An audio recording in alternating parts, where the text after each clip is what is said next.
Okay, guys, we're going to get started here. It's a little past 1. Okay, so we have a quorum, and we are going to start with a bill from our governor, Senate Bill 386. And I'm going to call up the governor's panel. I've got Jeremy Baker, the governor's ledge director. The governor has, I think, come up with an issue he has to deal with, correct? It's nothing personal to this committee, right? I just want to. No, sir. Okay, good. Kelly Speaks Bachman. Kelly, why don't you come up? Rob Gramlich, president of Grid Strategies, and Renee Steichen, senior director at REV. And then I think Safe, Ryan, Eric, are you all going to, just for questions here? What's your? Yes, Mr. Chair, we'll only be here for questions. Okay, so why don't you keep a seat back there, and you're in reserve in case this esteemed panel is baffled by one of our questions. Okay, Mr. Baker, why don't you proceed? We're not going to time you guys, so just take the time you need to present Senate Bill 386. I appreciate the indulgence, Mr. Chair. Chair Feldman, Vice Chair Kagan, members of Senate Education, Energy, and Environment Committee. My name is Jeremy Baker. I'm the Chief Legislative Officer to Governor Wes Moore. As you heard, the governor had something very unexpected come up this afternoon, asked me to join you in his place. He thanks the committee for all their efforts on behalf of Maryland ratepayers.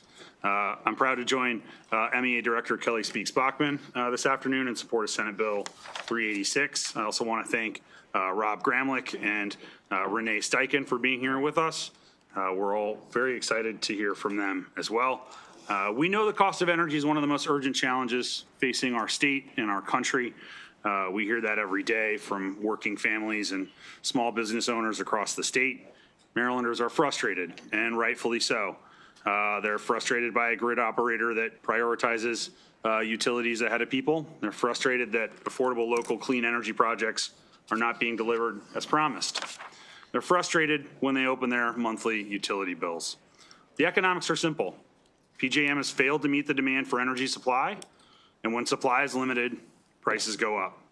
2 weeks ago, the governor worked with a bipartisan group of governors to secure a deal that extends the cap on electricity prices through the end of this decade, saving consumers across the region billions of dollars. It's a direct result of leaders working in a bipartisan fashion. Today, we're here for the Lower Bills and Local Power Act to deliver relief and results for our people. There are 4 key pillars. The first is that this bill supports local generation. The second is this legislation modernizes existing infrastructure. The third, this legislation holds utility companies accountable. And the fourth, this legislation provides immediate relief. Broadly speaking, it's about whether the energy system works for the people who rely on it and not just the entities that operate it. We have spent months talking to hundreds of advocates and industry leaders about this legislation. It is an ongoing process. We look forward to working with the committee on amendments and changes to this legislation that benefit the citizens of this state and our ratepayers. Thank you for your time and indulgence. And with that, I will pass it on to Director Speaks Bachman. Okay, Director, welcome to the committee. Okay, again, we're not going to time you. Why don't you proceed again on Senate Bill 386? Thank you, sir. And thank you, Chair Feldman and Vice Chair Kagan and members of the committee. I'm here today, just to be really direct, to ask the committee for a favorable report on this vital legislation. Maryland is currently at an energy crossroads, and affordability is the absolute forefront of that discussion. Under Governor Moore's leadership, this administration has been fighting higher energy costs at every available opportunity, whether at the Public Service Commission, within PJM, which is our regional transmission operator, or here in Annapolis. On the regulated retail utility side, we've been advocating against onerous and unjustified rate hikes, holding companies accountable, utility companies accountable for overspending and unnecessary rate increases. On the wholesale side, we are actively pushing back against the mismanagement that we're seeing with our regional transmission operator, PJM, who has needlessly delayed clean energy projects through a broken interconnection process, leading to soaring wholesale rates. The governor's direct advocacy on the capacity market has already realized solid gains, including successfully extending this price cap for an additional 2 years. So we're grateful for that. On the federal side, the electricity sector contributes about 21% of Maryland's greenhouse gas emissions. And right now, Maryland is falling short of our clean energy goals. Boosting our in-state clean generation, like solar, is crucial to reducing these emissions, but federal rollbacks threaten to slow our progress. We're facing a federal administration that is openly hostile to renewables. The federal law, H.R. 1, otherwise known as the One Big Beautiful Bill Act, essentially raises taxes on clean energy projects, upending the long-standing business model for solar developers by eliminating vital tax incentives like the investment tax credit, or ITC. And at the same time, the federal government is dismantling programs designed to protect customers. This makes the financial outlook for projects uncertain, and most importantly, it raises costs for ratepayers, leaving Marylanders to bear even more of the burden. So as this bill outlines, the solution to addressing these costs lies in, number one, more clean local generation, number two, cost-effective infrastructure upgrades, number three, utility accountability, and number four, immediate bill relief. I'll talk a little bit about each of those, but I'll try to be as brief as I possibly can. Thank you for your time. Clean energy on the solar and energy storage market stabilization program. Clean energy, especially solar and storage, is the fastest route to getting additional in-state generation online and reducing capacity prices. The PJM interconnection queue is dominated by these resources, solar and solar plus storage, and these projects are ready to be deployed. To address the current funding gap caused by H.R. 1, this legislation appropriates $70 million for a solar gap funding program at the Maryland Energy Administration. Under this bill, we will leverage, Maryland Energy Administration will leverage existing revenue to help offset the loss of the federal ITC. The way we envision this working is that the program will create an auction system whereby potential generators bid for bridge funding, allowing us to support the most shovel-ready projects in the interconnection queue. And this competitive bidding will ensure that generators are delivering the greatest amount of generation for the least amount of public investment to gain our support. MEA will also use its discretion to segment awards to incentivize various market segments, such as community solar or grid-scale solar projects. This system will allow us to deploy funds quickly and efficiently, making it a viable option to bring in-state generation online as soon as possible. On the comprehensive grid improvements, the baseline is here that as demand increases, building new infrastructure, especially on transmission lines, rapidly increases ratepayer costs, and it can exacerbate siting challenges.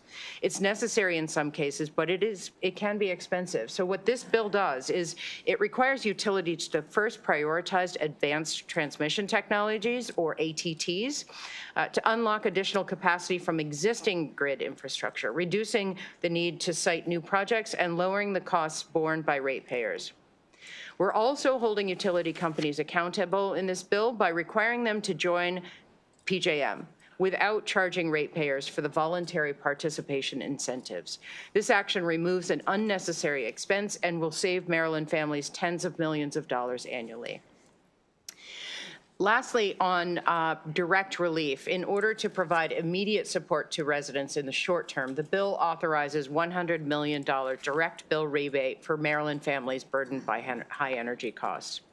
So in conclusion, I'll just say we need to act, and we need to act now. This bill, the Lower Bills and Local Power Act, is the best route in our minds to address Maryland's affordability and reliability issues that align with Maryland's energy and climate goals. So for these reasons, I urge the committee to issue a favorable report. Okay, thank you. Because we have so many witnesses today, everybody from this point forward is going to have to be on the clock, including our two witnesses at the panel. And so I guess, Mr. Gramlich, we're going to go with you, but you're going to be on the up to 2-minute clock, and everybody after that as well on this bill. Okay, sir? Perfect. Thank you, Chair Feldman, Vice Chair Kagan. I appreciate the opportunity to be here. I helped advise the governor's office on this bill. My firm that I started, Grid Strategies, works nationally, many states around the country on transmission. We are proud grid geeks. We are concerned about affordability, as everybody else is, and that's why we started coalitions. One is the Watt Coalition on Grid Enhancing Technologies. Another is the AMP Coalition for high-performance conductors. These are some of the technologies that can help squeeze more capacity out of the existing system or existing rights-of-way in order to increase delivery and help affordability. And also, while we do need new transmission lines, sometimes you can reconductor existing rights-of-way and get more capacity without having to get a new right-of-way. So the siting challenges, we all know, are very difficult. Some of these technologies help a lot with those. So I'm just here to say that these are really important technologies. The technologies specifically mentioned in the bill, I think, are well described, and we had plenty of input into that. So I think these are good opportunities for the state of Maryland. Again, I'm from Maryland. I don't work much in the state, but I've been following some of the transmission issues here. I think these technologies and opportunities would be very helpful. I'll leave it at that. Okay, thank you, sir. Okay. Good afternoon. Thank you, Chair Feldman and Vice Chair Kagan, for the opportunity to speak today in favor of Senate Bill 386. My name is Renee Steichen. I'm the Senior Director of Regulatory Affairs at REV Renewables, or REV. With nearly 3 gigawatts of operating assets and substantial development pipeline across the U.S., REV is a leader in development and acquisition and operation of clean energy and energy storage.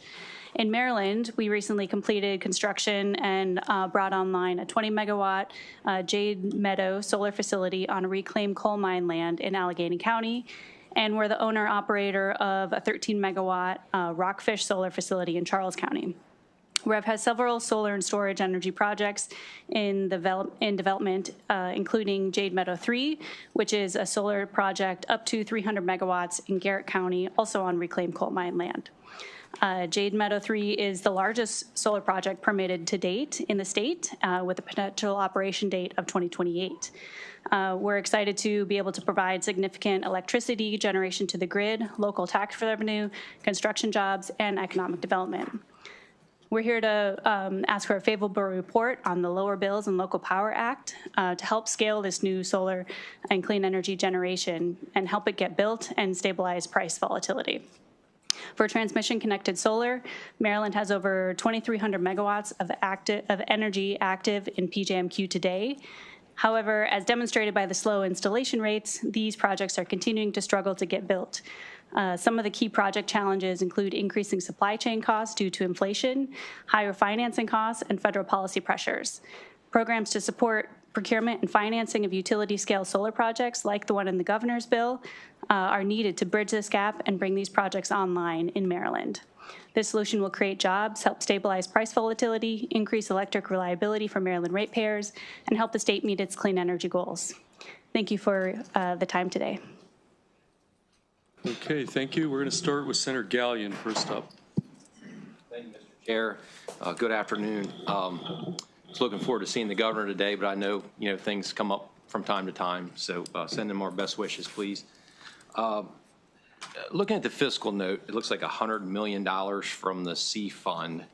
So, and I believe with the budget proposal, that brings a total like $700 million to balance our budget coming out of the C fund, which is, based off of these alternate compliance payments, it ends up coming from the ratepayers' pockets.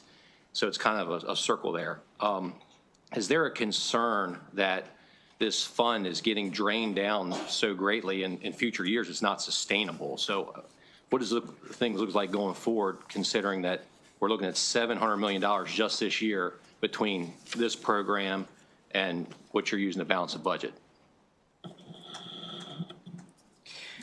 Thank you. First of all, thank you for the question. It's nice to meet you. The CEF represents a strategic fund reserve for the state. In its very name, in recent years, there has been CEF funding to record levels, including this year. And I would say that CEF is to be used for its original. think that SEEF needs to be used for its original purpose, which is clean energy projects and helping bring down ratepayers' bills. And that's exactly what we're trying to use these funds for. Okay, and then following up on bringing down ratepayers' bills. So this is going to be an average of $40 a year for ratepayers, which is, quite frankly, nowhere near enough to help my constituents that are reaching out all the time about these high energy bills. So what they've done, like in Pennsylvania, that would, I think, really help with this issue, I'm just going to put a couple things out if you could comment on it, is, you know, they pulled out a Reggie, so that's going to help in Pennsylvania, those ratepayers. And also, I didn't see anything from the governor about possibly maybe doing some kind of Empower reform, which could lead to $10 to $20 a month savings if you did something like that. So how can you justify the $40 for a year when there are other options that could save people probably at least that much every month? So I'm glad you brought up Empower, Senator. I think that's, as we talk about the $100 million for rebates, I think we continue to work through options on those rebate dollars to look at ways we can use that on Empower as well, because I think, you know, that is an issue we're aware of and working through. So I think we're open to those kind of conversations. And again, I think on the broader picture, simply put, like, we need more in-state generation, right? And so using SEEF dollars for those investments, you know, over the medium and long term will benefit the ratepayer, right? As long as we're importing energy from Pennsylvania at the clip we are, we're going to pay more. And just to follow up on the first part of that question, has there been any discussion in the administration about the Pennsylvania model as far as them leaving Reggie? I know Virginia did a couple years ago. We've not had substantial conversations about that. I think we're looking at the ways we can use the SEEF money to the greatest immediate and medium-term impact for ratepayers. Okay, thanks. Okay, Senator Washington. Thank you, Mr. Chair, and thank you. There are some good things in the bill. The grid modernization is really important. I do think it's important to look at permitting right away and all of those. But I have a question about the section where you add a section to the transportation article, and that would be on page, I believe it begins on page 11. We could look at that.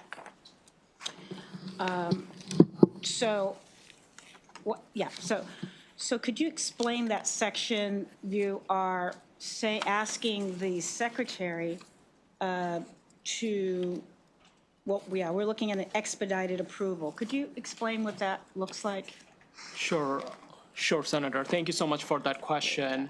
The section that the senator is referring to is the page 11 of the Senate version of the bill, Transportation Article 8-311. So broader conversations around transmission projects, distribution projects in the state, you know, we are seeing a lot of those challenges around expeditiously building those projects. So one of the conversations that we are having internally and externally is, how do we take advantage? Introduce yourself so that the world can hear who you are. Sure. You know, sounding so smart on these issues. Thank you, Mr. Chair. For the record, Save Ratul, Deputy Legislative Officer for Governor Moore. So going back to, you know, expediting building those projects, we are taking advantage of state highway administrations right up the way, both our interstate and the state roadways. So that these process, right, the secretary shall develop process framework establishing expedited approval process for those projects will really allow transmission projects to co-locate on the SHA right of the way. So this section is building or providing that authorization for the state to consider opening up SHA right of the way to co-locate those transmission projects.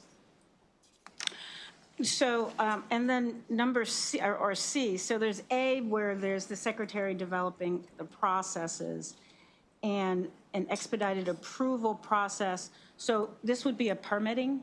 This is permitting?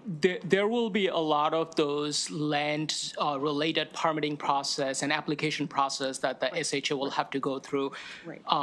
To the second point, Senator, you mentioning the number C, or letter C, excuse me, this is really because a lot of the SHA land and assets where purchase are occurred in partnership with the federal funding, right? So we really need to be able to abide by some of the federal guidelines that we have in co-locating these projects.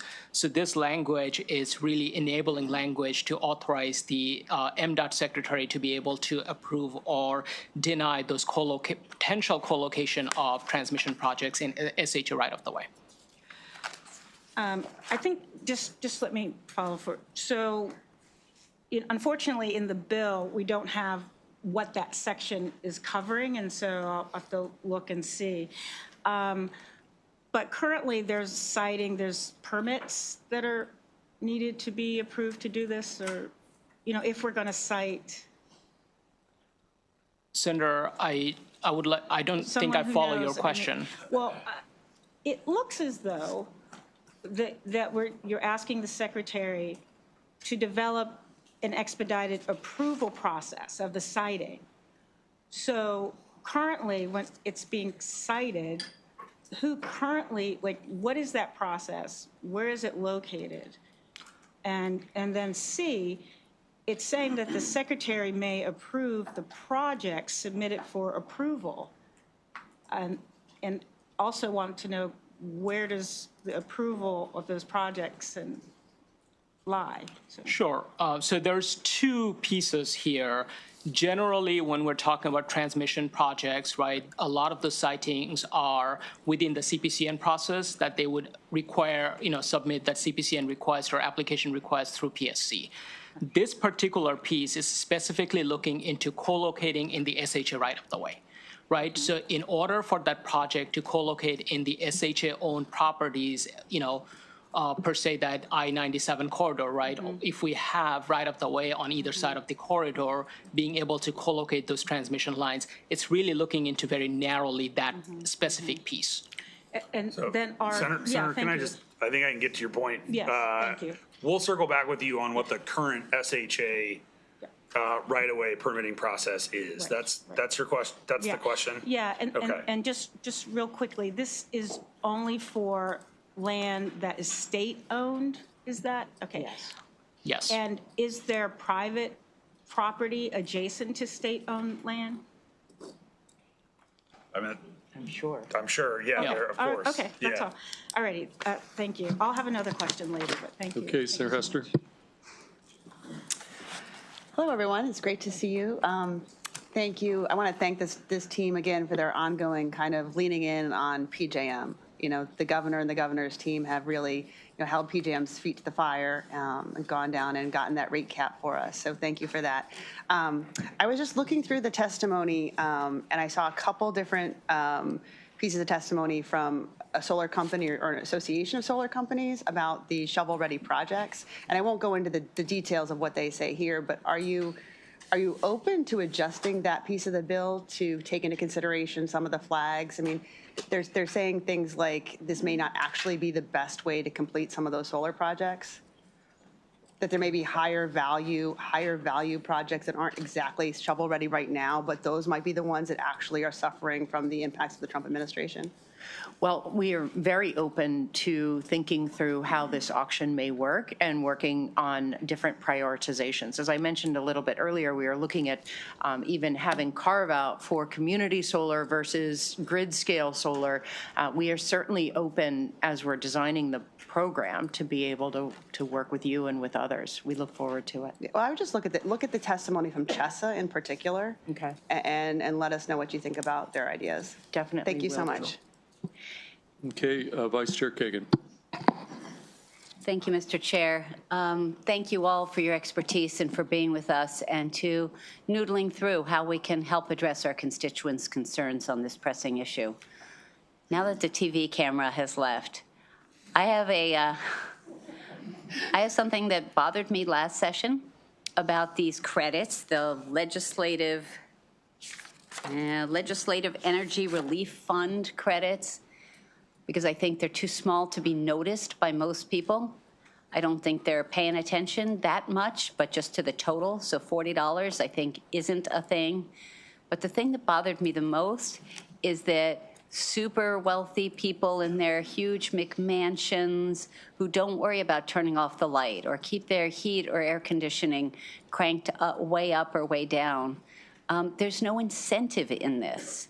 And so I asked a bunch of questions. I know it's not an easy answer, but isn't there some way that we could make this targeted to folks who need it, would notice it, would appreciate it, and not to wealthy customers who are not going to pay any attention to a modest election year ploy?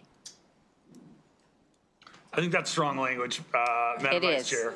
I said I waited till after the Jeremy, no, I TV appreciate cameras Jeremy, left. before you respond, can you put that mic a little closer to your, so people will Yeah, hear people- your response? People never actually want me to speak louder, Mr. Chair, but I appreciate that very much. For the record, I suppose. Understand the concern, and it's not, you're not the first to voice it. I think, obviously, that, anytime we start to target stuff, there's processes we got to work through to get us there. I think the important thing for me to say to you, Madam Vice Chair, is broadly speaking, we're really open to working with the committee in both chambers on how best to deploy this $100 million for ratepayers, but also just to try to get sort of more than just a one-time kind of benefit to consumers. I think we continue to work through that. I expect that this provision to be really an iterative process. Thank you, Mr. Baker. I'm sorry. Yeah, if you wouldn't mind, I also understand the concern, and we have heard quite a bit of questions, including in this room today. I would say that when the governor was thinking through this bill, it was really to approach the short term, the medium term, and the long term issues.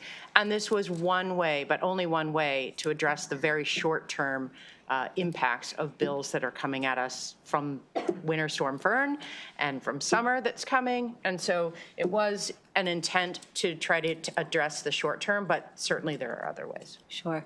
Just, Mr. Chair, just to clarify and soften my words just a little, I think election year ploy is something that our opponents, the advocates for lower income folks may accuse all of us. I am not, if it was in any way intended to accuse the governor, the administration, or frankly, any of my legislative colleagues, that was not my intent. No, you're good, Madam Vice Chair, and obviously this is, we did it last year, and this is something we're going to continue to work on together, and we'll get there.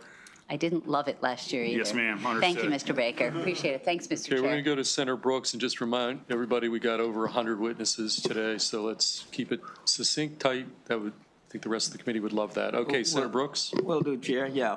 A great question. How will the requirements for electric companies to join an RTO, Regional Transmission Organization, Chair, Vice Chair, and upgrade infrastructure specifically affect the consumers' utility bills? I'm sorry, can you repeat the question, the first part of your question? How would the requirement to join an RTO and upgrade the infrastructure specifically impact the consumer's utility bill? Well, frankly, the incentive to join the RTO, PJM, is roughly around $20 million every year to ratepayers, that ratepayers have to pay.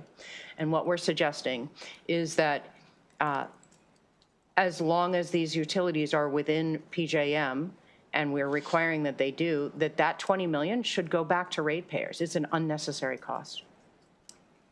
Okay. All right, thanks, Chair. Okay, Senator Washington, since you already had a crack at the apple, can you keep it? I will. Yes. I will.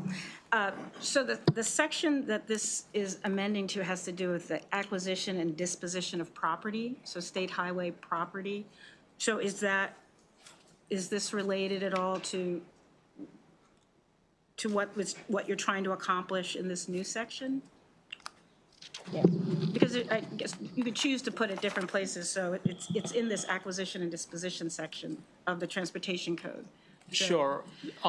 Senator, we can circle back with you and a more sustained response on this. Thank you. Thank you. Thank you so much. Okay, thank you. Okay, thank you to the panel. We've got some additional witnesses. I'm going to call them up. Okay, John Fiastro here. Mr. Fiastro. Okay, Katie Mettle. Is Katie here? And I'm going to call up some favorable amendment testimony. Spencer Rhoda. Spencer here. Come on up, Spencer. Josh Tolkien. Robin Dutta. So I think I called five seats at the table. And let's see what else we got.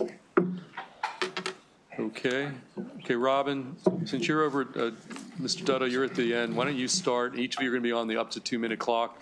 We'll just go down the table, okay? Thank you very much, Mr. Chairman, Madam Vice Chair, members of the EEE Committee. For the record, my name is Robin Dutta. I'm the Executive Director of the Chesapeake Solar and Storage Association, also known as CHESA.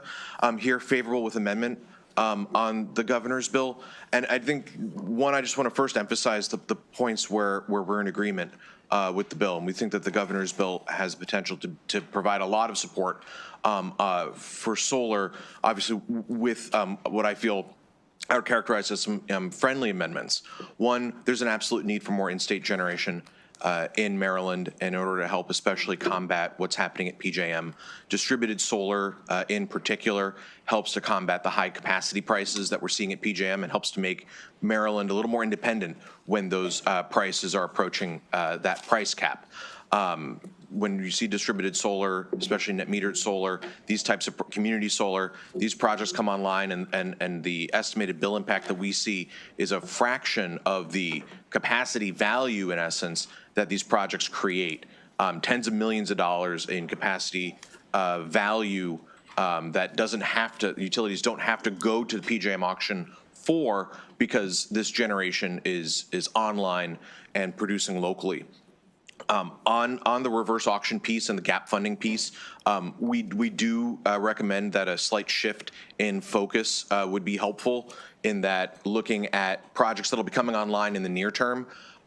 Solar projects are rushing to get compliance with the ITC and those phase-out deadlines, so speed is of the essence.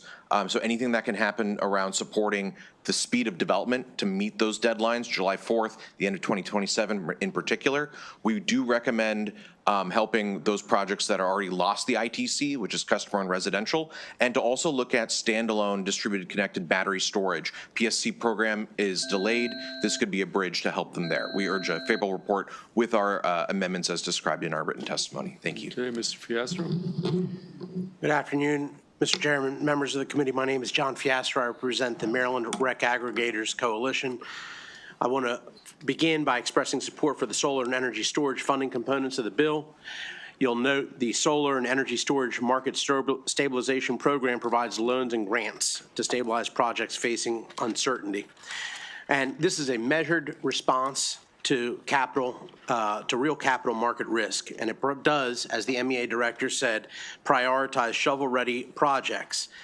As mentioned in her testimony, the program design is competitive in nature, and it promotes cost discipline and ensures funds are deployed efficiently. Importantly, this approach supports solar deployment without creating a complex layered procurement system. Instead, it uses an existing fund, it mitigates risks to ratepayers, and it provides targeted performance-based support. So in my view, that's preferred and a simpler method fund of method disposition, and it supports the market during this time of disruption. It preserves existing pricing mechanisms and does not change those. It avoids a long-term structural change to our compliance framework. And for these reasons, Mr. Chairman and members of the committee, I support the solar stabilization provisions and ask that this committee move SB 386 favorably. Thank you. Okay, Mr. Rhoda. Hello. I'm running for delegate in 9A. My name is Spencer Rhoda. PJM has not failed to deliver power to Maryland. Maryland has. We have taken gas and coal offline, and clean energy is not filling that gap. There's a natural gas boom happening right now in our neighbor states that we are poised to take advantage of. Natural gas is a known quantity, something that if we went fully in on, would allow us to power our state by the end of the next governor's term. Our grid is being overloaded by data center demand through incomprehensible demand thought incomprehensible a decade ago. New energy infrastructure could be paid for entirely by fees paid into a trust like the one mentioned in this bill, by partnering with energy producers to sell energy to data centers. Right now, 3 of our neighbor states are piping gas directly to data center campuses like Homer City and PA, such that these massive energy consumers would not overload our grid. Currently, Virginia sees $2 billion influx in cash to their government, and Virginia is making $5 billion on the 8 gigawatts that data centers currently consume. They have requests to 4x this consumption. With the industry headquartered across the river and fiber laid from Frederick to Baltimore, through proximity alone, Maryland can satisfy this demand. If Maryland allows for gas to power our state and data center campuses now, our private energy producers, in partnership with our state, could transfer profits from gas power plants into building new nuclear reactors at Calvert Cliffs a la Vogtle in Georgia. And we can bring on rapidly advancing nuclear like SMRs online once that tech is more proven. We can use gas as a bridge to make Maryland 100% clean and energy independent 30 years from today. Thank you, sir. Ms. Tolkien? Time. Good afternoon, members of the committee. My name is Josh Tolkien. On behalf of the Maryland chapter of the Sierra Club, we are urging a favorable report with a few amendments. Many of the strengths of the bill have been talked about. We're excited about the push for targeted investment in new generation. To meet our energy demand, we need a combination of new generation and energy efficiency and conservation, also known as non-wire alternatives. I'm not talking about old school messages telling you to flip the switch on the light switch. I'm talking about strategic market tools. The Public Service Commission just finished up creating the regulations for the DRIVE Act, which basically create a marketable option, a virtual power plant where you a marketable option, a virtual power plant where you pool together generation, storage, and all the other tools that actually help you sell that as a way to achieve demand in the same way you would new generation. You can have virtual power plants and a company come in and aggregate solar, storage, even ramping up your air conditioner and reduce peak demand at a really, really affordable price if we create the right market structure. That program was created as a pilot project. When it comes to saving energy, we tend to dip our toe in the water. When it comes to generating new energy, we're now diving in head first. I urge the General Assembly to dive in head first on virtual power plants and demand response. They're not going to solve the problem alone, but they'll be a key part of it. You can make a virtual power plant program permanent, not just a pilot, and most importantly, where this legislation asks utilities to look at advanced transmission as an alternative, please broaden that to be looking at the virtual power plants and other options. Our testimony reviews a few other recommendations to strengthen what is a great bill from the start. We appreciate the opportunity to testify. Thank you. Okay, we're going to take questions from the committee. Senator Washington. Thank you, and again, thank you for your comments. I want to ask you all if you've read the utility right-of-way and power line sections of the bill, and are there components, and so this is looking like it's focusing the Department of Transportation to really develop some leasing frameworks and expedited approvals, and to sort of site the batteries and electrical lines along the existing highways and state-owned properties. How would that fit in, or what do you think of that? Might be that section, is there some benefit to that? Are other jurisdictions or states doing that sort of thing? I can make Jamie, a quick response. If you want. Yeah. Yes, lots of states are looking into ways to remove the silos that our generation and property ownership have put transmission in. So being able to co-locate transmission along property owned by the State Highway Administration, even looking into requiring companies to consider co-ownership when they have existing rights-of-way. It's my understanding that nothing in the bill would supersede the requirement for the Public Service Commissions to still approve any actual project, where I think a lot of the questions about the public good would occur. But in general, this is an important direction to go in, but the specifics that you're talking about the leasing, I couldn't speak to those details. Okay, and I think that the question about, so there's generation, right? So the issue is about getting the power, to our communities, right? We have that, big problem. So, if you are representing private entities, or to get a sense what would be the sort of public sector interest in, would this facilitate any part of the large problem that we're having? I'll just say, I'm familiar with Massachusetts doing something similar. There's solar along the Mass Pike up in Massachusetts, and so this is not a new concept, and I think would work, public RFPs, that kind of competitive process. I think that's something that members and certainly a number of companies would probably be interested in. Okay, thank you. Thank you. Yeah, I'd just like to speak to the right-of-ways as well. Okay, can you just be? No, I just- Yeah, I can Just be be very just as brief as I was in my minute and a half. So the Piedmont Reliability Project right now is an extension cord that goes from power plants, gas-fired power plants in Pennsylvania to Northern Virginia data centers.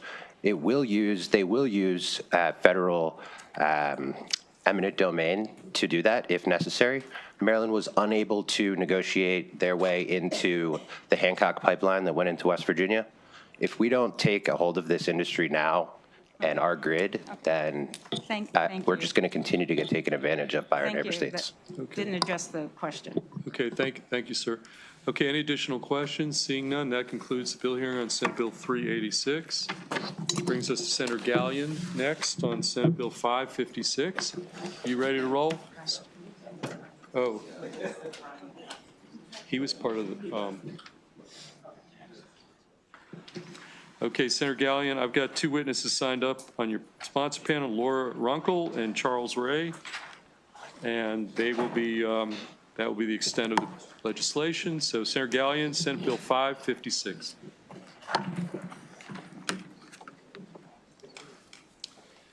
Good afternoon, Mr. Chair, Madam Vice Chair, and fellow committee members. For the record, Senator Jason Gallion to present SB 556, Water and Sewage Disposal Companies Rate Consolidation and Limited Income Mechanisms. This legislation is a targeted bill that applies only to investor-owned, Public Service Commission-regulated water and wastewater utilities. It provides the PSC with clear authority to approve reasonable rate consolidation among systems operated by the same private company and authorizes limited income mechanisms to protect vulnerable customers. At its core, this legislation is about fairness, stability, and consumer protection. Across Maryland, many private water and sewer systems serve limited customer bases while facing significant infrastructure and compliance costs. Without consolidation, customers in smaller or higher cost systems can experience dramatically higher rates simply because of geography, even when they are served by the same company. In fact, within my district, one neighborhood, Green Ridge, is paying significantly higher water rates than another neighborhood located roughly a mile away, despite being operated by the same private system. That kind of disparity undermines confidence in the system and places an undue burden on families who happen to live in a smaller or historically isolated service area. SB 556 helps address that issue by allowing costs to be reasonably shared across systems owned by the same company, subject to PSC oversight. It does not mandate across-the-board increases, nor does it remove regulatory scrutiny. Rather, it provides a structured framework for the Commission to evaluate consolidation proposals in the public interest.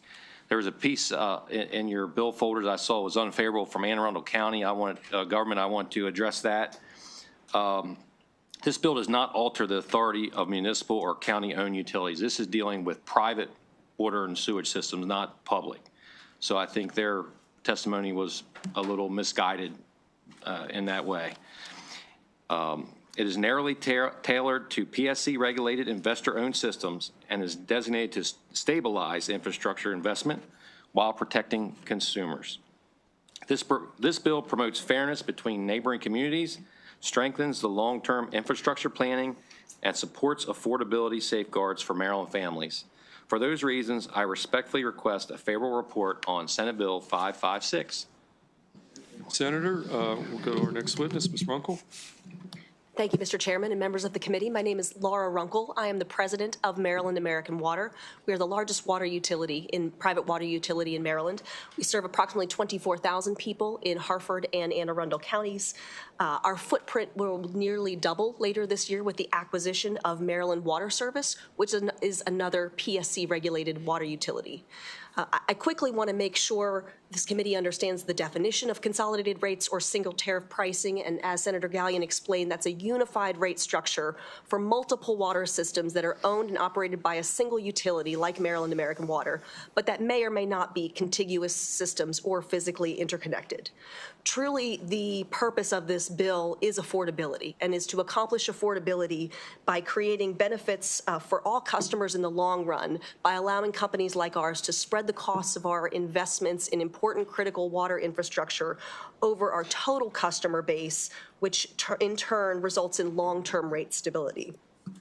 Due to that, what we call lumpiness of investment, so the needed investment as assets age in different parts of the communities we serve. That investment is needed at various times, but over time, those rates can be standardized across the entire utility to address those investment needs in those small and sometimes fragmented communities. The consolidated pricing removes any disincentive that may be there right now to invest in these small companies, because larger utilities can spread that cost of those investments over a larger customer base, bringing cost-effective, high-quality water services to a larger number of citizens. So ultimately, stabilizing rates over the long run, smoothing out rate increases over time, spreading out investment and operating costs is the most practical way to do that. It's also recognized as a best practice by the National Association of Regulatory Commissioners. And I do want to mention, lastly, the limited income mechanism to address affordability at the end of the bill simply asks to extend ability in current state code for gas and electrics to water and wastewater. Thank you. Okay, Mr. Ray. Thank you and good afternoon. My name is Charles Ray. I am Vice President of Regulated Pricing and Affordability for American Water Company. I work with utility commissions in all of the states that American Water operates on pricing and affordability issues, including consolidated tariff pricing, including affordability programs for lower income customers. I very much support this bill. I think that it is, as Laura said, best practice in the industry. I think it's the right thing to do, especially for smaller water and wastewater systems. And I'm here today to serve as a subject matter expert for the company and for you on these issues, and I'm here to answer any questions you might have on this issue. Thank you. Okay, questions for this particular panel? Okay, Senator Harris. Appreciate that, Mr. Chair. Real quick question for Laura. Does this bill take away the PSC discretion to approve a rate change? No, Senator Harris, this does not. The PSC would still have full jurisdiction to review, approve, disallow, or modify any rate requests that a water utility would bring before it. They still would review any revenue that the utility would need to be recovered from its rates. They would determine if those costs are prudent. They would determine what that level of revenue should be. This just would require that once that level of revenue is determined by the Public Service Commission, that it be spread equally. Appreciate it. Thank you, Mr. Chair. Okay, Senator Carosa. Thank you, Mr. Chair. Senator Gallion, thank you for the bill. And I'm not sure if you want to take this or if Ms. Runkle would want to take this, but kind of looking at, those of us who represent rural districts, can you talk a little bit about the benefit, of that legislation in a district like mine? Sure. Thank you, Senator. The benefits of rate consolidation for a district like yours or any areas that have smaller fragmented water systems that might only have a few hundred customers to 1,000 customers is that instead of the cost of service being determined by just the cost to provide water service to that small utility, it's looking at the cost for a utility like Maryland American Water to provide service to all of its customers across the state of Maryland. And it would allow us to make investments in communities like in your district, and those costs be spread across a larger customer base rather than that small customer base bearing the full burden of very significant investments. Thank you. Okay, any additional questions for the panel? Seeing none, that concludes the bill hearing on Senate Bill 556, which brings us, I see Senator Guile has arrived. We're going to go to the Senate Bill 682 on behalf of the Anne Arundel County Senators. And Senator Guile, I'm going to bring up, there's 3 witnesses on this bill, all signed up favorable. I'll just bring them up. Gregory Swain from the Anne Arundel County Office of Law. Katz Day LLC, that's David Katz. Mr. Katz, welcome. And Jeff Tosey from the Maryland Environmental Service. Jeff, okay, is Mr. Tosey here? Okay, don't see him. Okay, Senator Guile, the floor is yours on Senate Bill 682. Thank you very much, Mr. Chair, Madam Vice Chair, members of the committee. For the record, Senator Dawn Guile, District 33, I'm presenting this bill on behalf of the Anne Arundel County delegation. Senate Bill 682 authorizes a homeowners association in Anne Arundel County to manage, operate, and maintain a shared facility or community sewage system as a controlling authority. This legislation arises from an unsettled situation in the Southern Hills subdivision concerning the subdivision's private sewage disposal facility. There is no public sewer in that area, and due to the condition of the reclaimed land, the soil was not suitable for the installation of individual private septic systems. These types of private communal systems are only permitted when there is a controlling authority, which is, and I'll paraphrase, a governmental body empowered by the county or municipality to provide for management, operation, and continuous preventative and corrective maintenance of a shared facility. The Maryland Environmental Service agreed to serve as the controlling authority for the Southern Hills system, and South Star and MES entered into a series of agreements to finalize that relationship. The relationship has since become a bit troubled, and disputes arose regarding the operation of the facility. These disputes are now under litigation, so I'm limited about what I can further share, but due to these operational issues, the facility was shut down by MES in July 2024, and MDE and South Star were informed of that decision. Thereafter, the sewage was pumped out of the facility and hauled away for disposal rather than been treated on site. Sometime in 2025, April 2025, MES sent the county a letter and a certification that MES was no longer in a position to provide for the operation and maintenance of the facility. MES also stated it was withdrawing from its role as controlling authority. The system was later brought back into operation by South Star and is currently operating, albeit not in legal compliance since there is no controlling authority. Senate Bill 682 would create a very narrow carve-out of the controlling authority statute to only apply to the shared facility at Southern Hills. This bill recognizes the unique financing structure set in place to finance the operation and maintenance of the shared system. This bill also establishes a safety net for continued operation for the shared system and providing that MES will take over operation and maintenance of the system in the event that the HOA is unable to do so. This should help alleviate MDE's concerns that the system continues to be operated in compliance with its permits. MES has also a financial backstop in that state law requires that the person ordered to fix the system, in this case the HOA, to reimburse MES for costs incurred in the event of an MES takeover, then requires MDE to reimburse MES if the HOA fails to do so. This is similar to how MES's statute is structured if MDE had to order MES to take control of the facilities. Although there was no immediate impact on MES to the extent that they are directed to take charge and operate a shared facility, non-budgeted expenditures may increase. But finally, this legislation is structured such that all parties have a right to refusal. There's nothing mandatory about this bill, and everyone, MDE, MES, and the HOA has to agree on the path forward. And for these reasons, I respectfully request a favorable report on Senate Bill 682. Okay, thank you, Senator Guile. We do not yet have a delegation letter, so we can get that to April Morgan. Sure, yeah, we'll send that over, Mr. Chair. Okay, everybody here is signed up straight favorable since MES has been invoked so many times. Mr. Tosey, why don't you weigh in? Each will be on the up to 2-minute clock, and you can start.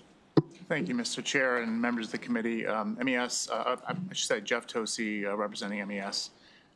We're happy to support a solution to this problem that Senator Guile had so eloquently articulated.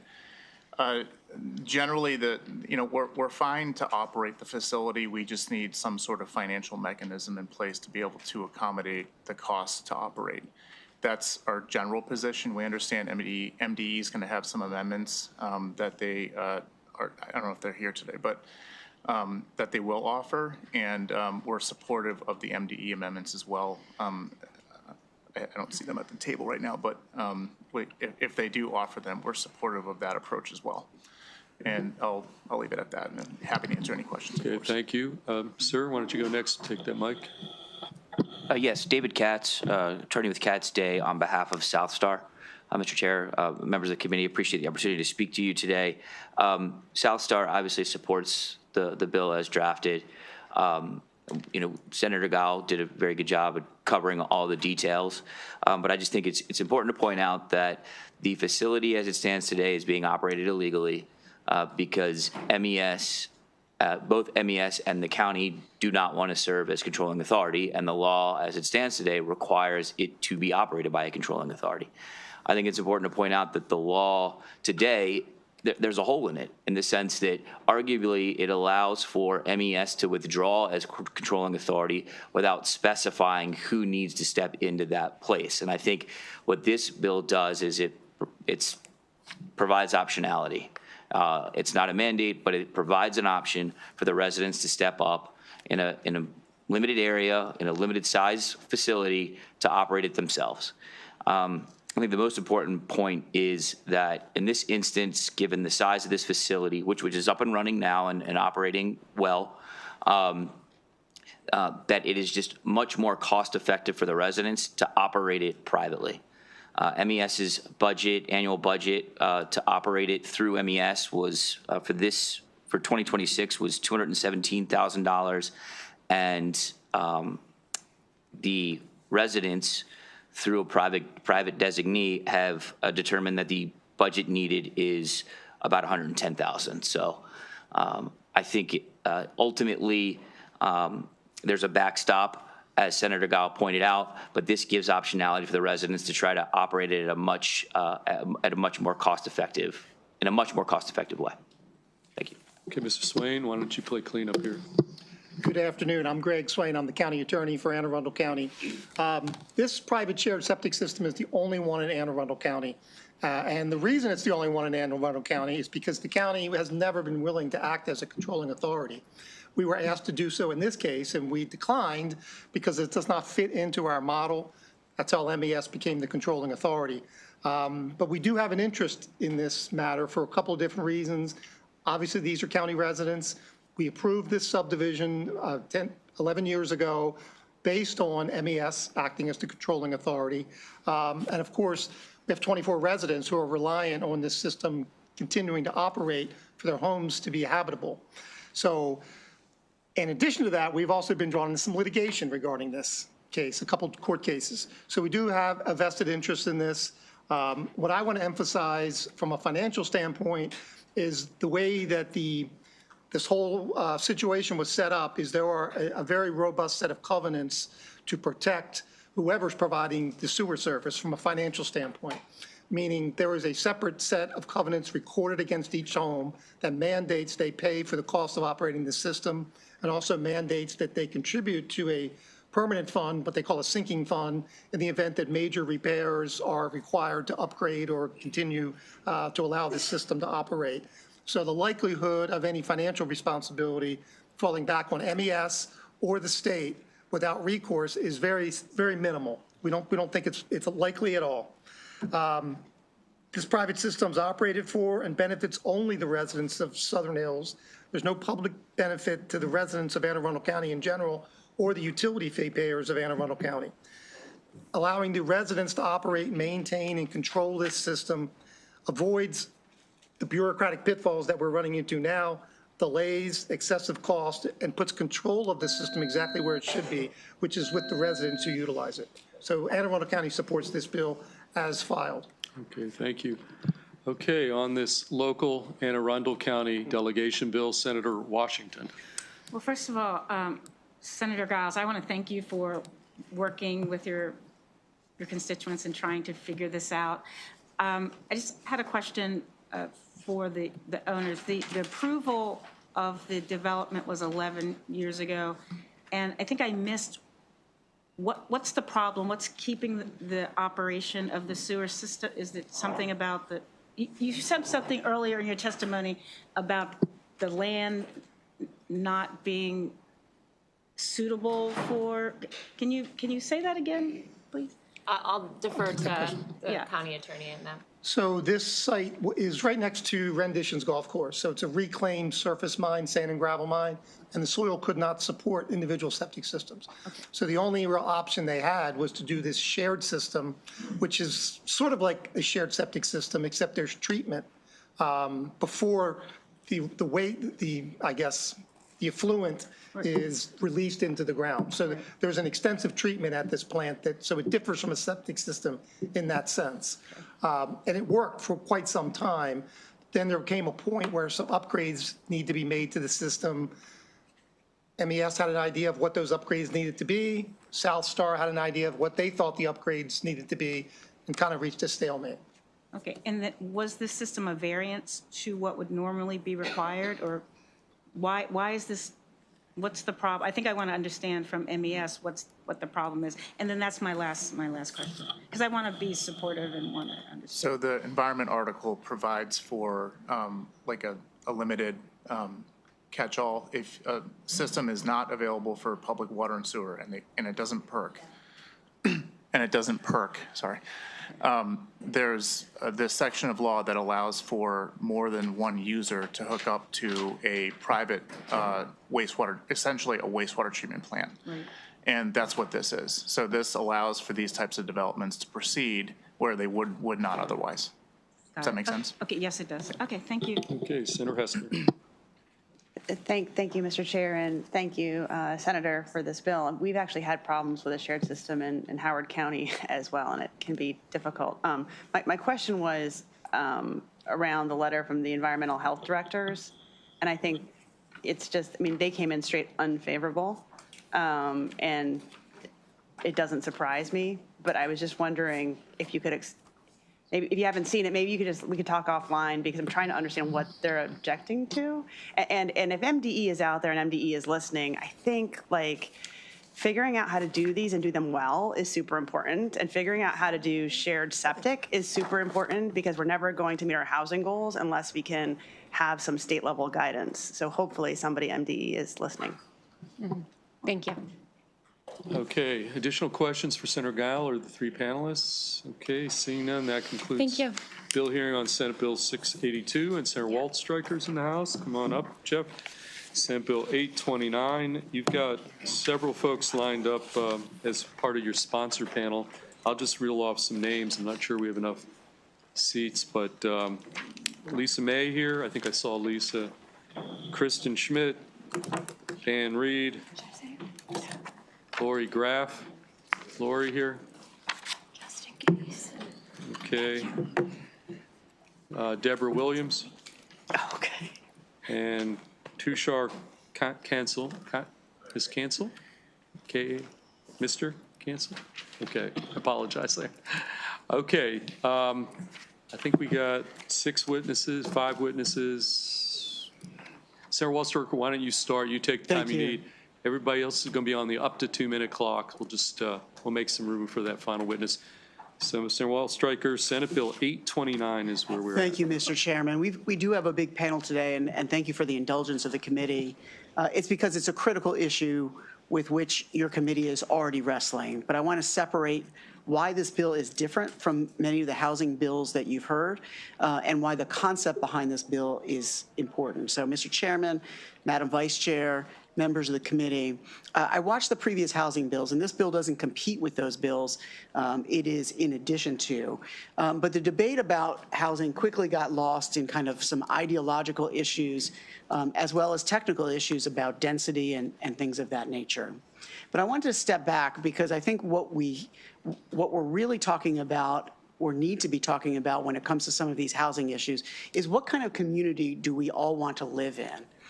And you know, in such a divided country, you see what I think is a really poignant nostalgia for an America that we all have in our mind's eye, that is based on a type of Main Street model, where people live and worship and work in the community in which they reside. When my family got to this country, They only knew one thing. They didn't have any money, but they knew how to bake. And so they opened a bakery, a Jewish bakery, and members of my family lived above that bakery.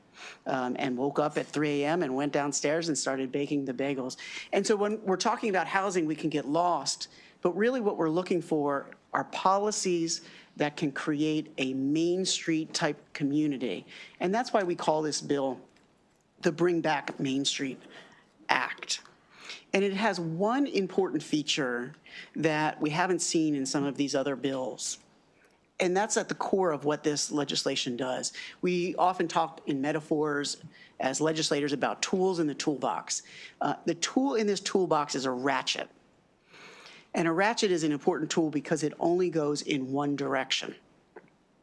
I promise you I'm going to get to what the bill does.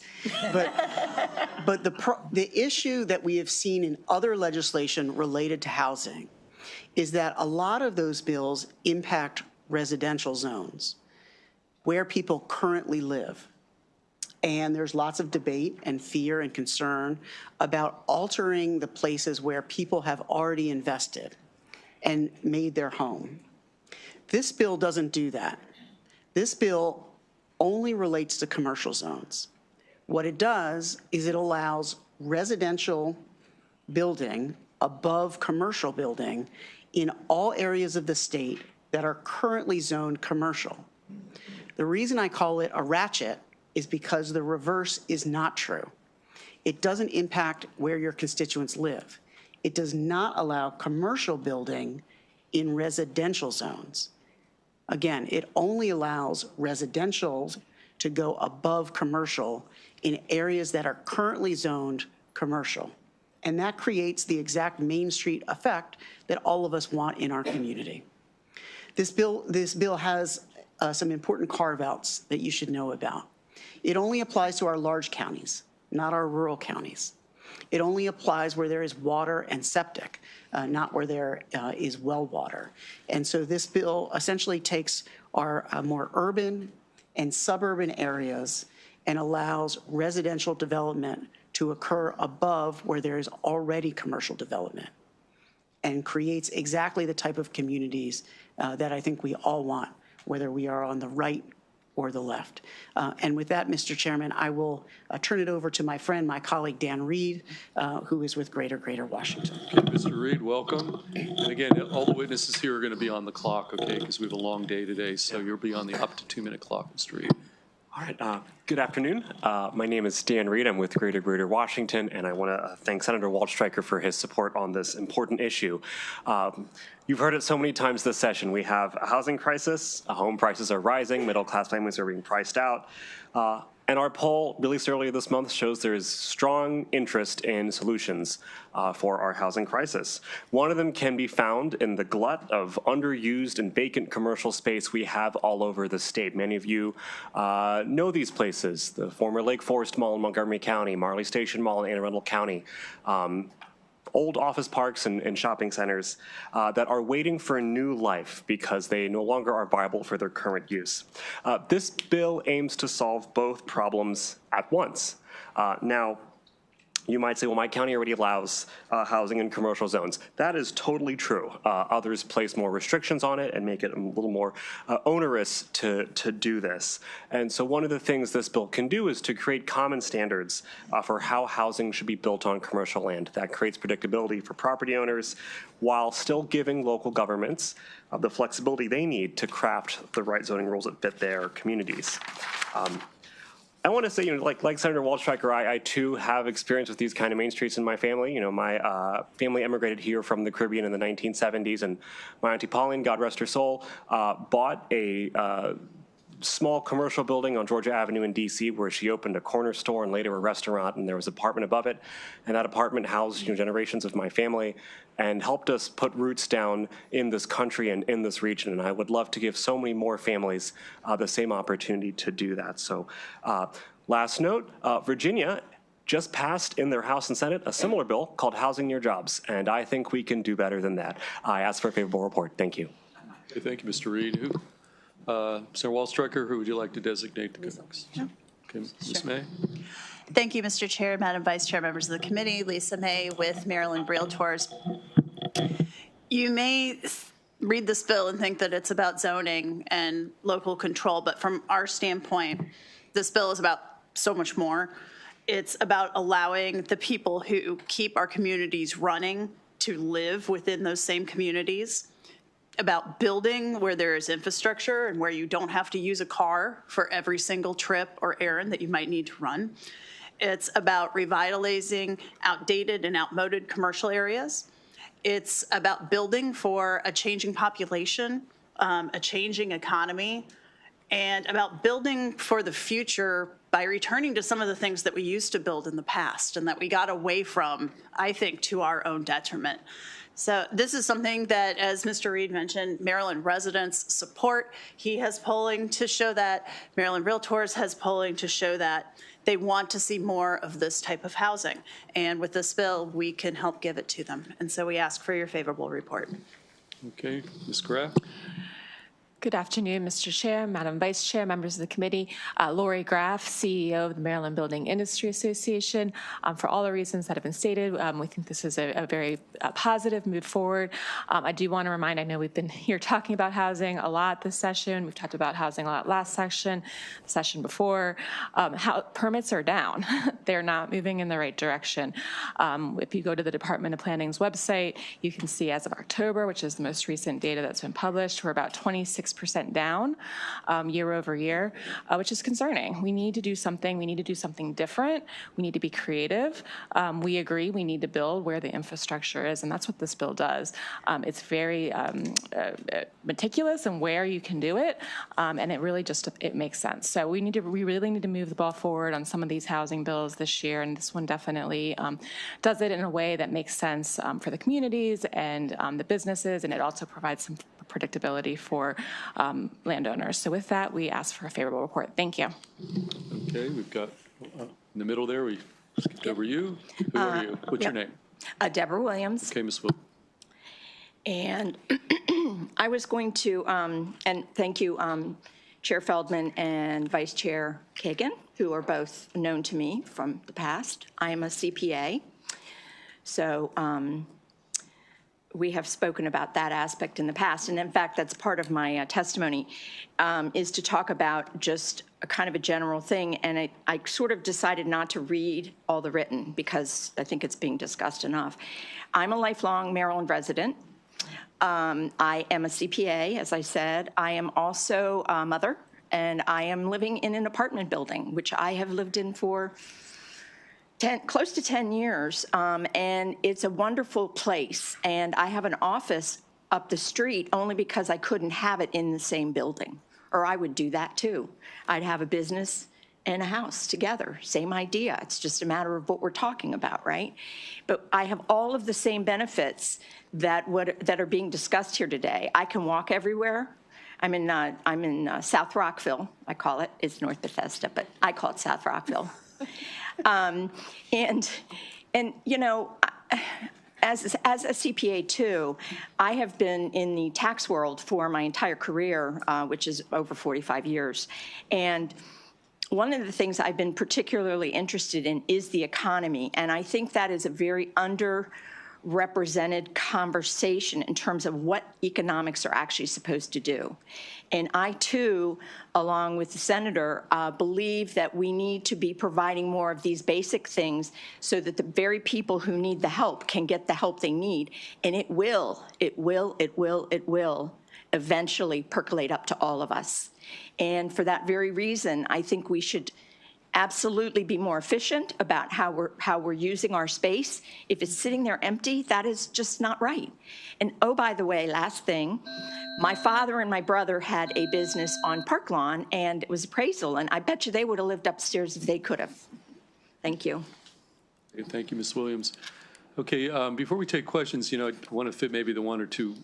First of all, I did call Kristen Schmidt. She's not here. Oh, you are here. Okay. If we could just maybe vacate 2 seats and you sit in the front, and we'll take you, Ms. Schmidt, and then the final witness, again, all signed up favorable, is Tushar Cancel. Why don't you come on up as well? We'll take your testimony. Yeah, just sit at either one of those. Okay. Okay, so why don't we start with you, Ms. Schmidt, and then we'll take our other witness, and then we'll just open it up to questions for everybody. Okay, you're all signed up straight favorable. Thank you, and I'm sorry to be late. I was actually in another hearing.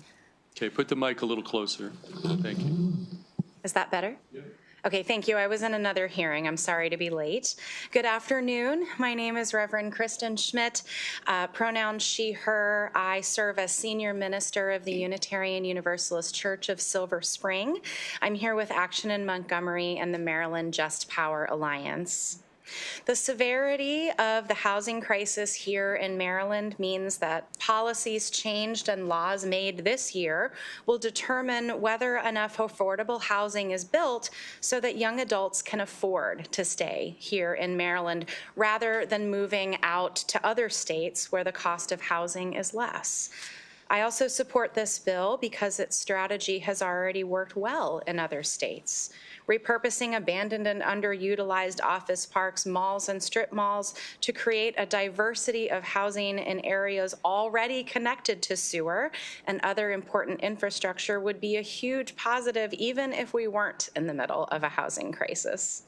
I was born here in the great state of Maryland, and I'm very proud to live in this state today, but I am not proud that fewer and fewer people, especially young adults and seniors and people of color, can afford to rent or buy homes here. No single bill can solve the whole Maryland housing crisis, but this one would help turn eyesores into much-needed housing of different kinds.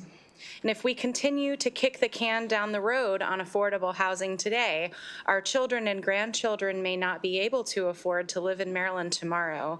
And this will just be one more huge problem we leave them to solve.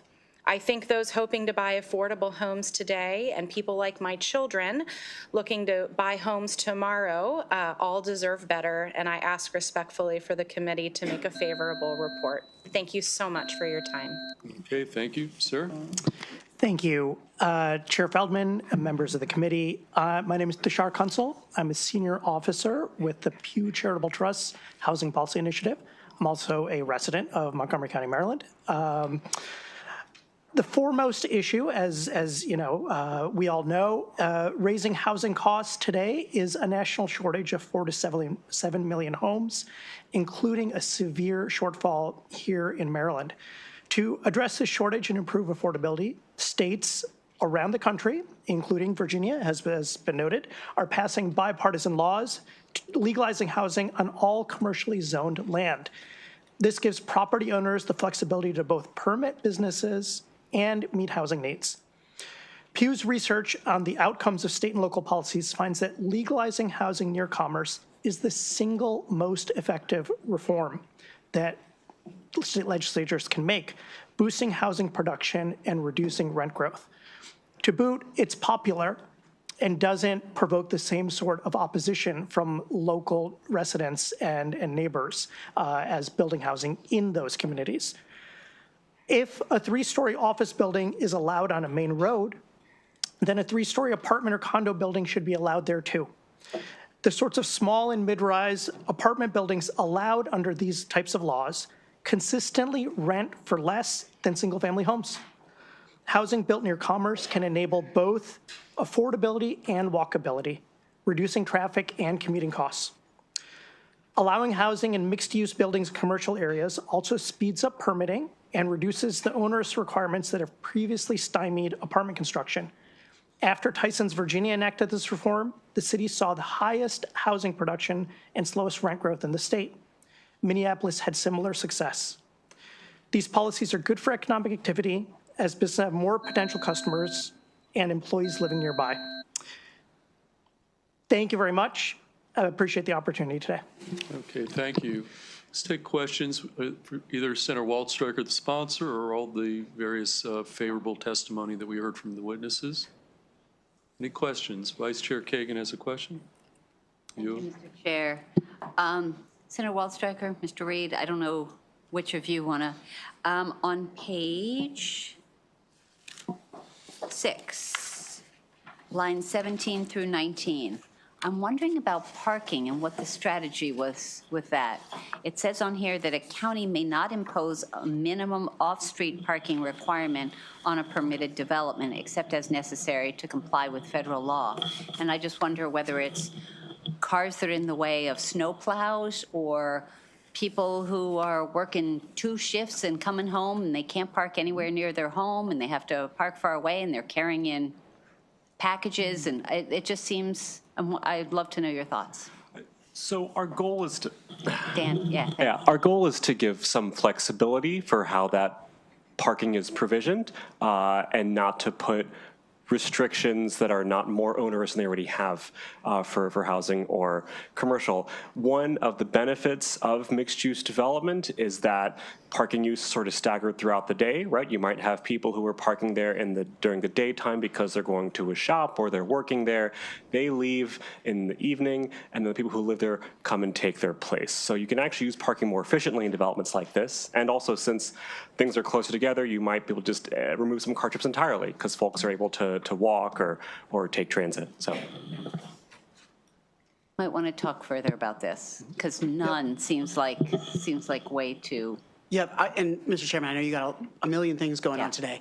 If this is the obstacle to the bill, we can pull this out, and the core idea is allowing residential in existing commercial zones. The parking issue is secondary. Assumed that. Thank you, Senator Waldstreicher. Thank you, Mr. Reed. Okay. Additional questions for Senator Waldstreicher or any of the panelists? Okay. Well, we're going to get her next. I want to get all the in-person. Okay, so we're going to you guys are free to split. We do have one additional favorable witness virtual. We've got Councilwoman Cross Glenn Arden there. Councilwoman, thank you for testifying. You're going to be on the up to 2-minute clock, and you can start as soon as you want. Thank you so much to Mr. Chair, members of this illustrious committee. I do offer a favorable support for Senate Bill 829, Bring Back Main Street Act. Through my service as a local government leader, I have consistently supported responsible housing expansion, and I do note the parking conundrum. Economic revitalization is necessary, particularly in our small communities, as to not, in fact, put more taxation on our personnel and our people. The policies must strengthen our communities while maintaining transparency and accountability in the land use decisions. With that, I do offer municipalities face a real pressure when it's related to housing affordability and aging commercial corridors. And in that need to reactivate underused properties, mixed use and multifamily developments can play an important role. The intent of this legislation is to reactivate commercial as well as recreational parcels, which I wholesomely support. Being a Mississippi girl grown up on an 80-acre farm, I look forward to our Main Street with the every Christmas Santa parade. Allowing those property owners reasonable use, however, of the land aligns with the need to bring investments back to establish these great corridors. So investments in small business opportunities and stabilizing local tax bases is my key concern relative to the bill. Strategic diversity in the appropriate areas can strengthen our safety, support transit. As you know, in Prince George's County, we are building railways and connective tissues. Reducing those vacancy patterns is a very key need.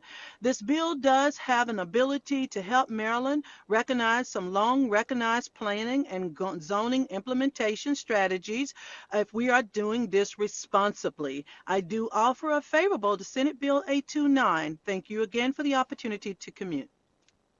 Okay, thank you, Dr./Councilwoman Cross. Any questions for our virtual witness? Okay, thank you. Okay, the only additional 2 witnesses we have before we pivot to Senator Augustine, I've got Dom Butchko. Dom, are you here? Signed up unfavorable. And then the final witness for information purposes only, Salem Firth. And that'll be the extent of the testimony on the bill. And we'll go to Senator Augustine. Okay, Dom, you're signed up unfavorable on behalf of MACO, so you can start. Mr. Chair, members of the committee, Dom Butchko with MACO, and Madam Vice Chair, my favorite Vice Chair, actually, here in respectful opposition to... Whoa, wait. Okay. Here in respectful opposition to Senate Bill 829. Counties are really eager to be a part of the housing conversation. We were here last week on a number of bills, support with amendments. We have our own housing bill. That being said, we see significant concerns with this legislation. If I can use kind of an old turn of phrase, right church, wrong pew. And I'm going to turn to our written testimony really quick. Highlights on how we interpret this legislation. First, it would erode adequate public facilities ordinances. These are the tools to make sure that infrastructure is not unnecessarily overridden and that we can still provide all the public services. This is something actually also reflected in the fiscal note. This would require high density without the current due consideration for what the area can accommodate. This would have blanket inclusion in commercial, which we already have the ability to do mixed use, but not only commercial, also recreational zones, which basically means we're going to be putting high rises in parks. Preemption on local affordability tools, again, the affordable housing needs market tools. The free market cannot produce affordable housing on its own, and local jurisdictions have tools we successfully use now to get there. This would preempt us from using those. And then finally, the county-only application. This is the Main Street Act. Most main streets are found in municipalities, yet everything in this bill would only apply to county governments. We look forward to working with the committee on a number of housing issues. This bill, though, needs a considerable amount of work, and we urge an unfavorable report. Thank you. Let's go to Mr. Firth. Thank you so much. My name is Salim Firth. I'm an economist at the Mercatus Center at George Mason University. It's a privilege, Chair Feldman, Vice Chair Kagan, and members of the committee to be before you today. 2 years ago, this body, the entire Senate, passed SB 484, which did allow, on a very limited basis, some multifamily residential development on commercial land. However, functionally, that has been limited to developers who are using dedicated affordable housing funding that already exists, such as the low-income housing tax credit, and thus does very little to overall increase the new housing flow into Maryland. This bill, Bring Back Main Street Act, would build on that small beginning by opening up more underutilized commercial land for affordable housing and welcoming any builder to the opportunity. Homes built under SB 829 still must abide by local bylaws, set-asides for affordable housing, perhaps contrary to what the previous witness implied. And the bill would also create far more opportunities for affordable builders. So it would, in fact, support and make cheaper land for affordable housing in Maryland. But as I noted in my 2024 testimony, recently built apartments in Maryland are, in fact, affordable to working class households anyway. If you look at the distribution of incomes, the distribution of rents, people who are earning 60, 70% of the area median income in Baltimore or DC regions can afford very recently built apartments. So building multifamily housing in these zones will actually make housing available to people who frequently need assistance in other states. In my own research, I've studied 11 other states which have advanced legislation to allow residential and commercial zones, maybe 12 with Virginia, and you can refer to the list in my written testimony. From observing other such laws, I've noted some technical critiques of this bill also in my written testimony. Thank you so much. Thank you for your testimony. Questions for either Mr. Butchko, Mako on favorable or our informational purposes only? Mr. Firth, questions? I have one. Yes, Senator Hester. Thank you both for being here. My question is for Mako. I mean, it seems like there's several housing bills this year, and you seem opposed to most of them except for your own, which is okay. But I kind of like this one, and I'm just curious: is there anything that we could work on in this bill that would make it better? So to correct the record there, we're support with amendments on most of the bills, particularly the three governor's bills. I mean, on all three of those, I think we're really close to being addressing all of our issues. I believe there's only 2 or 3 that we're fully opposed to, this being one of them. There's concepts in this bill that we can definitely work on, but I will say, and I would refer you to the fiscal note, what this will do to density and what this will do to local infrastructure, as well as our current way of making sure, where's density, how do we plan our communities, et cetera. Those changes are pretty dramatic. I'm not saying there's not a path to yes, but there's a lot of work that needs to happen in the next 48 days. Thanks very much. Sorry if I was wrong on the other ones. Is that where we're at? 48 days left? Okay, who's counting? Okay. Senator Caruso. Thank you, Mr. Chair. Mr. Firth, I know that you were trying to get to that last piece of your testimony about the two technical critiques, but then I think actually proposing a way to address that. Can you expound on that? Yeah, absolutely. Thank you. So there's, every bill needs some work. One of the things that this bill does is it keys the density allowances to the county's most dense existing zone. That's an approach borrowed from Florida, but Florida has a law that we in Maryland do not have, which makes it difficult to downzone.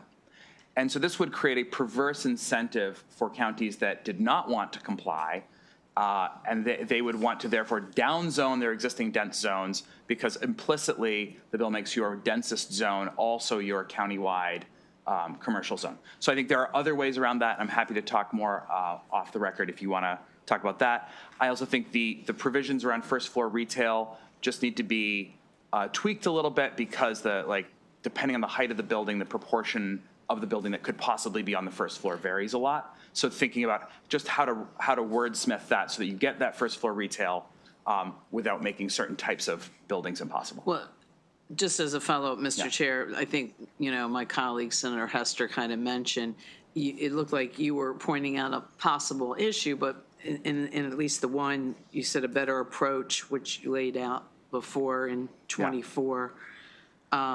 Is that, when you say a better approach, can you flesh that out a little bit? So what I've proposed is to say, statewide, in places, or at least in the larger population counties, if we're going to allow fairly high traffic uses like offices and commerce, we can allow some minimum amount of housing. So it might be, so you set some absolute standard that can apply almost anywhere, and you say, with exceptions for places that are unique, but say 3 stories, 1 parking space per unit, such and such a lot coverage. So some basic parameters, so a developer who wants to build almost anywhere in suburban Maryland can say, this is the standard rules. I can go to any strip mall that's defunct, tear down the strip mall, put in my townhouse product or my garden apartment product, and that's going to work there. But there are some other places where the context is different. So if you're in, downtown Silver Spring, a garden apartment is not going to pencil. And so then you say, keying off the context, either the height and density that's allowed to commercial development. So if you allow a 20-story commercial building, then you have to, in that spot, but not countywide, allow a 20-story residential building. So bottom line, even with these technical critiques, you still see this as a meaningful step forward? Yes, absolutely. Thank you. Okay, additional questions? Okay, seeing none, that concludes bill hearing on Senate Bill 829. Next up, we're going to take Senator Augustine's patiently been waiting to present 2 bills. Senator Augustine, do you have any preference on which of the 2 you want to go first on, or? Just go in order. Okay, so let's go. 553 is fine. Let's go with Senate Bill 553. I'm going to call up sponsor panel list consisting of Dom Buchko. Why don't you come back up, Dom? Emil Nussbaum, Kitty McElroy, and I've got How you doing? I'm good. Chief Baker from Howard County. Does that sound right? As sponsor panelists. We have a few additional witnesses. Sir, who are you? Vince Baker. Yeah, well, you're part of the panel. You're a sponsor, so you can take a seat. Again, okay, Senator Augustine, we're on Senate Bill 553. Let's go through the panel, take some questions, and there are a couple of additional witnesses signed up, but take them next. Senator Augustine. All right. Thank you, Chair Feldman, Vice Chair Kagan, members of the committee. Senator Malcolm Augustine here on behalf of Senate Bill 553, which I will actually make brief because there's really broad consensus on extending the life of the Commission to Advance Lithium-Ion Battery Safety. The original committee had 7 recommendations, and one of those recommendations was, in fact, to extend the mandate for the commission itself for 2 additional years to continue with their study. And, basically there's broad agreement on the need for the continuation of that. And so with that, I'm going to ask for a favorable report on Senate Bill 553. Thank you. Okay, thank you, Senator. We'll just go down the row. Am I good to go? Okay. Good afternoon, EEE Committee. I'm Kitty McElroy here as President of Maryland Recycling Network in support of SB 553. Bring my experience managing electronics and battery recycling contracts at the Northeast Maryland Waste Disposal Authority. I'm not speaking on behalf of the authority. MRN members include public recycling managers and private recyclers. We thank Senator Augustine for sponsoring this bill to reestablish the Commission to advance lithium-ion battery safety in Maryland, first enacted in 2024. I am a member of that commission. Our commission provided a comprehensive set of recommendations in a 68-page final report in November 2025. The commission has done great work with these initial recommendations. However, a reestablishment would allow us to continue research and recommendation on battery risks at the Port of Baltimore, roads, rail, and tunnels throughout Maryland, impacts of battery risks on insurance providers and insurance coverage availability, Maryland's current waste classifications for lithium-ion batteries, and how they affect collection, storage, and recycling, as well as how this could be better addressed in the permitting and regulation of solid waste facilities, and the integration of pending federal regulations and emerging third-party standards. Also, we request additional subject matter experts be added to the commission, including representatives from the Maryland Port Administration, Maryland Department of the Environment, Land and Materials Administration, Maryland Department of Transportation, commercial vehicle shippers, and the property casualty and commercial insurance industries. SB 553 would do just that. We thank you for this consideration and urge its passage so that we can continue to advance lithium-ion battery safety in the state. Thank you. Okay, Mr. Butchko. Mr. Chair, Madam Vice Chair, the best Vice Chair, members of the committee, Don Butchko with MACO here in enthusiastic support of Senate Bill 553. A little bit of history. This bill was actually a MACO priority in 2024, and I had the pleasure of writing the initial legislation. We are very excited to be here, seeing the commission doing great work and fully support it continuing to do so. We enthusiastically urge a favorable report. Thank you. Chief Baker. I have nothing more to add other than thank you very much for this bill. Testimony we had all day. That's good. Yes. Anyway, Senator Augustine. We're just not done with the work. And appreciate it. Okay, questions for sponsor Senator Augustine or the three witnesses? Vice Chair Kagan.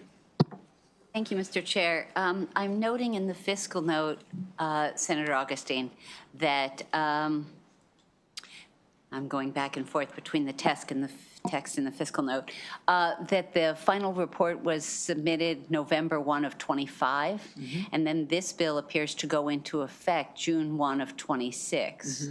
Can you just clarify for us in that 6-month gap, I guess?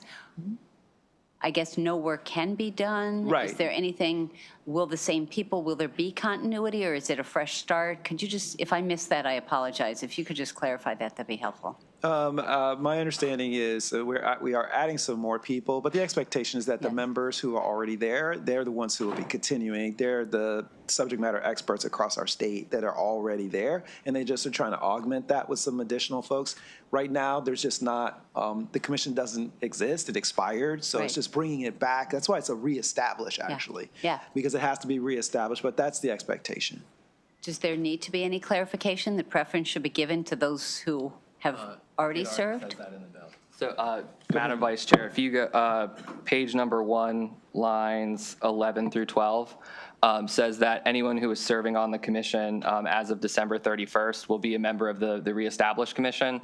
So everyone who was appointed previously will be basically reappointed and continue in their service. But the commission didn't exist on December 31st of 25 because the final report was due, was submitted in a way. Anyway, I'm sure we can clarify that. We have excellent counsel. We'll figure that out. We'll get it right. Thank you for helping us get that better. Of course. Thank you, Senator Augustine. Okay, additional questions for this panel. Senator Watson. Yeah. Thank you, Senator Augustine. One quick question. This focuses on lithium ion. Is there any focus on like solid state batteries or any other technology with respect to batteries and battery storage?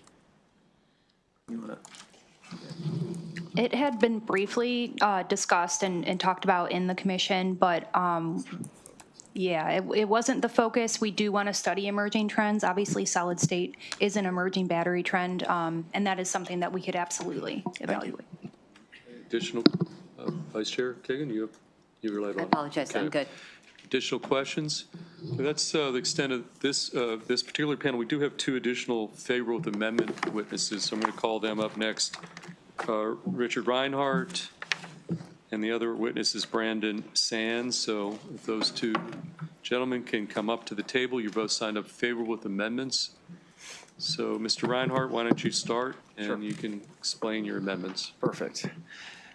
Good afternoon, Mr. Chair, Madam Vice Chair, members of the committee. For the record, Richard Reinhardt with Percy Public Affairs, representing the Maryland Turfgrass Council and the Mid-Atlantic Sports Management Association.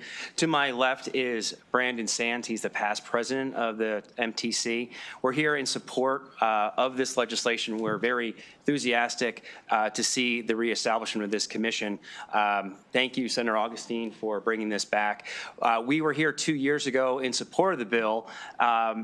In writing, I think knowing that this bill has an opportunity to come back and kind of revive the life of the commission and what the great work is being done, we would like to see a small friendly amendment be added where the Maryland Turfgrass Council be a part of that discussion. As the proliferation of these batteries are in our day-to-day lives, that also includes the landscaping and turf management industries. We're seeing more of these batteries in their day-to-day operations when they are working on the fields or in our parks and our schools. We're actually seeing bills being legislated to see more of these technologies immersed into these industries. And so as we start seeing that occur, we think it's prudent of us as industry leaders to be a part of a discussion where it's talking about these types of technologies and the safety and the recycling and the storage of. These are conversations that I think are prudent for MTC to be a part of. We understand the scope of what the commission will be looking at, and I think specifically in the language in the fiscal note where it talks about the integration of pending federal regulations and emergency third-party standards, I think we can certainly agree that the industry can provide some of those third-party standards in that discussion. We certainly hope that our amendment is something that you all favor. We have supported this bill, like I said, in the past, and we certainly would like to see us continue that support and be a participant. Thank you. Okay, Mr. Sands. Good afternoon, Chairman, Madam Vice Chair, and committee members. For the record, my name is Brandon Sands, immediate past president of the Maryland Turfgrass Council, or MTC. On behalf of MTC and our members, I'm here to support Senate Bill 554. I would like to thank both Delegate Boyce and Senator Augustine for supporting this important piece of legislation. We, along with the Mid-Atlantic Sports Field Managers Association, or MASMA, submitted a joint letter of support with a friendly amendment to include our industry as a member of the commission. The Maryland Turfgrass Council is a nonprofit organization that represents all areas of the turf industry, including golf, sports turf, sod producers, landscape, lawn care, and commercial vendors and suppliers. Mid-Atlantic Sports Field Managers Association is a nonprofit organization that is composed of sports turf managers and workers from Maryland, Delaware, Washington, D.C., and Northern Virginia. Once again, MASMA has partnered with Maryland Turfgrass Council this year to bring a more unified front from all aspects of our industry. As written, Senate Bill 553 reestablishes an inclusive cross-section of various state stakeholders to study and recommend best practices and guidelines for lithium-ion battery safety in the state of Maryland. I would like to highlight 2 important points that we expressed in our letter. Our associations recognize the growing environmental and safety concerns regarding the use of these batteries throughout our daily lives and professions. As our industry transitions away from traditional fossil fuel dependency due to either government policy or company philosophy, we need to ensure that we are supporting these changes in a manner that is protecting both our environment, our members, and the general public. 2 years ago, our association supported the creation of this commission, and we're here today to support its reestablishment. We believe this new commission is another positive step forward for the state to ensure it's moving in a direction that considers all of these factors and various industries that are impacted by this new technology. For these reasons, we humbly request the committee to give Senate Bill 533 a favorable report, which includes our amendment. We have shared our amendment with both sponsors. Thank you for this opportunity. Okay, questions for Mr. Reinhardt or Mr. Sands? Okay, seeing none, that concludes bill hearing on Senate Bill 553. We're going to bring Senator Augustine back up for Senate Bill 655. And Senator, you've designated 2 separate panels. I see Dr. Dan Morheim. We're going to bring former Delegate Dan Morheim up here as part of sponsor panel 1. Yep. Rich Keller, Kitty McElroy, I mean, you could tell, and then I've got Ava Richardson is signed up virtually, but she's designated as part of responsible panel 1, and then you've got a second panel after that. But so Augustine, why don't you proceed with Senate Bill 655? We'll go through the panel, and then I'll call up these additional panelists of yours as well after that. Okay. Thank you, Chair Feldman, Vice Chair Kagan, members of the committee, Senator Malcolm Augustine. Oh, actually, if you don't, is there a reason I got? Okay, let's just stick with where we got. Let's just do this. You want to change something? Well, I see the sponsor panel 2, it's only like 2 or 3 people. They're all favorable, but I don't know if we have seats. But here, let's just stick with this panel. Back to you, Senator Augustine, Senate Bill 655. All right, we'll get there. Okay. Senate Bill 6, Senator Malcolm Augustine here on behalf of Senate Bill 655, which the title says Electronic Device Producer Responsibility Program Established. But colleagues, what I want to say, though, is that we here in the state of Maryland, we already have an electronics recycling program, and actually he was the delegate at the time. Dan Morheim was the sponsor of that legislation back in 2007, and really this is an extension of that. This is really an extension of that. You all know we've had extended producer responsibility for packaging and paper that we moved last year, trying to build on the circular economy of that. And that's what this is about as it relates to electronics, which we know are really challenging, very difficult. We don't want them in the landfill. They're going to degrade if they go into the landfill. We do know that there are certain elements of it that it just makes much more sense to get them back into the manufacturing process. And so that's what this is about. This is about making sure that we create a program that will get us the most electronics into a circular economy as possible. And what the bill does do is it requires electronic device manufacturers to establish and participate in the Electronic Device Producer Responsibility Program, as you all are obviously very familiar with. What I will share with you all is that an important part of this is that the costs for these are harmonized into the cost of goods sold for the products. This is not a consumer-facing fee that is within this piece of legislation. We have been working in the interim with Kitty and the folks from the Maryland Recyclers Network, and also with the folks from Consumer Technology Association, who are the manufacturers of these products, as well as the Department of Environment, to really kind of hone in on how this can work out. I feel good that we actually are able to get there. There's really some agreement there. And so it's still a work in progress. We're still working on it. But I will ask for a favorable report on Senate Bill 655 after we've worked through some of those amendments. Thank you. Okay, why don't we just go down? We'll end up with Dr. Morheim. Go, you can start. Okay. Good afternoon again, EEE. I'm Kitty McElroy, President of Maryland Recycling Network, here to support SB 655. Again, bring my experience managing electronics recycling contracts at the Northeast Maryland Waste Disposal Authority, not speaking on behalf of the authority. MRN members include public recycling managers and private recyclers. We thank Senator Augustine for sponsoring this bill. We also thank former Delegate Morheim, who is here today on this panel, the original sponsor of our electronics law enacted in 2005, without which MDE would not have a structure in place to modernize it. We thank them both for their commitment and leadership. Unfortunately, the law is outdated and does not fund recycling. Many counties in Maryland have shut down programs due to costs. 6 counties have spent over $8 million since 2014 to run these programs. The 2024 MDE waste study found over 41 million pounds of electronics are landfilled in our state each year. Maryland has only 13 years left of landfill capacity when factoring in population growth. All of this is unsustainable. This bill will take the financial burden off taxpayers, eliminate fees at collection sites, and expand programs, especially rural areas. It will grow local jobs and increase our domestic supply of rare earth critical minerals and precious metals for the clean energy industry. We've already seen fires at collection sites, MRFs, and waste trucks in Maryland. These battery fires are toxic, burn longer, hotter, and are more difficult to extinguish. They escalate much faster, are prone to explosion or reignition, and can burn for days. We need to protect our essential workers, first responders, and infrastructure.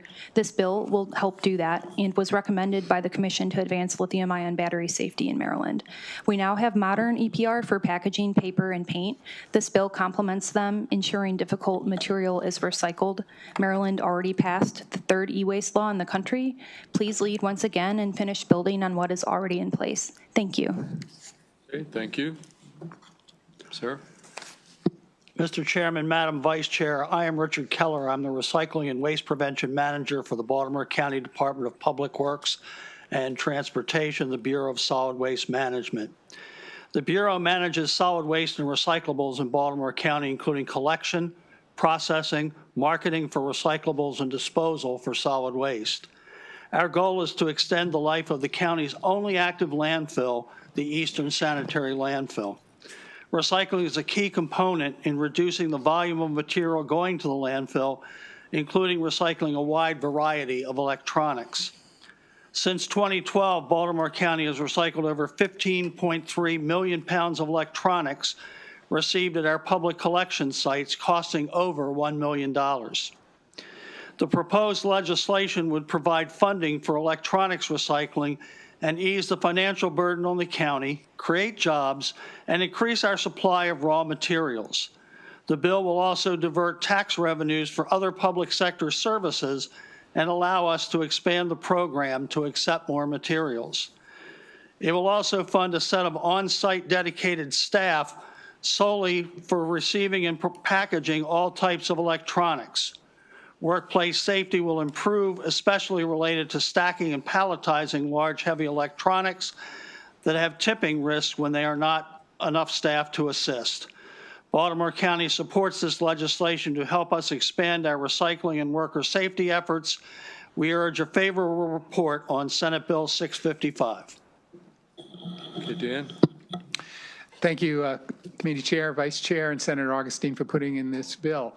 I'm going to give a little historical perspective. By the way, I should say it first, when I signed up as just me, but since then I've been authorized to speak on behalf of the Maryland State Medical Society, which strongly supports this bill, and you have their written testimony.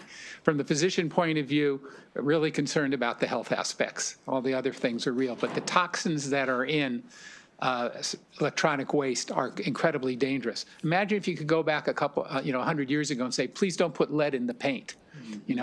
All the things that we could have avoided. We don't want to look back at this period now and say, why didn't they take action about all the electronics and the toxins that are in there that are cadmium, benzene, lead, arsenic?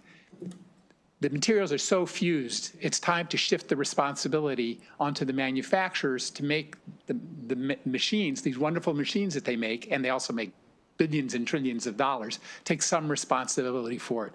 When I put in those bills a number of years ago, it was only the third bill in the state that enacted electronic recycling, and it did shift the burden a bit to the manufacturers. It's certainly time for an update. Nobody knew the deluge of electronics that would happen.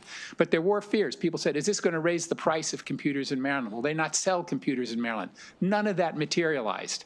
They're happy to sell computers in Maryland. The prices are competitive. So just take that off the list of concerns because it never actually happened. But the big issue from a public health policy point of view is we just don't need more cancer cases. We don't need all the other problems that these chemicals cause. Other people here are experts on the valuables. A typical laptop, I believe in the MedKite testimony, has like almost $14 worth of valuables. There are all these other aspects, the landfill aspects. But the physicians of Maryland and all health people who take care of folks with the diseases that are caused by the contents in these machines strongly support this bill, and we urge you to pass it. Thank you. Okay, thank you. Let's get Ms. Richardson in here. Ms. Richardson, you're on the up to 2-minute clock, signed up favorable. You're on sponsor panel of Senator Augustine, so you can start. All right, great. Thank you, Chairman Feldman and members of the EEE Committee. My name is Ava Richardson. I'm representing the Baltimore City Administration. We request a favorable report for SB 655. Echoing my colleagues, this particular piece of legislation is an example of how the city or the state has taken a leadership role on particular extended producer responsibility strategies, legislative approaches, and programs. As Baltimore City expands its zero waste programs, most recently adopting textiles mattress, as well as expanded electronic recycling programs. Responsibly stewarding these materials comes with a cost to local governments, and as a result, that creates a burden on our taxpayers ultimately. We want to ensure that those costs are shared by the public and private sector. Smart extended producer responsibility legislation is necessary to fulfill a vision of a circular economy, which better leverages existing consumer goods, materials, and resources in our economy. SB 655, as my colleagues shared so eloquently, is also addressing a critical public health issue. Electric battery fire incidences have occurred within Baltimore City facilities, creating safety challenges. This bill will support our electronics recycling needs and dedicated staff requirements for packaging electronics in busy drop-off areas as well. For these reasons, we request a favorable support, and I thank the sponsor for this bill for their leadership as well. Thank you very much. Let's take questions at this time. Senator Hester for the sponsor or any of the witnesses. Thank you, Senator Augustine. You've been a true champion in this area, and I fully support the intent of the bill. There is some testimony that's talking about, other models, and in particular about the PRO versus the clearinghouse and that kind of thing. Where are you in your discussions about potential amendments to the bill? That is what I was sharing, where we've been talking with CTA over the course of the interim and continuing to work with them. They look different, but they really don't for our purposes, really function all that differently. So I think that we'll be able to get to a place where we're in agreement on that. Sure. Okay, Senator Carrozza. Thank you, Mr. Chair, and Senator Augustine and Dr. Morheim. Good to see you. I think we have some shared goals on this legislation, but I think if we're talking amendments, some different approaches. Concerned about when I read page 4 in the fiscal note about the fees. Each electronic device manufacturer that sold at least 100 covered electronic devices in 2026 must pay a registration fee of $10,000 for manufacturers who sold at least 1,000 devices to MDE by March 1st, 2027. And then, referencing the Maryland Chamber of Commerce testimony, about these substantial compliance costs and the significant burdens even affecting our small and mid-sized businesses. So I was, given kind of that impact and these fees, again, with whether the amendments would address some different approaches on kind of some shared goals. So the way that this is set up, it is set up to move those costs further up. We're paying for these costs right now in the form of what we're paying for tipping fees at the landfill right now, and of course we're also paying for it with the health costs. And so what this is trying to do is to change where those costs are. And by moving them further up, and there is obviously a cost that's associated with that, we're seeking to make it for the overall total cost to lower it.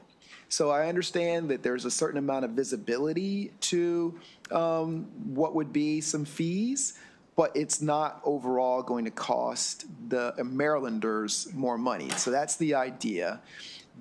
As far as the different model, this is a different model. So in previous iterations of this bill, we did have it where there was, in fact, a fee to the consumer. We changed it this time to make it such that it is cost harmonized inside of the product itself with the manufacturers. We've done that in concert with the manufacturers also, just to be very clear. And so that's what we're working on with them. And the clarifying is just on some of the mechanics of it. We're trying to get the mechanics right. We also want this to work well with other programs across the country. So that's also part of it, where those things just need to be worked out, and we are doing that. I understand the point about, you said the impact on Marylanders, I think, but these are going to be new and significant cost on companies operating in Maryland. And so, you know, and some of those are going to hit small and mid-sized They're not. businesses. I mean, there's a limitation in the bill for the small. If you're small, there are guardrails to protect the small from that and those who don't sell a certain amount. So that is built into the bill, first of all. I mean, this really is about the larger manufacturers who are out there. And again, they understand that it just makes much more sense to have this be more circular. Were there any incentive-based programs that you considered as a different approach rather than the mandate? Kitty just told me those failed. So my assumption is that those really haven't been able to work. The challenge is, Senator, the challenge is... We can take it offline, but to kind of dismiss all incentive-based programs, I can't accept The challenge is, well, that's fine. You're obviously welcome to do that. What we know is that what has worked is putting the cost and the incentives in the right place. So this is, in fact, an incentive-based program because it encourages the manufacturers, once they have a seat at the table and they're associated with the socialized costs that we all have for this, they are now a part of that. And so in that way, there is a certain amount of incentive attached to it. It just does look, it does look different than I think probably what you're referring to. And I don't know if the Maryland Chamber of Commerce has been at the table with you, but certainly some of the concerns they're raising in their testimony is very concerning on that impact. That's fair. That's fair. I think that there are, and I think that what Dr. Morheim was talking about is that some of those concerns were similarly raised at the beginning of the program that we do already have and that they actually did not come to pass. And so like that's a part of what we have observed here in our state with the existing program in different jurisdictions, that a lot of those concerns have not actually come to pass. Okay, additional questions for this panel, including the sponsor? Okay. May I add one thing? Sure, go on. Our knowledge of what's in these machines has changed substantially. And yes, back then when the bills were in, we got the same feedback from some of the business groups. Again, I want to emphasize none of those materialized. Computers did not stop being sold in Maryland. The cost was not passed on to consumers, and it was placed where it was. By the way, both bills passed with overwhelming bipartisan support. But the other thing is there are elements that we didn't really know about back then. For example, microplastics, which is all in the news now. But in 2005, 2007, we didn't know about microplastics. And so we're learning more about what's in the machines and how they will affect public health. And that's the biggest concern of the medical community. Okay, Vice Chair Kagan says she knew. No, I said he knew. Oh, he knew? Okay. Former Delegate Morheim did. Okay. Additional questions? Okay, seeing none, thank you to the panel. I'm going to call up the second panel. Senator Augustine, you've designated Dom Buchko for MACO, Tyler Bryce from MML, and Drew Vetter. Drew, I saw you. So those three witnesses are all signed up favorable as part of the second sponsor panel. So Mr. Buchko, I'm going to let you lead off, and then we'll go to Ms. Bryce, then Mr. Vetter. And then we do have some additional testimony after that. So, Mr. Buchko, why don't you start? Mr. Chair, Madam Vice Chair, members of the committee, Don Buchko with MACO here in enthusiastic support of Senate Bill 655. I'm going to keep it short. This is a great bill. You should pass it. We urge a favorable report. Thank you. Okay, Ms. Bryce. Hello, I'm Chair Feldman and Vice Chair Kagan and members of the committee. I'm Tyler Bryce. On behalf of MML, we also strongly support this bill. As we know earlier in the testimony, we heard a lot about the counties, but remember us, municipalities as well, will also benefit highly from this bill. Okay, Mr. Vetter. Thank you, Mr. Chair, members of the committee. My name is Drew Vetter. I'm here on behalf of the National Waste and Recycling Association, also in strong support of this bill. From our perspective, this bill has a strong link to the previous bill that we heard on lithium-ion battery safety.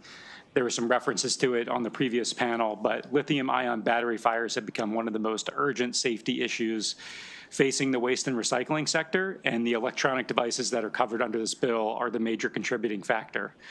In 2025, there were 448 publicly reported fire incidents at waste and recycling facilities across the U.S. I checked this morning with our partner with WM Waste Management. Just at the Maryland-based facilities, there were 30 to 40 small lithium-ion battery fires in 2025 and 5 to 7 medium-sized incidents. So this has become a major issue. Because of this issue, NWRA has identified it as one of their top policy priorities across the entire United States and have launched a public education campaign around this issue as well.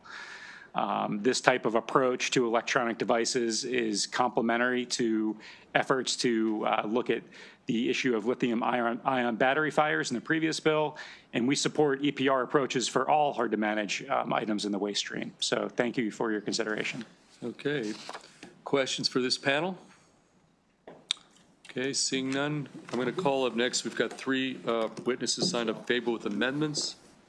Mark Feinroth. Mr. Feinroth, come up here. Frank Boston, Katie Riley, and then Sarah Price here for information purposes only. Is Ms. Price here? Okay, those are the final 4 witnesses on the bill. So let's get everybody up here. Okay. Okay, Ms. Why don't we, Ms. Feinroth, why don't you sit down? Why don't you lead off, and then we'll just go down, and then we'll end up with Ms. Price at the end. Okay, Mr. Feinroth, you signed up favorable with amendments. Yes, thank you, Mr. Chairman. Vice Chair Kagan, members of the committee, good afternoon. I'm Mark Feinroth from the law firm of Boston and Plout, attorneys at law. Signed up favorable with amendments. We represent the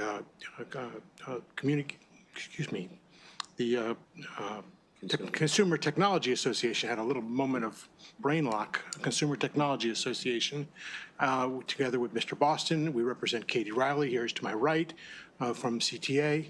And we would just kind of point out to you, as you heard from the sponsor panels and the witnesses that have already testified, electronic CPR is much different than the packaging EPR with which you are familiar and have previously considered.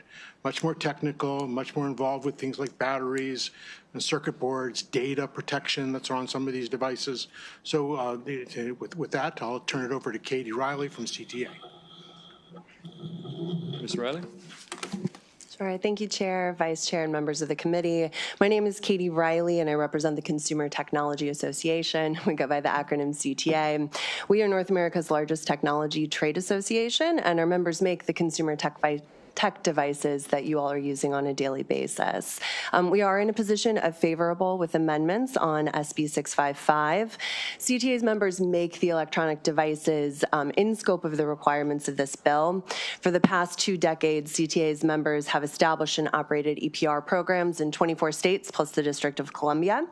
And as you heard, Maryland has an existing EPR law that's been in place since 2005. We have a lot of experience with EPR. And a couple things that I wanted to make sure I noted on the ways in which we do EPR a little differently for electronics. First is that there is no single producer responsibility organization or PRO that operates for electronics here in the U.S. like what you see for other industries. EPR structure for electronics must be market driven to help keep costs kind of measurable and in check.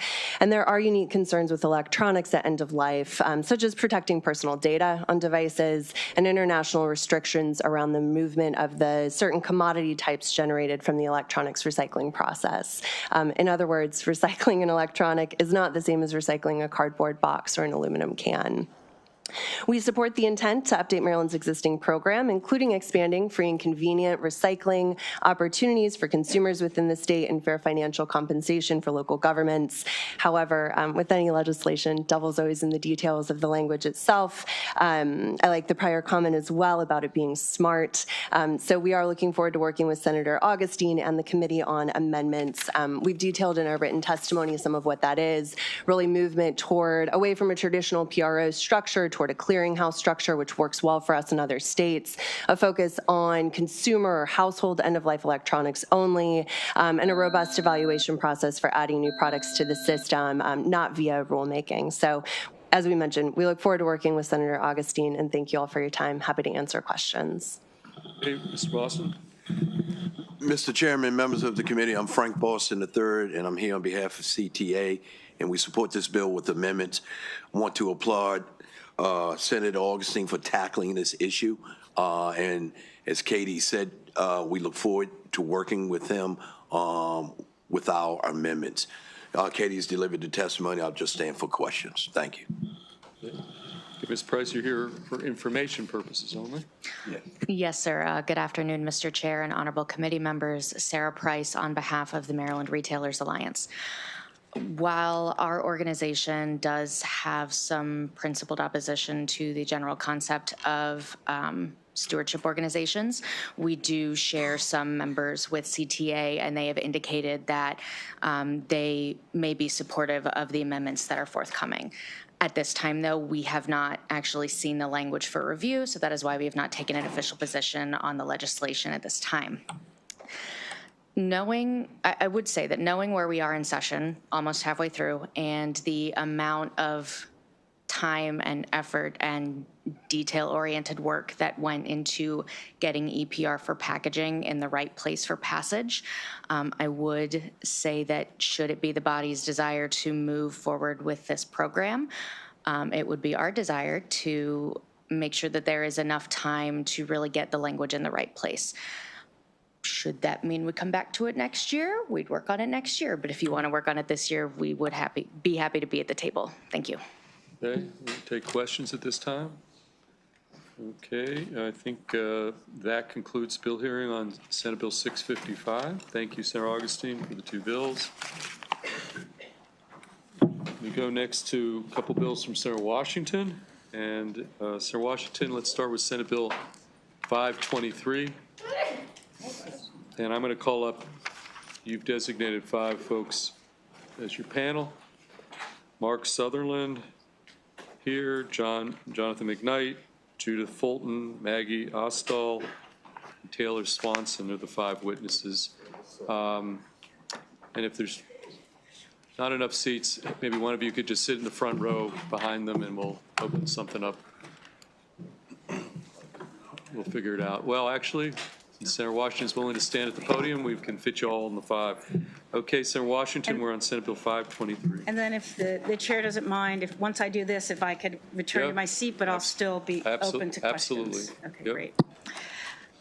Thank you, Mr. Chair. Thank you, committee members. For the record, Senator Mary Washington, and I'm here to present Senate Bill 523, Water Resources Protection of Vernal Pools. Clearly, this is a water year for me. This bill really addresses a critical gap in our watershed, our water protections, by establishing our regulatory safeguards for vernal pools. So, as you've heard me mention many times, our code around water and the definition of water and how we protect it or how we preserve it or how we regulate it really needs to be updated.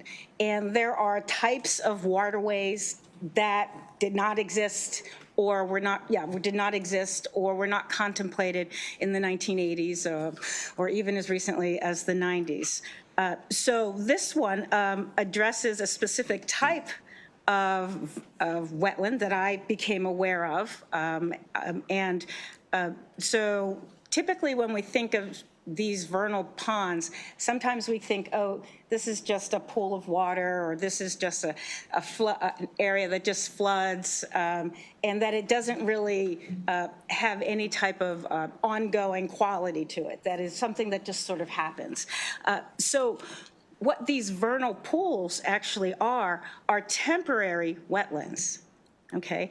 And they fill with water from the winter through the summer.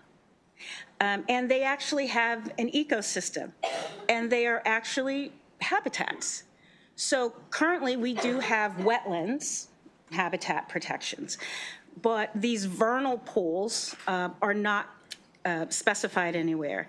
And our frogs and salamanders and something called fairy shrimp are really, they are species that are occupied in these spaces. But it's not simply just about the habitat themselves, but it's also for us as the state to protect against some of the things that are happening at the federal level. And so recently, Supreme Court stripped federal protections from half of our nation's waters, including vernal pools. So again, some of the protections that we could rely on at the federal level, we cannot rely. We just assume, or we refer to in code to federal law, those no longer exist. So we need to act.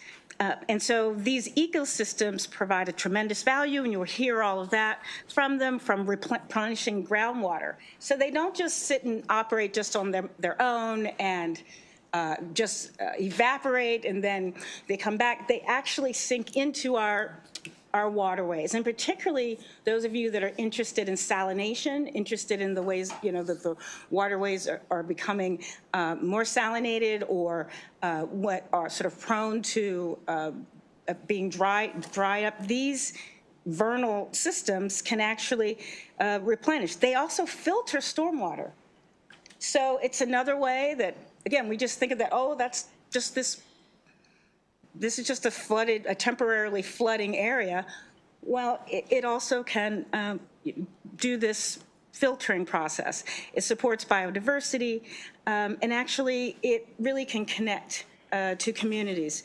So what we're proposing here is a very measured, reasonable approach, and the advocates have worked closely with MDE, but we need to codify some of that work. It has to. We're just going to establish and maintain a list of what vernal pools are. We're going to just define them, and then also we need to develop how do they fit into our permitting regime. This idea is to protect in a way that's consistent to the notion of non-tidal wetlands framework. We had wetlands and we had tidal wetlands, and we protect coast. Our coast, our Atlantic coastway, but we also understand that waterways exist in ways that are less familiar to those that do not live in urban areas. So it really does align with our existing non-tidal wetlands framework, and it's going to operate within that permit structure. I know that there are concerns. And I have want to note that during the House hearing on the cross file, the chairman expressed his commitment to working with MDE to resolve some of the outstanding concerns. MDE is expected to offer amendments. Again, we will look at those amendments, but remember that MDE has the responsibility currently to protect our waterways. But I absolutely welcome engagement. On the housing piece, this bill will not exacerbate Maryland's housing challenges. Committee, every time we put forward any attempt to address climate change, flooding, anything to recognize the changing environmental conditions that threaten our communities, we talk about housing challenges. We can do this on parallel tracks. They are not in competition. We can simply integrate them into our existing permit structure. So it won't create, no matter what people are saying, it won't create a separate permit. It is just expanding the definition. So again, we'll address the costs, et cetera. But in closing, the science is just there. The science is there. All waterways are connected, and temporary wetlands, like these vernal pools, are critical to the health of the bay, and in fact could save it, could really, if we focus on these, and perhaps they could be a way to replenish some of their challenges that we're having. So I just want to close by saying this is a measured, the advocates, and they'll tell you they wanted to do a lot more, but I was very clear about let's just define it, let's just understand it, and then figure out how it fits in. So we used to be, Maryland was a leader in water protecting the waterways, and we frankly have fallen behind. Want us to become a leader again. My sponsor panel is Jonathan McKnight. He's formerly of the Department of Natural Resources, Maggie Ostel with the National Aquarium, Judy Fulton with the Sierra Club, and Taylor Swanson, who is an Assateague keeper, and Mark Sutherland, Vernal Pool Partners. Again, I ask for your favorable report, any interest in helping to make the bill stronger or to address some local challenges that you think you might have that are reasonable. I'm open for that discussion. Thank you. Senator, do you have any particular sequence here? Oh, no, I think they have it figured out. You've got it all figured out?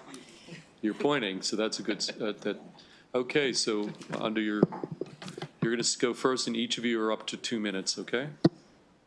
Excellent. Thank you so much. Good afternoon, and thank you to this committee for your work, and thank you to Senator Washington for sponsoring this really important legislation. I'm Maggie Ostal, Director of Conservation Policy for the National Aquarium. You have our written testimony. I'd just like to emphasize a few points also made by the Senator. Vernal pools are critical to the health of the Chesapeake Bay watershed. As mentioned, like other wetlands around the country, have lost federal Clean Water Act protections. More than 700 species depend on vernal pools, including wood frogs, fairy shrimp, and state endangered tiger salamanders. Vernal pools are ideal breeding grounds for amphibians and the only habitat where certain species can reproduce. Vernal pools act as natural stormwater runoff ponds and help replenish groundwater, as Senator Washington mentioned. These are free ecosystem services that we benefit from. Now I'd like to use my remaining time just to share a few seconds of a vernal pool in Gunpowder Falls State Park. This is excerpted from an audio recording available on our website, narrated by the late, great Jack Cover, who was the aquarium's general curator and a renowned expert on amphibians, reptiles, and the ecology of the Chesapeake. All these trees are absorbing tons of carbon, and they're not, one of them sends you a bill for that service. Even though I did this, 50 years ago, starting with it, I feel like every spring, if I don't get out into a pond, put boots on, and then have peepers just wreck my ears, it's like it's a ritual, and it's never gotten old. It's just like to see these spotted salamanders on the bottom, and just the whole thing. So it's more the fact that it's like spring has arrived. So yeah, it's pretty amazing. A few moments later, Jack reflects on vernal pools he used to visit that have since been destroyed, and signs off by reminding us that habitat loss is one of the biggest threats to wildlife. With that, the National Aquarium urges a favorable report on SB 523. Thank you. Okay, thank you. Well. Chair Feldman and honorable members of the committee, Judy Fulton from the Maryland Sierra Club. We support Senate Bill 523 because of the benefits of vernal pools to the health of the environment, Marylanders, and our important native species, including birds, amphibians, and native plants. Maryland's easy-to-miss seasonal pools are threatened because they are often filled, drained, paved over, and bulldozed. However, they provide critical, unique habitat for native species. Some of our animals and plants exist only because of these fragile, remarkable ecosystems. Others, like migrating birds, depend on them as they pass through Maryland. Bird populations have dropped 30% in 50 years, and loss of natural areas is the main reason. Seasonal pool ecosystems are crucial in saving and protecting birds by providing them with habitat, food, and water.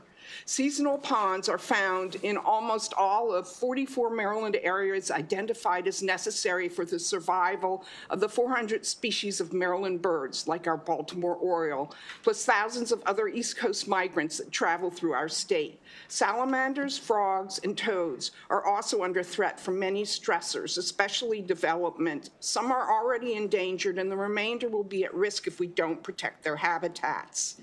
In the mid-Atlantic region, a remarkable 26% of amphibians listed as state threatened or endangered depend on vernal pools for breeding. As for plants, the pretty yellow water crowfoot wildflower and many other species are endangered, according to the DNR. Let's not silence the calls of our birds and amphibians. And let's protect unique plants for future generations. The Maryland chapter of the Sierra Club respectfully requests a favorable report on SB 523. Okay, thank you. Thank you, Chair Feldman and members of this committee. My name is Taylor Swanson. I'm the Executive Director of Assateague Coastal Trust, and you are Assateague Coastkeeper, the water keeper on the Lower Eastern Shore. Assateague Coastal Trust asked for a favorable support on Senate Bill 523 for the reasons below. I'm both a water keeper, I'm a wildlife biologist, and I've had the distinct privilege of working in almost every county in Maryland. And I can tell you Maryland is vernal pool country. They are everywhere. Assateague Coastal Trust specifically is a nonprofit dedicated to the health of our waterways on the Lower Eastern Shore of Maryland. On the Lower Eastern Shore, nothing is more important for our economy and way of life than clean water and abundant wildlife, which this bill takes great steps towards protecting. Vernal pools, beyond being a fantastic home for a huge array of threatened, rare, and endangered species, which you've just heard about, are also ephemeral bodies of water that play a crucial role in our water cycle. Vernal pools help to capture stormwater. Through that, they help mitigate flooding. They help to control the flow of water across the landscape, which has huge benefits for people and infrastructure. Vernal pools help to recharge groundwater and recharge aquifers. Vernal pools additionally help with the filtration of water, filtering water before it's discharged through springs into our water bodies, creeks, rivers, streams. In 2023, the Sackett versus EPA ruling left ephemeral water bodies vulnerable. It stripped their protections. It's time that we in Maryland take an important step towards protecting those bodies of water again. On the Lower Eastern Shore in particular, where aquifers are extremely fragile, the function of vernal pools is of paramount importance. It's for these reasons that Assateague Coastal Trust encourages your support for Senate Bill 523, its efforts to protect iconic species, and the crucial ecosystem services that it provides. Thank you. Okay, thank you. Good afternoon, Senators. Thanks for the opportunity to be here before you. I am Jonathan McDonough. I'm a forest landowner in Anne Arundel County. I am retired, but I served for 40 years with the Maryland Wildlife Service at the Maryland Department of Natural Resources. And my colleagues have done a terrific job talking about the biological importance of vernal pools, their importance to clean water, the Chesapeake Bay ecosystem, et cetera. I'm going to take a moment and talk about the fiscal note on this bill from the Department of Natural Resources. In past years, I've watched this bill come out, and I've always admired the pure chutzpah of the Department of the Environment with the numbers that they have come up with for this bill. This year, they have doubled their previous assessments for the amount of effort and positions it would take to accomplish this work, literally doubling down on what was, frankly, an eye roller of a number to start out with. 10 states in our region already protect vernal pools. New York incorporated this measure using existing staff in their wetlands programs only. Massachusetts estimated a need for fewer than 2 new positions in order to take all of that on board. This bill will actually be a minor tweak to the Department of the Environment's ongoing regulatory responsibility, although it will be a big deal for Maryland conservation. So thank you for your positive consideration of this important conservation bill.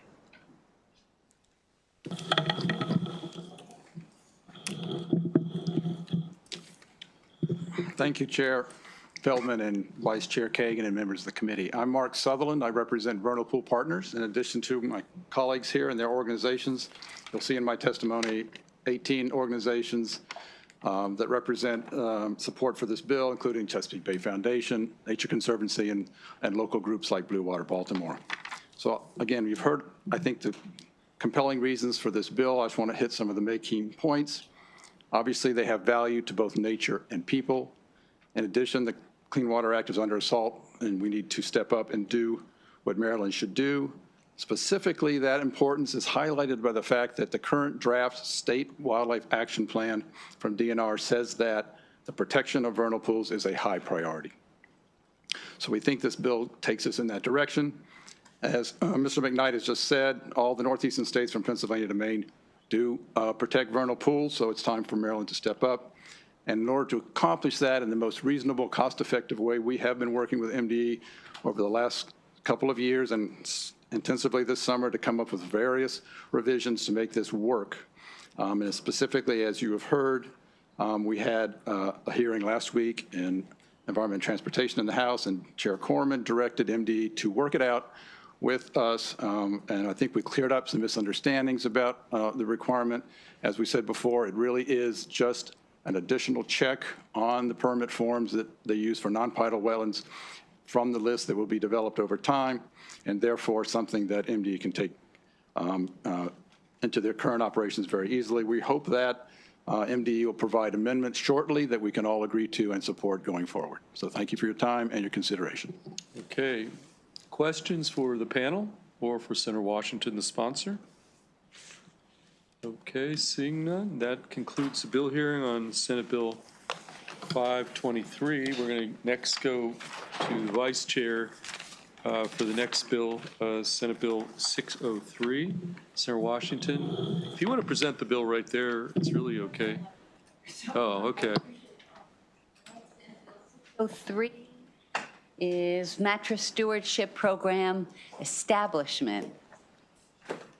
Senator Washington, I am glad to finally be hearing about this bill in the Senate, not just in the House. Coming up to join Senator Washington will be Kitty McElroy, Allison Keene. If you all are here, you can come up. And Senator Washington, you can begin when you're ready. Thank you, committee. For the record, Senator Mary Washington. As the Vice Chair just said, this is a reintroduction of House Bill 858, which passed out of the House. And this year, the bill does reflect a phased-in implementation timeline, giving producers, retailers, and MDE more time to build the infrastructure. Now, I don't usually love, just to, to be honest, these stewardship bills, and I believe, frankly, that a lot of this work can be done in a less onerous, perhaps, way. I cross-filed the bill because I do believe that the recycling of mattresses is a problem. And it's the type of problem that you see on our highways, and that there are issues if they're just, you see them all over the place, and they're bulky, and we just need a way to deal with them. And so that is why I put it before our committee, because they're bulky, they're full of synthetic materials, and even the types of bedding that are typically accepted, even in programs like this, don't really accept the ones that have gotten wet, have gotten dirty. So even this program wouldn't address the full scope of the challenge of mattresses. So we'll have to deal with them. And frankly, I do think that we could perhaps look to deal with them as we have in the past done with tires. Now, again, the other thing that attracted me to this issue is that it can create jobs. It's a skilled job to take these mattresses apart and to deconstruct them, and to use and to be able to use the materials, to recycle the materials. They are negatively impacted. The ones that actually do make it to the dump are filling up our landfills. And then also there's incineration, so that causes a problem. So there are models of this particular model in California and Connecticut, and they've recycled millions and millions of these.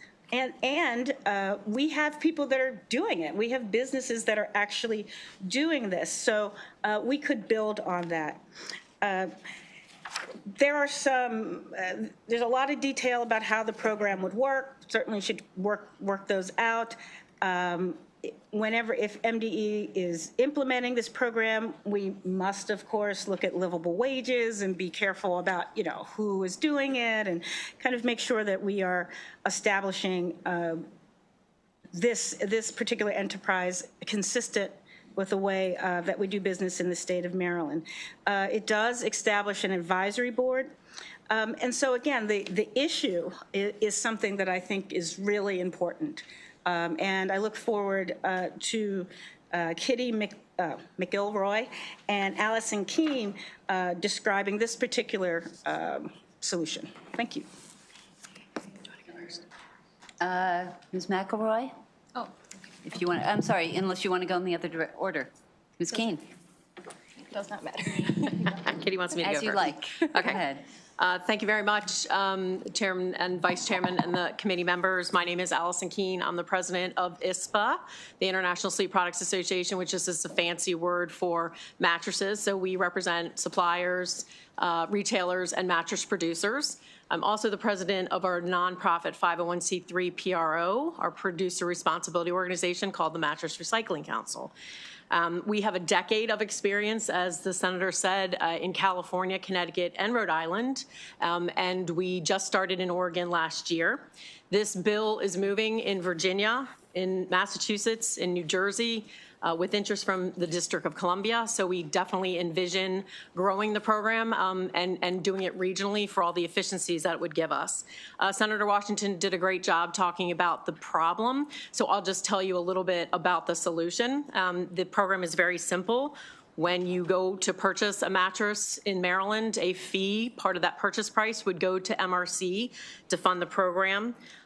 We fund collection, transportation, and recycling. We contract directly with local governments for transfer stations and residential opportunities. We contract with retail for take back. When you buy a mattress, we can take back the old one. We actually contract with large volume users too. So think about hospitals, hotels, university, and the military. It does take oversight from the MDE, which is why legislation is necessary. We have a program plan that puts it all in place and gets approved, and then we have an annual report. It allows the program to exist without free ridership, and it allows a program where producers and retailers aren't put at a competitive disadvantage to larger producers, retailers, and most importantly, imported products. Producers and retailers are part of the program. They sit on the board of MRC, and I am a born, raised, and currently living in Maryland person. I would love to see the program in my state, so we urge your positive vote. Thank you. Thank you, Ms. Keene. Ms. McElroy? All right, good afternoon, Triple E. I'll be repeating myself a little bit for the record. I'm Kitty McElroy, president of Maryland Recycling Network, here to support SB 603. Bring my experience managing mattress recycling contracts at the Northeast Maryland Waste Disposal Authority. I am not speaking on behalf of the authority. MRN members include public recycling managers and private recyclers. We thank Senator Washington for sponsoring this bill. Mattresses are safety and fire hazards. They take up a lot of landfill space, don't compact well, create flammable air pockets in landfills while springs get tangled in processing equipment, delaying operations due to costly repairs. However, they are recyclable. I would like to acknowledge the trailblazers, Baltimore City, and the counties of Charles, Frederick, Howard, Midshore, Montgomery, and Washington, who have implemented mattress recycling. These programs are successful and can be replicated across the state. However, many of them are struggling to keep up with costs. Since January 2022, just 5 jurisdictions have spent over $2.8 million on these recycling programs, while diverting over 10.6 million pounds of mattresses and box springs from disposal. Now, Maryland has only 13 years left of landfill capacity when factoring in population growth. This is unsustainable. Mattress recycling is a manual, labor-intensive process requiring expensive equipment to dismantle, process, and bale its components.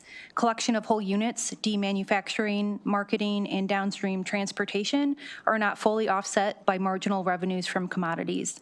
This bill will fully fund these programs, take the financial burden off taxpayers, eliminate fees at collection sites, disincentivize material being illegally dumped, and grow local jobs. Jurisdictions can divert much-needed funds to other public services and kickstart these programs statewide, especially in rural areas. The steel springs from our end-of-life mattresses could very well contribute to the reconstruction of the Francis Scott Key Bridge. We now have modern EPR for packaging, paper, and paint. This bill complements them, ensuring difficult material is recycled. Thank you. Thank you, Ms. McElroy. Let's see, we do have some favorable with amendments, but so before we get to them, are there questions for Senator Washington or these two witnesses? I have, and Senator Washington, I'll toss it to you, but I'm happy to defer to your witnesses if you like. You talked about long implementation date. The fact that it's not being implemented until, and then it expires, I'm wondering if you can talk us through that. It's, hold on, why did I lose it? It's only 5 days, July 1 of 29, so it's 3 years to have an on-ramp, and then it expires. Yeah, yeah. I think I expressed it as a part of my opening remarks that my interest is that the issue, that this committee should address this issue. Yes. There are, I think, some ways to, yeah, I think we can find other directions. I agree that that was a challenge with the bill as drafted. Yes. So maybe I'll ask you two, which have the national perspective. California, Connecticut, Oregon, Rhode Island, since 2013. So there's a lot of places we can learn from. And then I think it was you, Ms. McElroy, who listed, no one of you listed, sorry, a whole bunch of Maryland counties that are already doing it. Do we have to wait 3 years to start this? We don't. We could implement it tomorrow, actually, as long as we get a program plan and approval. I believe the date was put farther out because MDE is currently dealing with a much, much more complex product, which is packaging. However, it usually takes us 6 months to a year to get started in a state, as long as we have the appropriate folks at MDA working with us. Okay, and then I have a question that is related, unrelated to this bill. Mattresses, there are a lot of people who are unhoused, who don't have mattresses, who don't have beds, or who have really awful mattresses. Do you all, as the international mattress person, Ms. Keene, I want to make sure I'm getting your name right. Yes. Yeah. Do you guys have mattress donations through nonprofits? Do you help market and redistribute if they're not contaminated and infested with icky things? Yes, we do, actually, and that's part of the program. So as Kitty said, there are folks that are already recycling in Maryland. If they get a really good mattress, it can go to donation or what's called refurbishment. So you can take it apart and use the good products and then sell it at a lower cost or donate. So most of our recyclers, and in all the states we're operating with right now, a lot of our contracts have that component in it as well. We'd rather see reuse first than actually pulling apart and recycling. Amen. That's great. I see no other questions. Senator Bailey, are you here for this bill or another bill? Okay. All right. With that, let's shift to our favorable with amendments. Thank you for being here. Ms. Keene, Ms. McElroy, Mark Feinroth, Dominic Butchko are here favorable with amendments. We haven't seen you guys in so long. It has been a while. And it's good to be back. We've missed you desperately. That's right. Sure. Good afternoon, committee members. Thank you, Madam Vice Chair and Mr. Chairman, members of the committee. Mark Feinroth on behalf of the Maryland Hotel and Lodging Association in support of the bill with an amendment. The Hotels and Lodging Association folks are end users of mattresses. We have mattresses in all of our rooms, as you can imagine, as I'm sure you've experienced at one time or another. But some of our upscale hotels and some of our mid-level hotels brand mattresses that they decide to purchase and have in their homes, in their hotel rooms, excuse me.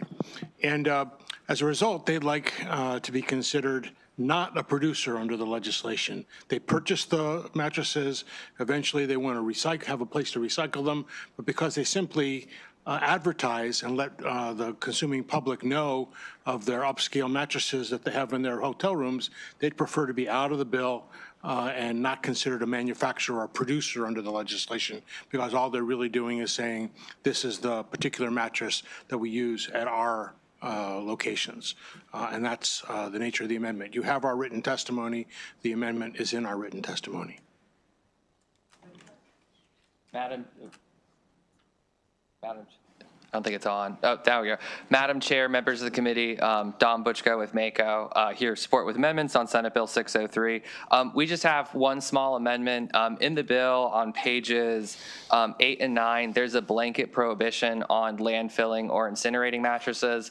Right now, that's the only way to really dispose of these. Local jurisdictions are just concerned that when we're standing up this new recycling infrastructure, if for whatever reason the facilities don't work, it still falls on the county to find a way to dispose of these, and those are the only methods we currently have. So we would just like a carve out where if the infrastructure is not functioning in the jurisdiction, that counties can still use those methods, but only in that instance. So we respectfully urge a favorable report with amendments. Questions for either of these two favorable with amendment witnesses? Mr. Feinroth, if the hotels were exempted, they get to just keep using the landfill? No, they would use the recycling mechanism and pay the fee when they purchase the mattresses. Yes. So they would be involved in the EPR system, but as users rather than manufacturers. Thank you for the clarification. Okay. Senator Washington, you're good? I don't know if the advocates, with the people who drafted the bill would agree, but I do believe some of the categories that are considered producers are just large users, and that we should figure out how to accommodate those large users, not exclude them altogether, but I do think that we can figure out how to accommodate it. Thank you, Senator Washington. Seeing none, the favorable with amendment witnesses are excused, and we have a witness who is unfavorable, Sarah Price with the retailers. Ms. Price, if you want to come on up.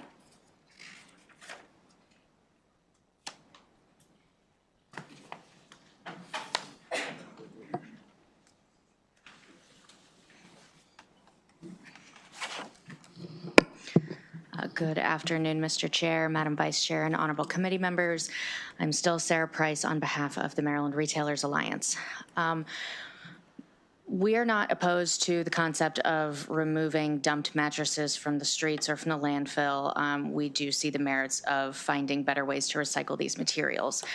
Our opposition is more from a position on stewardship organizations as a whole, because we have concerns that these types of programs drive up costs for consumers, and that there is the chance for overspending of these programs because the stewardship organizations may become bloated over time.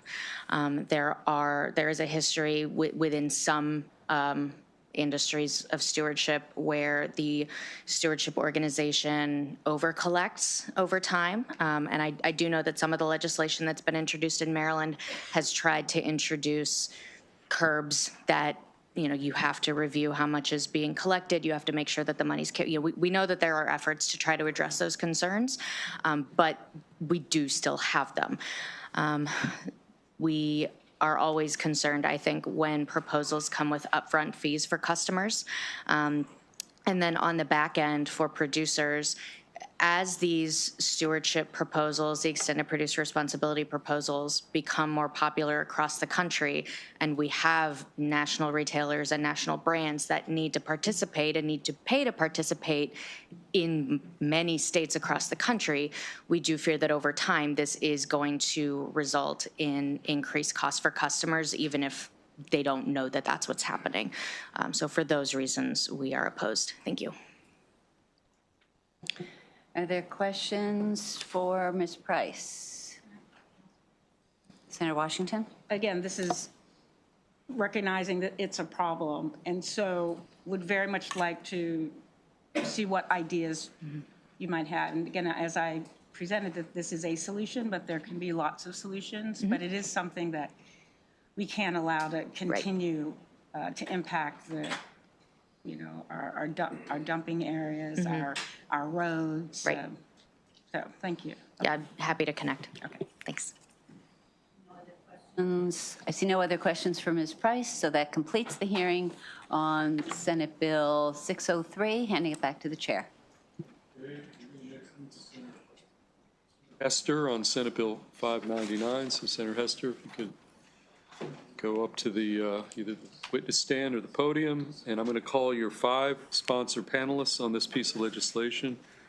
Drew Schmidt-Perkins, Lindsey Thompson, Kelly Dorden, Don Butchko, and Tyler Huff. I see Tyler here, Dom. These are the 5 witnesses on this bill, Senate Bill 599. And whenever you're ready, Senator Hester, you can proceed. Enough seats.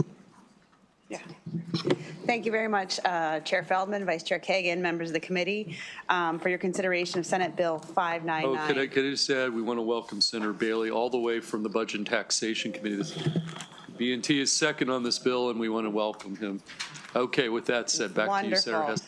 So I'm still Senator Katie Fry Hester, and I'd like to welcome Senator Bailey as well. Thank you for your consideration of Senate Bill 599, which would establish 3 coordinated grant programs to build Maryland's food waste reduction and organics diversion infrastructure. If this bill sounds a bit familiar, it's because you heard it in a similar form, but not exactly the same form, a couple years in a row. Maryland, as you may remember, is discarding enormous amounts of usable food and organic material each year. This waste resources, increases greenhouse gas emissions, and places avoidable strain on our landfill.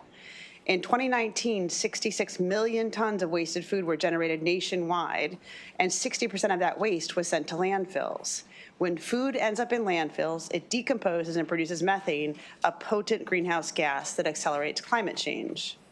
Here in Maryland in 2024, food represented about 19% of all of our waste at 850,000 tons. Each household loses around 216 meals annually, and much of this food could have been used or composted rather than ending up in our waste stream.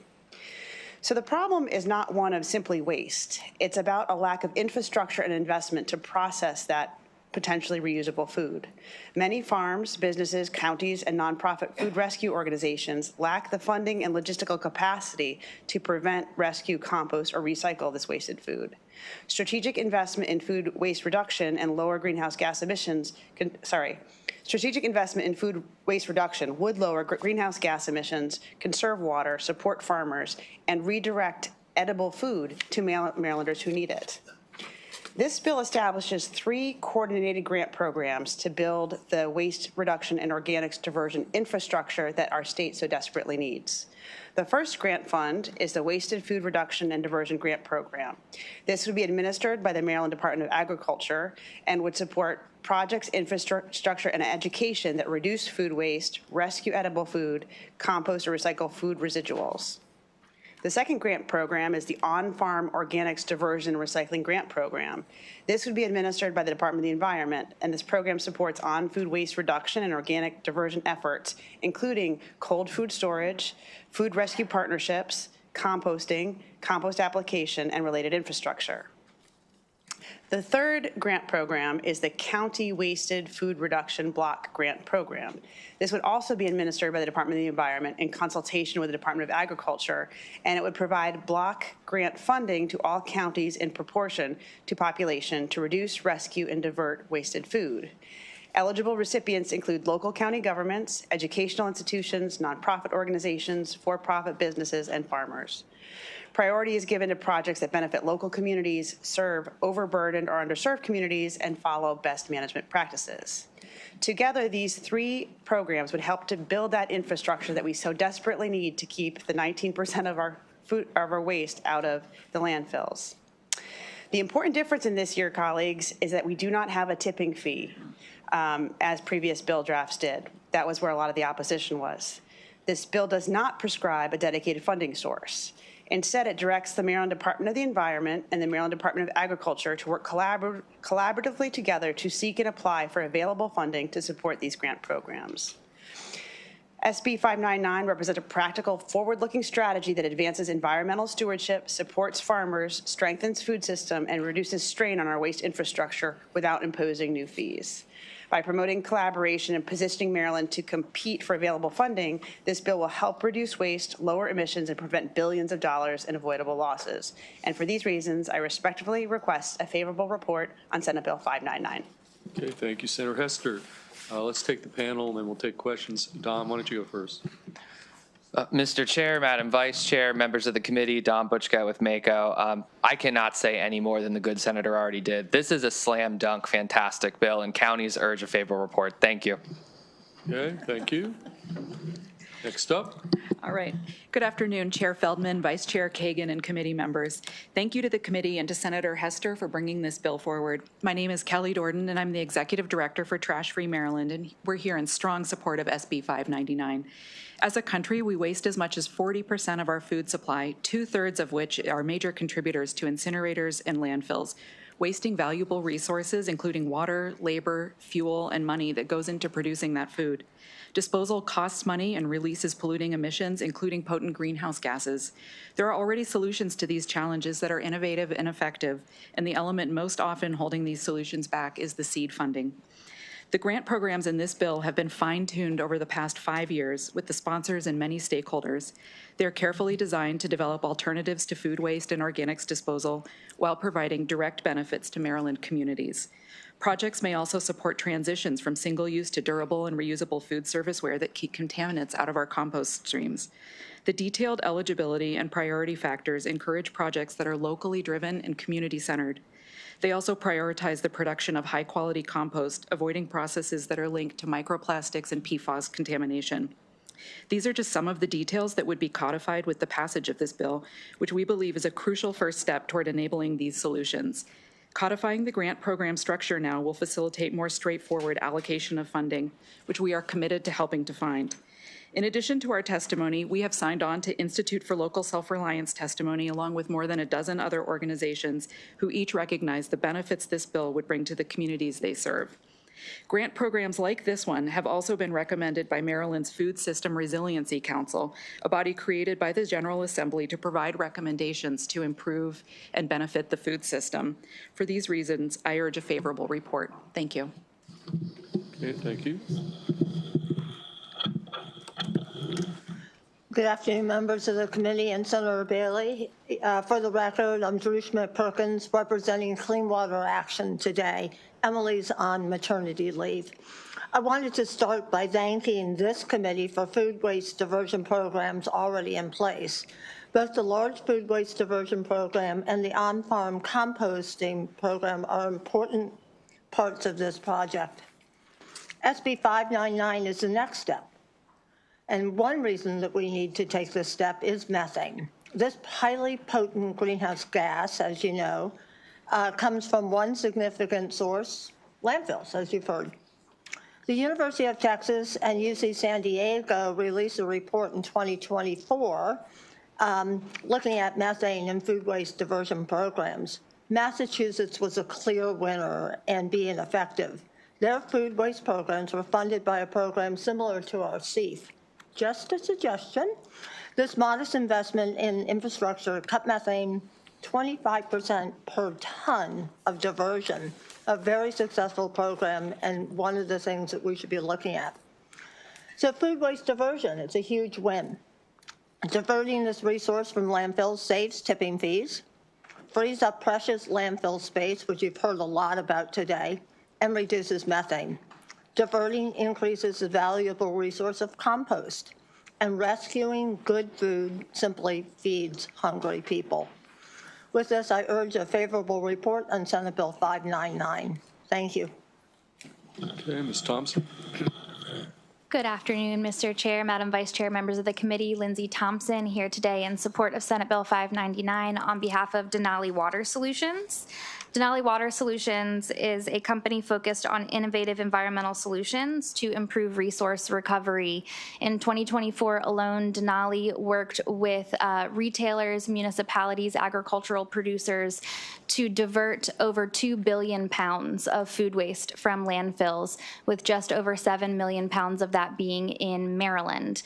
They have contracts with grocers and retailers for depacking technology that separates the waste and recyclables from the food waste and then delivers that to composting facilities.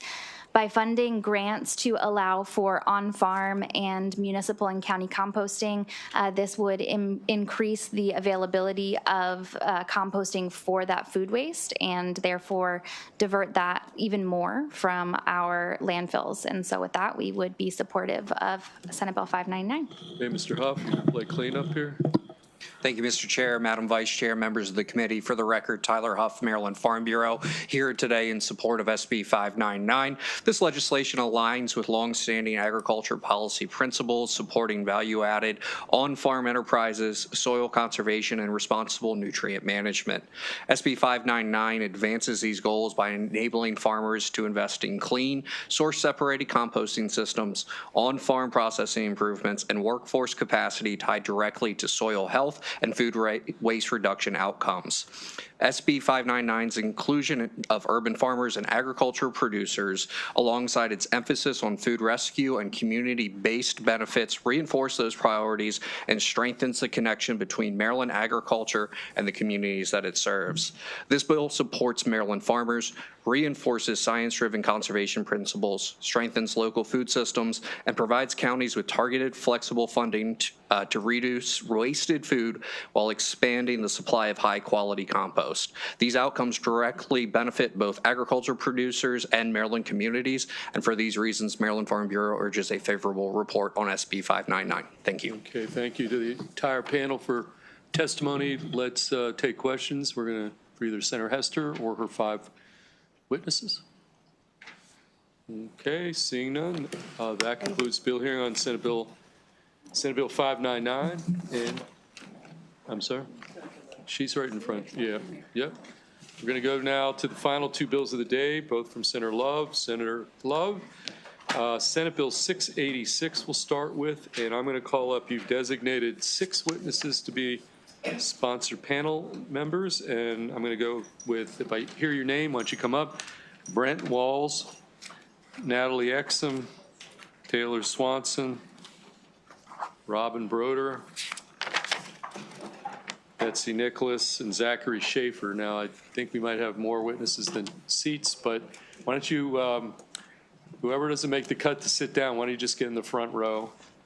And then we'll get a seat open for you when, but we'll go through all the witnesses, then we'll take questions. So Senator Lowe, take the time you need to present Senate Bill 686.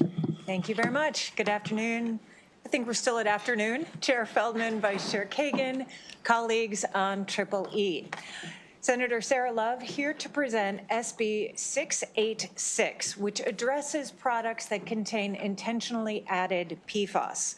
This committee is well aware of the dangers of PFAS. This is for the Vice Chair, per and polyfluoroalkyl substances, toxic chemicals which cause increased risks of cancer, infant mortality, reproductive harms, depressed immune systems, developmental effects in children, among other health issues. And you'll hear from Dr. Exum later, who is an expert in this field. The challenge we face is how to protect our people and the environment when PFAS chemicals are in so many things. This body has taken a very measured approach. Turn off the spigot, address areas that pose the highest exposure for humans, and hold users, those who manufacture and use PFAS, responsible. So today I'm bringing you 2 bills that are the next step in addressing PFAS contamination. The first one, what we are hearing right now, is SB 686, which has to do with turning off that spigot, phasing out intentionally added PFAS in common products. The second bill, which we'll hear in a few minutes, is SB 719, which addresses areas that pose the highest risks of exposure. That's PFAS on agricultural land. So you all may remember that I had the biosolids bill before you last year. And one of the things that we heard time and time again from the wastewater treatment facilities were that a lot of the PFAS that comes into their system comes from residential waste. SB 686 is a direct response to that, and I want to thank some of the water utilities for submitting testimony in support of this bill. We need to stop PFAS at the source before it gets into our water, into our wastewater systems, onto our agricultural land, and into our bodies. So as submitted, SB 686 has 3 components. First, it would phase out the use of intentionally added PFAS in common household items, such as cleaning products, menstrual products, pet food packaging, cookware, personal care products. Think about dental floss. I'm not kidding you, there is PFAS in dental floss.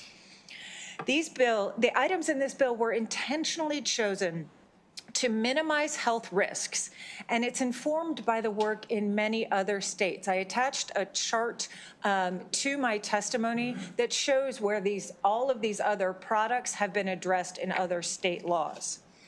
This bill phases them out over a period of time so as to give companies a chance to sell off their existing stock and move to PFAS-free products. And let's be clear, there are a lot of PFAS-free products out there. I encourage you to just do a quick Google search for name your product PFAS-free, because I promise you it's out there. Second, SB 686 draws from what other states have done by including a registration requirement for those products that have unavoidable uses of PFAS and requiring them to pay a fee. Many other states have this requirement, and we drew this section from them. And while I would ideally like to keep this section, having had conversations with MDE, I understand that it's just not feasible at this moment, so I will be proposing to the committee an amendment to take out that registration section, section 1606. So the third part of the bill creates a special fund that would receive monies from lawsuits, general fund transfers, and donations, and would spend it on remediation, monitoring, community assistance, and research and innovation. Setting up this fund recognizes the need that is out there to remediate all of the harms that PFAS is causing. So finally, I want to briefly address some of the things that you will hear from the opposition. You'll hear requests for exemptions. In crafting this bill, we intentionally chose a path of listing what is to be phased out rather than listing a whole huge list of exemptions. So with the removal of the registration piece, there's no need for a massive list of exemptions. Another thing you might hear is include this PFAS, but not that PFAS. This committee has dealt with that whack-a-mole before, and I know you are well familiar with that. Finally, while some may claim that we should narrow the applicability because, this coating is safe or that product is safe, it's not so simple. While products, especially pots and pans, may be safe in their very pristine condition if heated over a certain temperature or if scratched, they are not safe because they release certain chemicals, microplastics, PFAS, et cetera. And I don't know about you, but I don't trade out my pots and pans every time there's a scratch, nor do I think that we as a state should have it a policy that you need to do that in order to avoid cancer. So by turning off the spigot of PFAS in these products, we can reduce our exposure to these toxic chemicals, as well as reduce the PFAS that is coming into our environment and our system. And with that, I ask for a favorable report, and I would like to turn it over to Dr. Exum. Dr. Exum, you've been designated as lead off, and so each of you are going to be on the up to 2-minute clock, though, okay? So we'll start there. Thank you, Chair and Vice Chair. My name is Natalie Exum. I'm a professor at Johns Hopkins Bloomberg School of Public Health. My work focuses on connection of exposures through waterborne contamination and public health. I just want to take a minute to remind everyone why we're here, and that is because about 50 to 60 years ago, when this chemical class of chemicals, PFAS, were being developed, this carbon-fluorine bond was being developed, the major chemical companies at that time were DuPont and 3M, and they had innovated what they thought was going to change our lives in America. And now we got Scotchgard, and we got Teflon, and we got popcorn bags that could pop popcorn in our microwaves, and we got pizza boxes with that perfect wax on the bottom. We got so many materials that have changed our lives, and they believed when they were making these materials that these things will not get out into the environment and they won't get out into people. And we now have only had the investigative work done to show that when the chemists that were working in these companies realized that they had actually gotten into humans, they were aghast and had left their jobs because they could no longer conscionably do their jobs. Okay, so now if I were to test everyone's blood in this room, and there's maybe 100 people in this room, 97 of us would actually have this in our blood right now because it has gotten into everything and it is in everyone.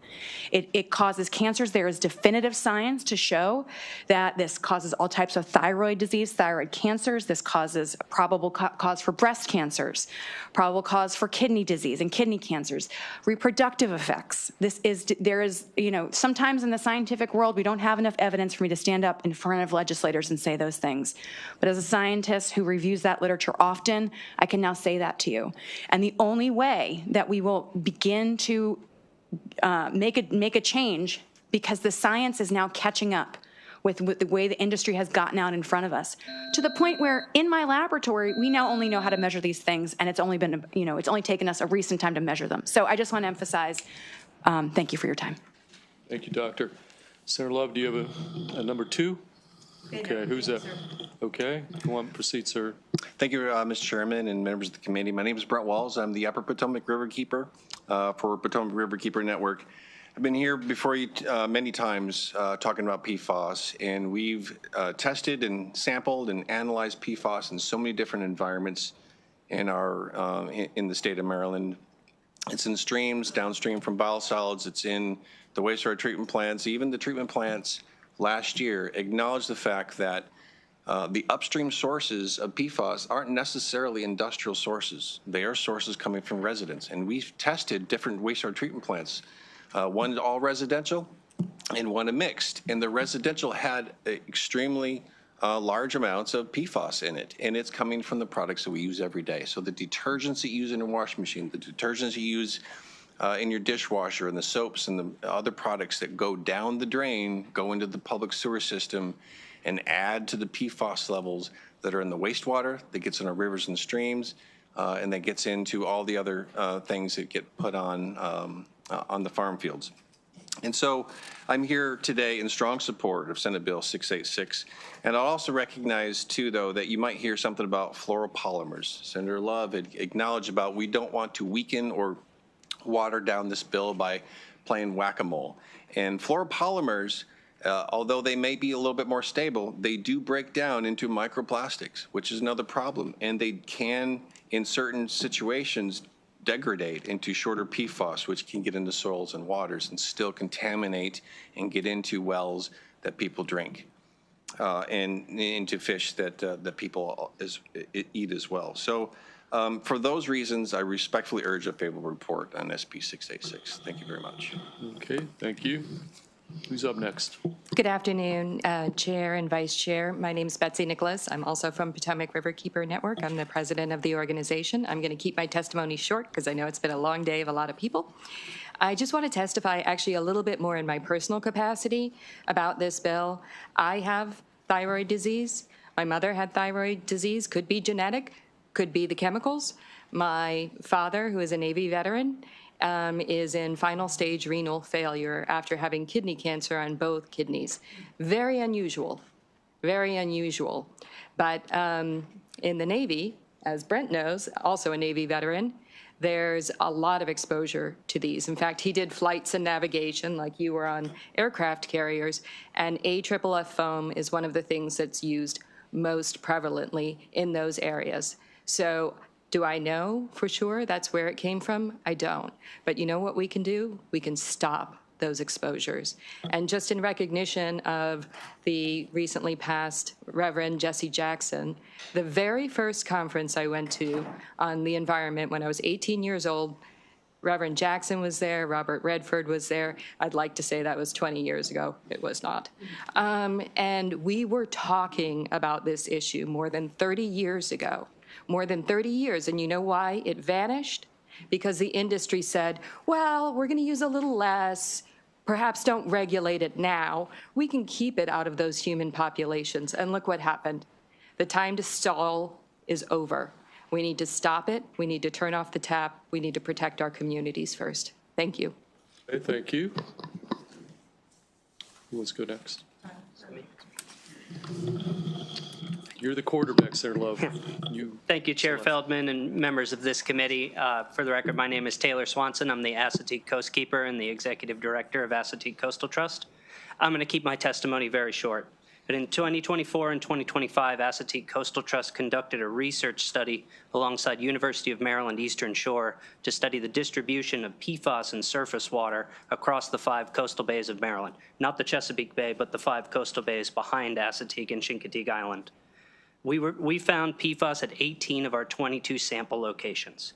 And while levels were low, it concerns me greatly that even in the most remote regions of our waterways and sphere here in Maryland, there is PFAS. So from mountain next to me to sea, there's PFAS everywhere. Thank you.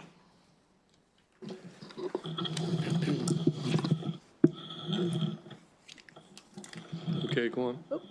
Good afternoon. I'm Robin Broder. I'm Acting Executive Director of Waterkeepers Chesapeake, which is, as I think most of you know, is the coalition of waterkeeper programs throughout the Chesapeake and Coastal Bay regions. As you've heard from Brent and Taylor and Betsy, our waterkeepers have a top priority of stopping PFAS at its source and halting the spread of PFAS on our lands and in our waters. And they're not just the Maryland waterkeepers, which there are 13, it's Virginia and Pennsylvania as well. I want to thank this committee for hearing this bill that addresses this urgent public health crisis that you've already heard about, and I won't repeat what has already been said, but I would say that, just echoing Betsy, as someone with thyroid disease and the mother of a young woman with multiple chronic conditions, this is very personal, and I think everybody in this room could probably tell stories like that.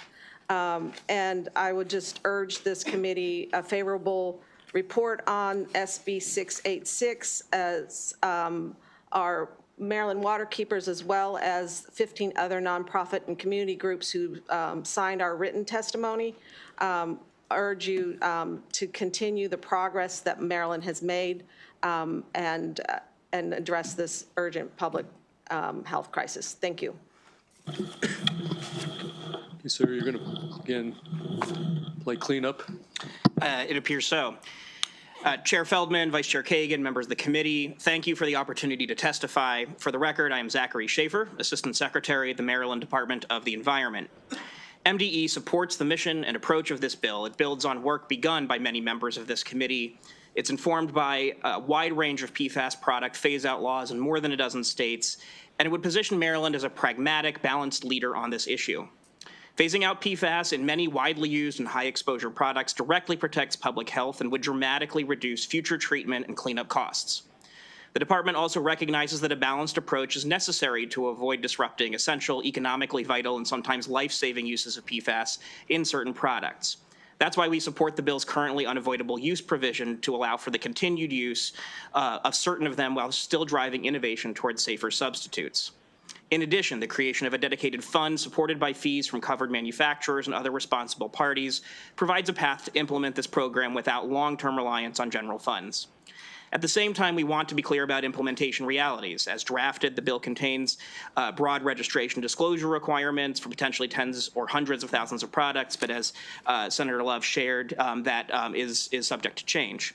Successful implementation of the unavoidable use determination provision would also require some new staff, data infrastructure, and time to issue defensible regulations, and there would be some startup costs before fee revenue is available.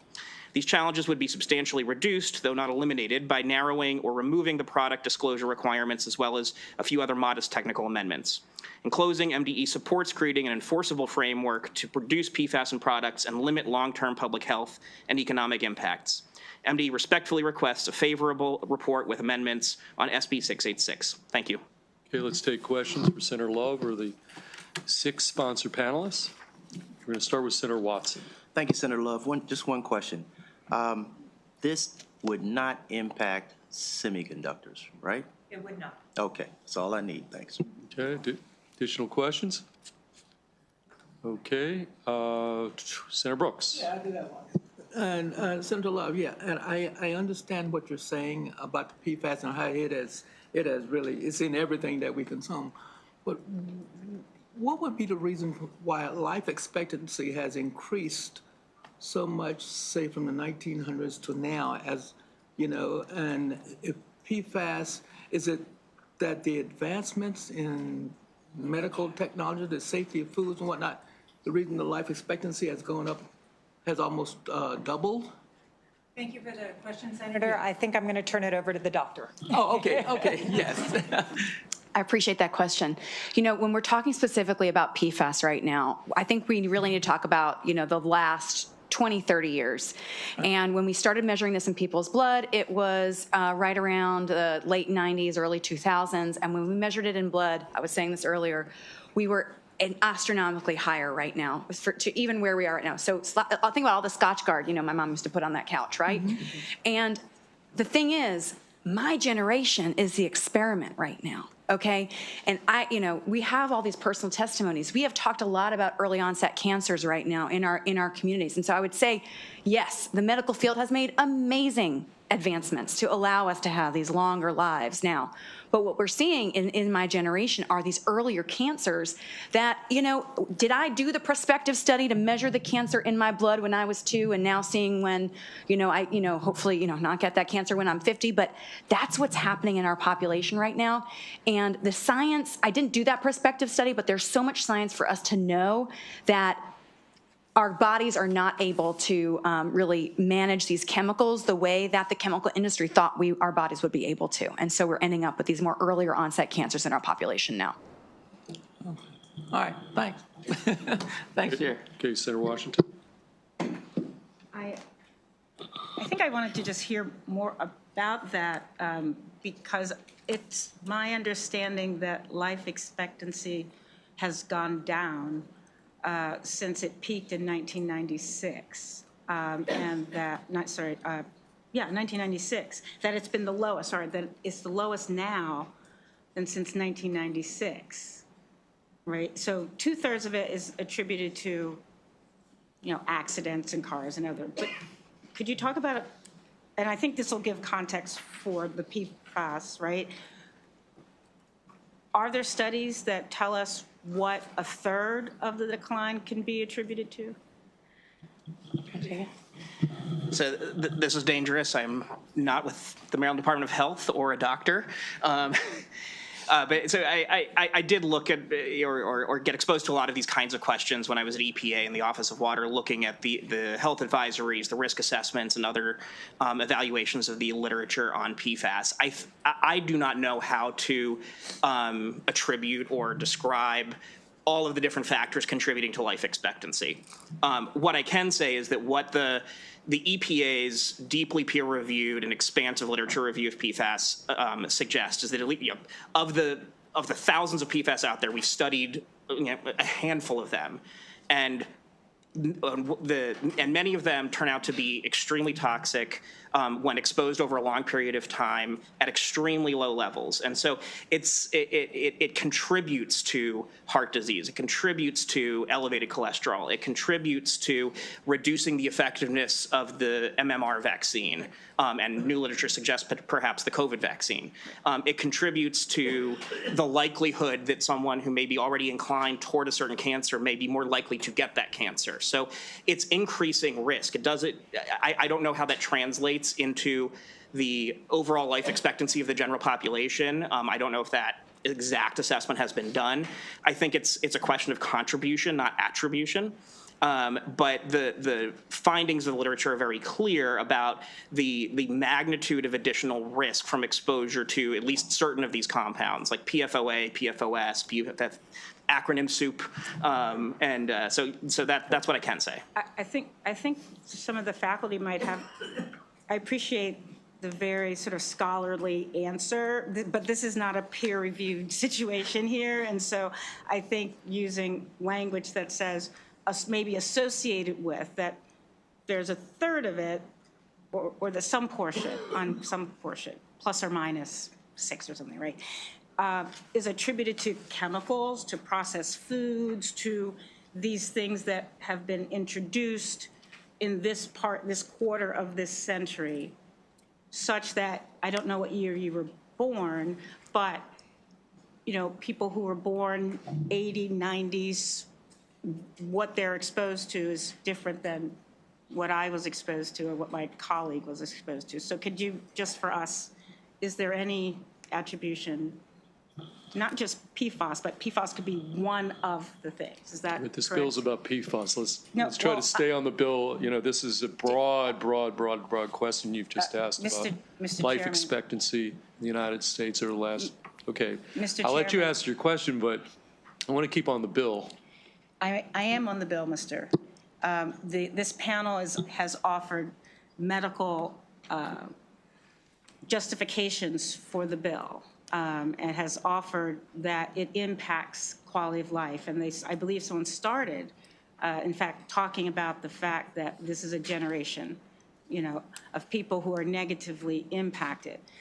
One of our colleagues said, in some ways, to perhaps counter what you've proposed, to say, well, life expectancy is much higher, so PFAS may not have had an impact. So I was just offering, one, that it's going down, but PFAS is a chemical, and it's been introduced into the public more recently, and it impacts everything, and it's in our blood. So that's what I was trying to address. It's a high-level issue, but it's not inconsistent with the evidence and the discussion that we're having today. Doctor, if the doctor could give that Doctor, response. I think you made it clear there's a nexus that, but you could try to answer it. It's fine. No, I agree with this completely. I think that's why I tried to limit our timeline to, yes, life expectancies have increased, but it's not even about how long you live, but it's about how much suffering you have in your life. It's about whether or not you're able to get pregnant. Yes. And so there's a lot of life that this impacts that isn't even necessarily in that statistic. Yes, and I wanted to give you that broader epidemiological impact. Thank you. Let's go to Vice Chair Kagan, then we'll go to Senator Carrozza. Thank you, Mr. Chair. I'm mindful of what you just said, the admonition you just gave to Senator Washington, so I'm going to be super brief and a little bit off. I'm going to do two anecdotes and then a question.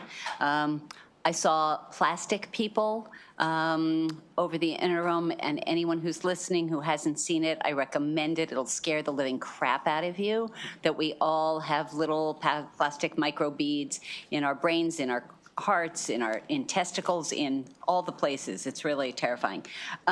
Second, in keeping with Senator Love's stories, I decided reluctantly to donate a cooking pan to someone who may not have one, but that feels really awful. And I bought one that was labeled as PFAS free. And let me tell you, you need less olive oil, and it's great. And I feel really good about trying to find time to cook without ingesting PFAS. So the question that I have for you now, on point, what's the answer as we work towards eliminating PFAS where we can?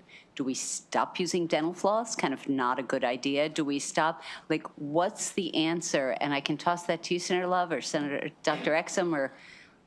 I think the answer is that we can pass this bill, and that PFAS, intentionally added PFAS, be phased out of these products as it has been in many other states. And there are, as I said, there's PFAS-free dental floss out there. So all of these products do have alternatives out there. So it's not that we will be without dental floss or other products. It's just that we will all be safer using them. Okay, Senator Carrozza. Thank you, Mr. Chair. And Senator Love, I did appreciate in your testimony, you kind of went through you called it a measured and methodical approach, and you went through kind of the history of what's been done on PFAS. And I think that's helpful. I think we're probably all learning together, as we go through this process. I think my question, though, would be to Mr. Schaefer. In the senator's testimony, she talks about in 24 that MDE, the Maryland Department of the Environment, was directed to develop PFAS monitoring and testing protocols for significant industrial users of PFAS. Directed MDE with publicly owned wastewater treatment plants, and then also requiring these significant industrial users to measure their PFAS levels and implement reduction measures. Now, that was less than 2 years ago. So I'd like to get an idea of, with those kind of those, everything kind of coming down on that, and then how that's being basically managed, and then two, as we're talking about now, a new bill and what that looks like. Thank you, Senator. It's a great question. There's so many different ways that PFAS enter our environment, come into contact with people. And so a lot of the actions that we've seen come out of the General Assembly and out of the Department of the Environment and other departments have been to attack different pieces of the PFAS problem, whether it's industrial stormwater or wastewater or drinking water or product phase outs or the AFFF testing and training ban from several years ago. So we've been working on a lot of different fronts to reduce the ways that PFAS get into the environment and to implement those laws. So the 2024 bill gets at certain discharges from large facilities into wastewater treatment plants. And so we've done the monitoring that identified those very large dischargers and then identified which ones have high levels of PFAS. We're working on those. We have published action levels, which mean that above a certain threshold, we're going to be working with those plants to take action. But one of the things that we've seen through the monitoring that we collected is that alone isn't enough to get at the problem. And so it's residential discharges that contain PFAS, so the products that we're washing off our body every day, which accumulate in wastewater treatment plants and then end up in the environment, or discharges from other types of industrial facilities that weren't captured necessarily in the 2024 bill. And that's what the sewage sludge bill that I know we're all talking about a little later this afternoon is designed to address too. So it's all different pieces needed to attack the problem as a whole. And as far as like when we talk about this piece of it, 686, how is something like that going to be managed? So that would be managed at the department. It's similar to the way it's worked for a couple other product categories that Maryland already has in state law, and similar to what other state agencies and other states that have worked on these categories have done. It would be establishing implementing regulations, standing up the unavoidable use exemption that they could apply for, and then making sure that we're doing appropriate compliance and enforcement work to ensure that those regulations are being followed. Thank you. Okay, additional questions for this panel or for the sponsor, Senator Lowe? Okay, thank you to everybody for your testimony. It was very informative. And so we've got 2 favorable witnesses also signed up, plus 1 favorable with amendments. So I'm going to call them up next, and then we're going to move to some unfavorable testimony. Gussie McGuire here from the Chesapeake Bay Foundation signed up favorable. Tyler Bryce from MML, favorable. Tyler. And then 1 favorable with amendment testimony from Katie Riley. So we'll take that testimony, and then we're going to move to a panel of some unfavorables. Okay, so Ms. McGuire, why don't you lead off? And again, you're signed up straight favorable. Hi. Thank you to the chair, vice chair, and members of the committee. My name is Gussie McGuire. I'm the Maryland staff scientist at the Chesapeake Bay Foundation. There's a lot that was said by the sponsor panel that I'm not going to repeat, but I just want to point out that we've known about the harms of PFAS chemicals for a long time. We mentioned some films earlier that talk about some of these issues. If you haven't seen Dark Waters, I highly recommend it. So we are looking at banning PFAS from products that people are putting on and in their bodies and having very close to their children. And we know and have known for a long time that these are harmful. There is no safe level of exposure to PFAS chemicals. So banning it in these very personal, intimate products is an extremely important piece of getting PFAS out of the larger environment. It is important in concert with the bill that we're going to talk about next, which is sort of end of the pipe removal or getting it from coming out the end of the pipe, but going down the pipe is also an extremely important piece of this. So I just want to reemphasize what everyone's already said. PFAS chemicals stick around for a long time. They're very hard to get rid of, and one of the best ways to get rid of them is to not let them out into the environment in the first place. Thank you all very much. CBF urges the committee's favorable report on Senate Bill 686. Okay, thank you, Ms. McGuire. We'll go to you, Ms. Bryce, up next on behalf of MML, Maryland Municipal.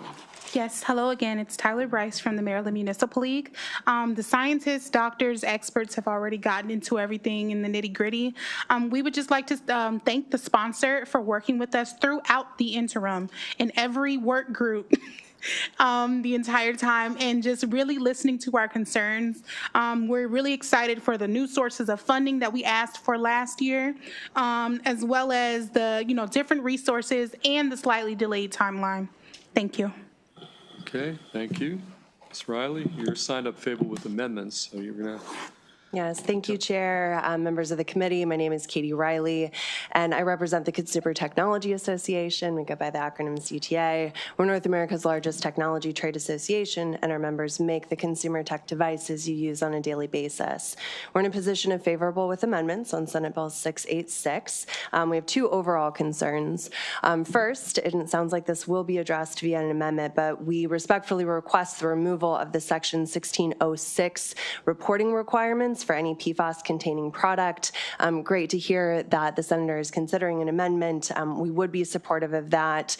Just for the committee's awareness, Maine and Minnesota currently have PFAS reporting laws on the books, and they are still navigating how to make those programs workable for all stakeholders, including the state agencies that will need to manage thousands upon thousands of data inputs from industry. And in fact, Maine had to go back and amend their law 3 times and is still working on the process there. So we respectfully ask the committee not to establish additional PFAS reporting requirements on industry here in Maryland. Our second concern is on the definition of textile. The language is broad, and we're concerned it may capture electronic components like headphones, or electronic components of products like headphones and speakers that could accidentally fall under the definition of a textile product that is made of quote unquote in part a natural or synthetic fiber. So we ask that the definition of textile specify that it applies only to the textile components of a product, or that the definition explicitly excludes electronic products or electronic components of products. So thank you for the opportunity to testify, and I look forward to any questions. Okay, we take any questions for this panel? Okay, seeing none, let's move. Thank you for your testimony. Let's move to the unfavorables. I'm going to call some names up, come up to the table. Chris Carenti, is Mr. Carenti here? Emily Wan, Nicholas Rodowich, Gregory Costa, John Keene. It's 5 witnesses. Let's have these 5 folks come up to the table, and each of you are going to be on the up to 2-minute clock. And we're going to start with you, Mr. Carenti, and then we'll go down the table. Okay? Again, you're on the 2-minute clock. Thank you. Thank you, Mr. Chair and Madam Vice Chair and the honorable members of the committee. I'm Chris Carenti, President and CEO of AGC America. I appreciate the opportunity to testify here this afternoon. Our company is a global innovator and manufacturer here in the U.S. We have multiple different businesses in the U.S. that manufacture things from automotive glass to compounded fluoropolymer resins to electric materials to life sciences and some other equipment used for plasma coating. All of those operations use what can be classified as a PFAS. You've heard someone mention fluoropolymers, so I'm going to address directly some of the things about fluoropolymers we think it's important for you to know. But relative to this bill, I think there are several areas that need to be addressed. One, I think, may be addressed, which is Senator Love's already talked about, modifying the bill to eliminate Section 6-1606. That probably will address a number of concerns that we had. We're not really certain about the currently unavoidable use process or what's being considered or how that might impact products or what the department might do with that in the future. So that's an area we want to explore. And there's some other definitions, things like textiles, cleaning products, paint, that we need to address. It's outlined in our written testimony, so I won't go into all of those specific details. But I want to say that I've testified and our company has supported PFAS ban bills around the country that are focused on consumer products. In fact, we've worked with many states to try to outline effective PFAS ban bills to ensure consumers are not affected by the types of PFAS that are of most concern, principally PFOA and PFOS in particular. So we appreciate the opportunity to speak to you, and we look forward to working with the senator and the committee on amendments to the bill. Okay, let's keep going. Let's go down the table. Tell us who you are. Thank you, Mr. Chair. My name is Emily Wan. I work for ScanPan, which is a 70-year-old Danish cookware company, and we oppose this bill and would respectfully ask for an unfavorable report. I'm also here today as a member of the Cookware Sustainability Alliance, which is a group of manufacturers that came together in 2024 to advocate for the cookware industry because nonstick cookware does not belong in a PFAS product ban. Since we were formed, state legislatures across the U.S. have listened to the science and have agreed that there are significant differences between harmful PFAS like PFOA and safe materials like fluoropolymers, specifically PTFE, which is what we use in nonstick cookware. In the past 12 months, for example, New York, Oregon, and Nevada have refused to move PFAS product bans. Vermont amended and paused a PFAS product ban to exclude fluoropolymers. Illinois and New Mexico passed PFAS product bans, which specifically exclude fluoropolymers. And California's governor vetoed a PFAS product ban last fall, specifically noting his concerns about banning nonstick cookware. This is because fluoropolymers like PTFE are non-toxic. They're not water-soluble, so they cannot get into drinking water systems. They're non-bioaccumulative, non-bioavailable, and they're too large to penetrate a human cell membrane. Even the American Cancer Society's website states that nonstick cookware poses no health risk to humans. As I said in the beginning, my company ScanPan is a Danish company. We're from Denmark. So our products are made in a country widely regarded as one of the most environmentally progressive in the world. We use PTFE because it is safe, it's durable, and there is simply no substitute in terms of performance or longevity available on the market. We know from rigorous product testing that the available substitute that you'll hear about called ceramic cookware or PFAS-free simply does not last. It has a built-in shelf life of 1 to 2 years and needs to be replaced anywhere between 3 and 7 times more frequently than conventional nonstick. This poses affordability risk as well as extreme landfill addition, which does not sit right with us. We respectfully ask you to follow the science. Thank you. Okay, thank you. Next up, sir.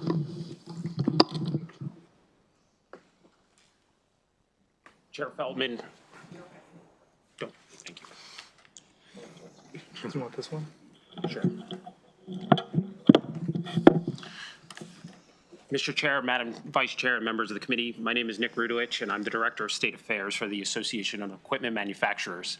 And while it's really good to hear that Section 1606 is being considered for removal out of SB 686, we still do have concerns on the unavoidable use provisions in the bill. AEM represents more than 1,100 equipment manufacturers whose products are essential to agriculture, construction, infrastructure development, utilities, and emergency response. In Maryland alone, we support over 13,000 jobs and have an economic impact of $1.9 billion.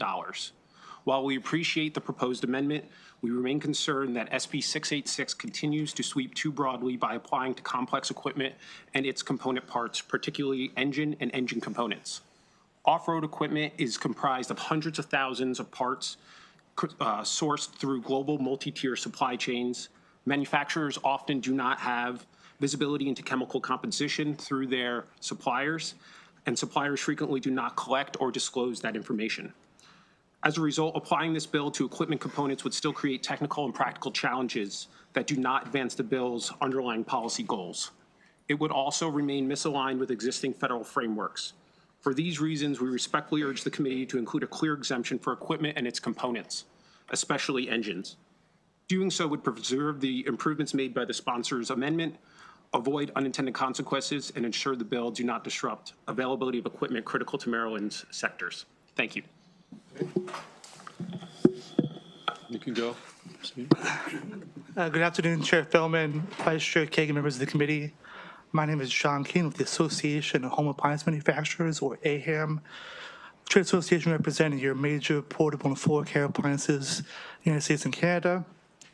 We're here with significant concerns found in Senate Bill 686, primarily around the product-specific bans. Under the proposed bill, on January 1st of 2028, cookware, cleaning products, and personal care products would be banned with intentionally added PFAS. Within this definition, we have several concerns. I'll walk through them each here. First, on cookware. Cookware is defined as durable houseware products used to prepare, dispense, or store food, foodstuffs, or beverages.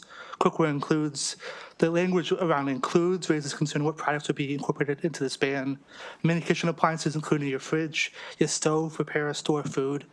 With that comes all the internal components that would be part of this ban as well. Several other states have enacted cookware bans, and they have made clear that it's just for food contact surfaces. So we'd encourage similar language for that on this as well. They want to call out cleaning products. Within the definition of cleaning products, there's a listing of air care products used to intended to enhance the use conditions within the indoor air environment.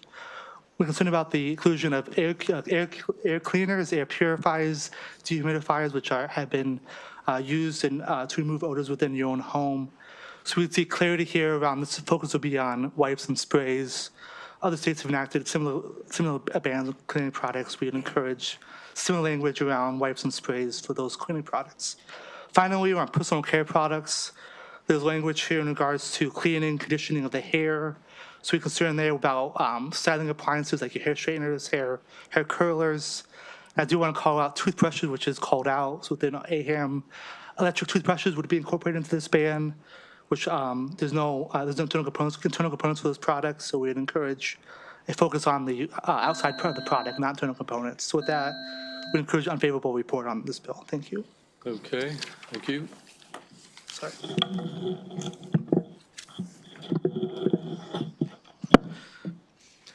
Thank you very much, Mr. Chair, Madam Vice Chair. My name is Greg Costa. I'm the Senior Director of State Affairs for the Consumer Brands Association. We represent the producers of food, beverage, and consumer packaged goods that Marylanders and Americans rely on every day.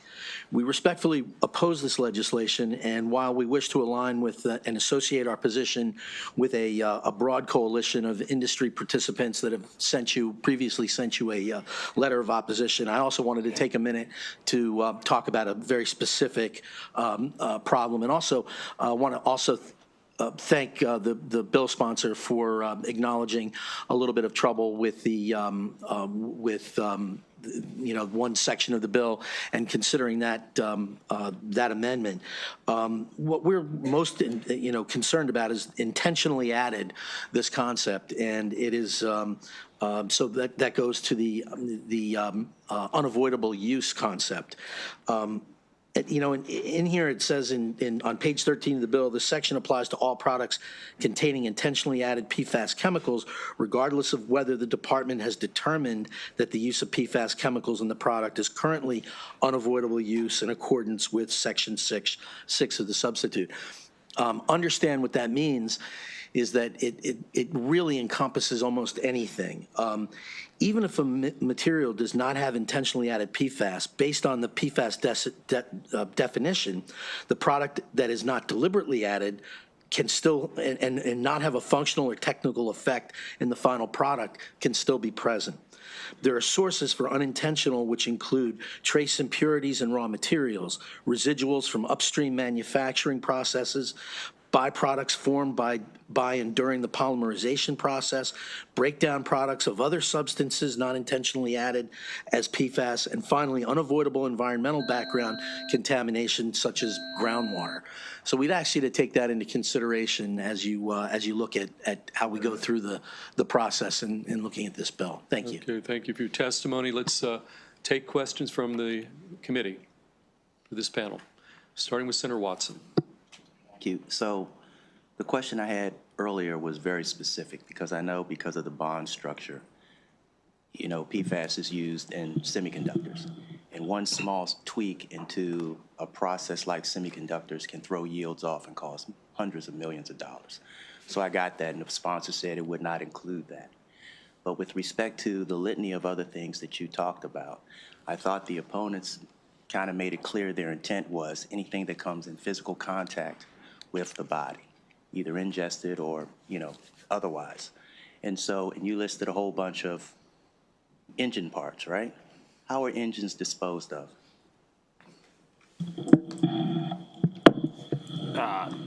Equipment itself is going to be disposed of in a similar way to the way autos are, so they're not going to be disposed of in landfills. So it's not very typical to see any sort of heavy equipment. So what we're talking about, I'm not talking about like lawn care products or anything else like that. I'm talking excavators, front end loaders, tractors are going to be disposed of in a separate process through crushing and things like that. Does that process means that any of the waste makes its way into our environmental ecosystem? You know, I want to be 100% sure on that answer for you, so let me follow up. But what I can say right now is that there are a lot of steps that are taken to ensure that that does not happen throughout that process of disposal. Okay. Yeah. And Chris Corriente, yeah, what types of products use fluoropolymers? They're used in a lot of different products. Semiconductors, one, as an example. Yeah. You've got wiring for airplanes, wiring for cars, electric vehicles, wiring, insulating around cabling, gaskets, O-rings, medical devices, your average computer, laptop, they all have fluoropolymers in them. The reason they have it is because they last a long time, they're incredibly durable, and they provide excellent performance characteristics, which is why they're actually unique among the PFAS family of compounds. And it's why places like New Mexico, Canada has said, we're not regulating those, okay? They're exempt. And even the Biden EPA said, we're not going to regulate fluoropolymers in landfills. They're okay. Right. They didn't find that they were of any serious risk. So they are a very stable, strong material that doesn't degrade and, in fact, can't be absorbed. Okay. Thank you very much. Okay. Senator Gallion, did you still have a question? Or, okay, you got it. Okay, additional questions on this side for this panel? Okay, seeing none, thank you for your testimony. We've got another panel of unfavorables. I'm going to call up Riaz Zaman. Mr. Zaman, come on up. Michael Ratchford, Sarah Price, Robert Simon, and Haley Allen. Hannah Allen from the Chamber. Apologize, Hannah. Okay, so that's going to be the next panel, and then we do have a couple of virtual witnesses unfavorable, and that'll be the extent of the testimony. So why don't you take a seat, and sir, since I called you first, we're going to start with you, and you're all going to be on the up to 2-minute clock. And you're all signed up in unfavorable, so why don't you start?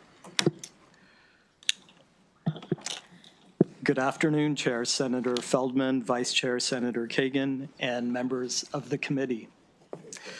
Thank you for the opportunity to speak with you today. My name is Riaz Zaman, and I'm with the American Coatings Association. Our association represents 90% of the U.S. paint and coatings industry, including manufacturers of paints, coatings, sealants, and adhesives, and the raw materials that go into production. SB 686 would impose a ban of old paint with PFAS as of January 1st, 2029. And it's not clear to us why paint has been selected for this ban.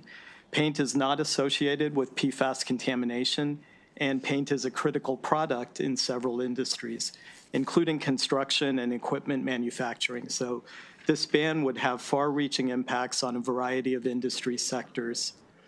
Paint is also an inherently sustainable product, contributing resistance and durability to products upon application.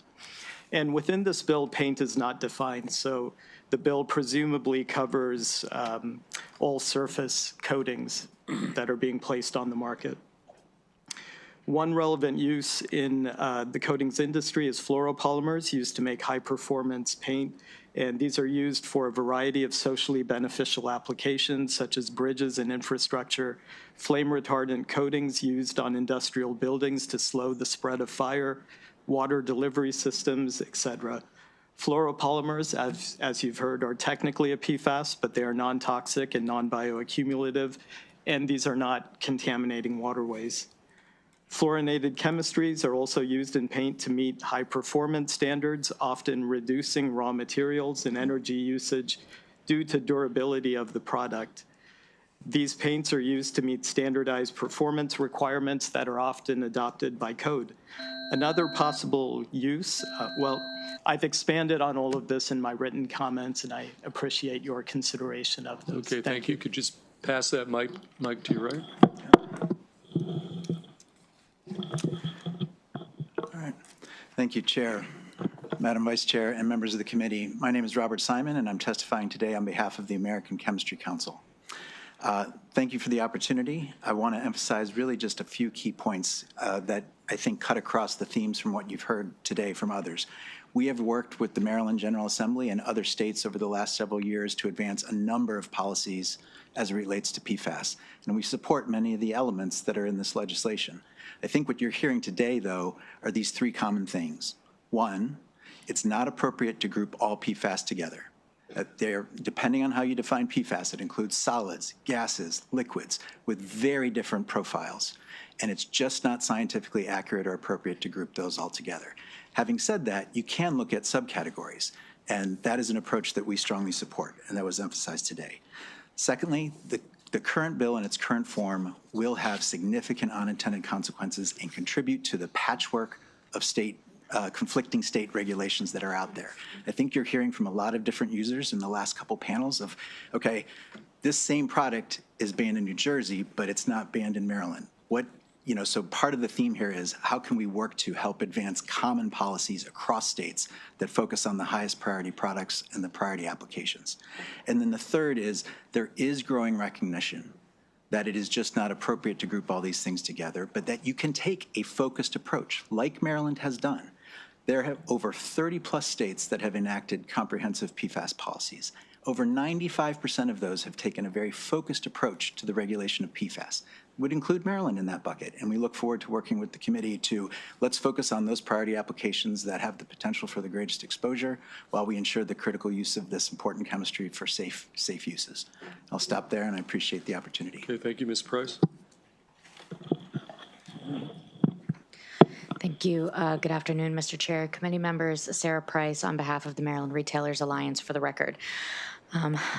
I just want to draw your attention to an aspect, I think, of the manufacturing process that isn't necessarily brought up very often in this committee, and that is the how intensive and costly it can be to rework products and to reformulate products.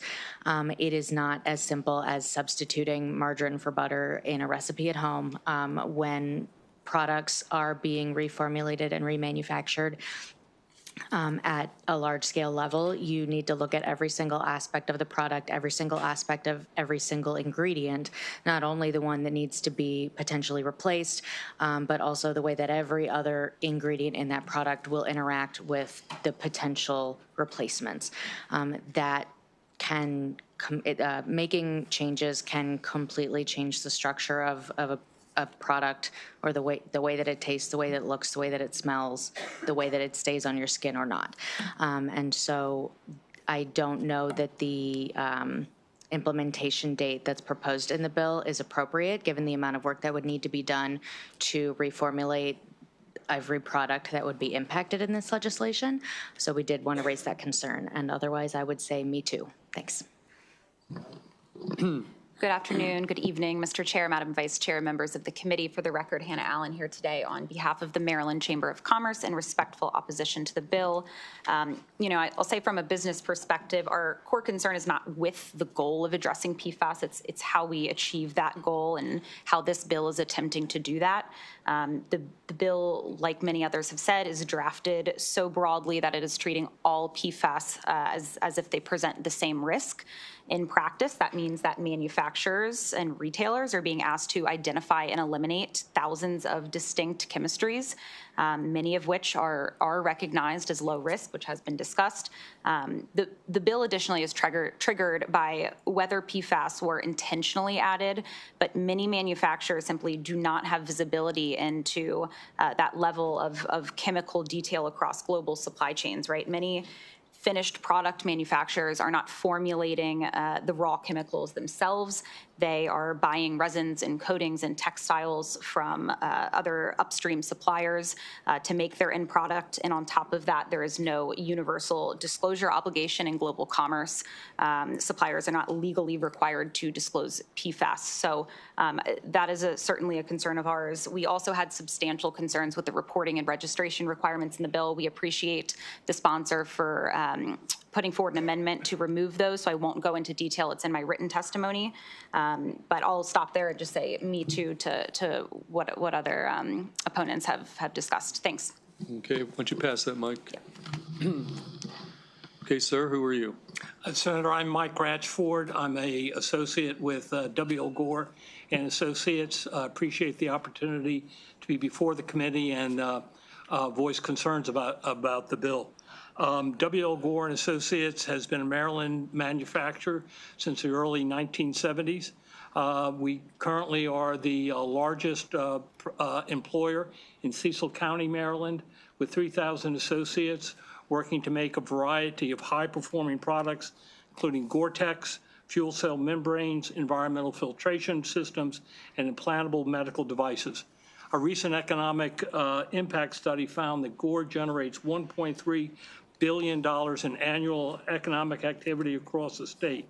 We use fluoropolymer polytetrafluoroethylene, which provides essential performance characteristics and falls under the broad definition of PFAS. Fluoropolymers like PTFE are stable, non-toxic, not bioavailable. And we believe this was recognized recently in New Mexico legislation that exempted products made with fluoropolymers. I came in here today with two general concerns about the bill. First, on the product definition, we're concerned about the definition of textile. We think that it presumably and unintentionally would include products not typically understood as textiles, things as industrial filtration media and medical textiles used in implantable medical devices. We would look for the opportunity to work with the sponsor and the committee to sort of clean up those definitions. Also, with the reporting and compliance regime, we appreciate the senator striking that. We have been engaged in other states on that, and frankly, they are struggling. We think a better course of Maryland would be to wait and see and have them work through their problems. So thank you again for the opportunity to be here today. We're going to take questions. We're going to start with Senator Gallion. Thank you, Mr. Chair. I guess this would be for Mr. Ratchford. You just mentioned other states in the kind of the end of your testimony. Is there any other states that have gone through this kind of process that we are looking at this subject that have moved on with some legislation that seems to be working well that we should maybe be looking at also as we work through this process? Sure, Senator, a number of states have had product ban bills. For example, in California about 4 years ago, we worked with the environmental community to define textiles, particularly apparel for the Gore-Tex, differentiated between common consumer apparel and high-performing apparel, and provided a pathway, a time frame to work through that. In particular, two states that have done product bans and then the reporting requirements recently have been the state of Maine and Minnesota. And both of them are struggling with it. For example, Maine, who passed their bill, I think in 2021, immediately was hit with 2,600 requests for extending a reporting requirement deadline. They have since amended the bill from requirement for 2025 to 2027, which tells you something. And the state of Minnesota is kind of working through issues and have had a series of delays. Just last week, I understand they had a hearing on a software program that they were using to implement this, and they're struggling with that. Again, we think that Maryland could avoid those sort of problems with reporting by letting the other states go first and let them incur those expenses and resolve those issues. So thank you for the question. Okay, additional questions for this panel? Okay, seeing none, thank you all for your testimony. We do have two virtual witnesses. We're going to pull up Lamoria, both signed up unfavorable. That'll be extent of the testimony on this bill. I've got Mark Morata, and I've got an additional witness, Haley Davis. Are they up in the queue? Okay, Ms. Davis, you're on the up to 2-minute clock, and you're signed up unfavorable, so you can start. Good afternoon, Chair Feldman, Vice Chair Kagan, and members of the committee. My name is Haley Davis, and I'm with the Air Conditioning, Heating, and Refrigeration Institute.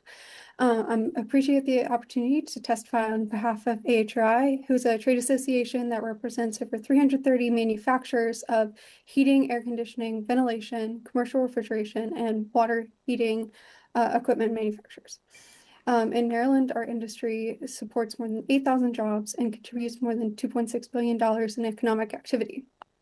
HRI commends the bill sponsor for focusing on removing PFAS from high exposure products, and our opposition to this bill revolves around the reporting requirements, which I know the bill sponsor has said that they plan to amend. It is likely our position would change depending on the language of the amendment. So my testimony will be about the language as written. AHRI recommends a few changes to the reporting requirements. We recommend that the bill focus on high-risk, persistent, bioaccumulative, and toxic substances, and the MDE focus their regulation and publish a list of covered chemicals as identified by their chemical abstract service registry number. Given the size and diversity of the class, this list would eliminate much of the reporting ambiguity. We recommend that any reporting requirement for PFAS have a minimum of 24 months between publication of the final reporting requirements and the compliance date to allow companies sufficient time to implement a tracing program. And finally, AHRI recommends that the program permit reporting of covered materials based on information that is reasonably ascertainable, and we would refer to the EPA TSCA definition.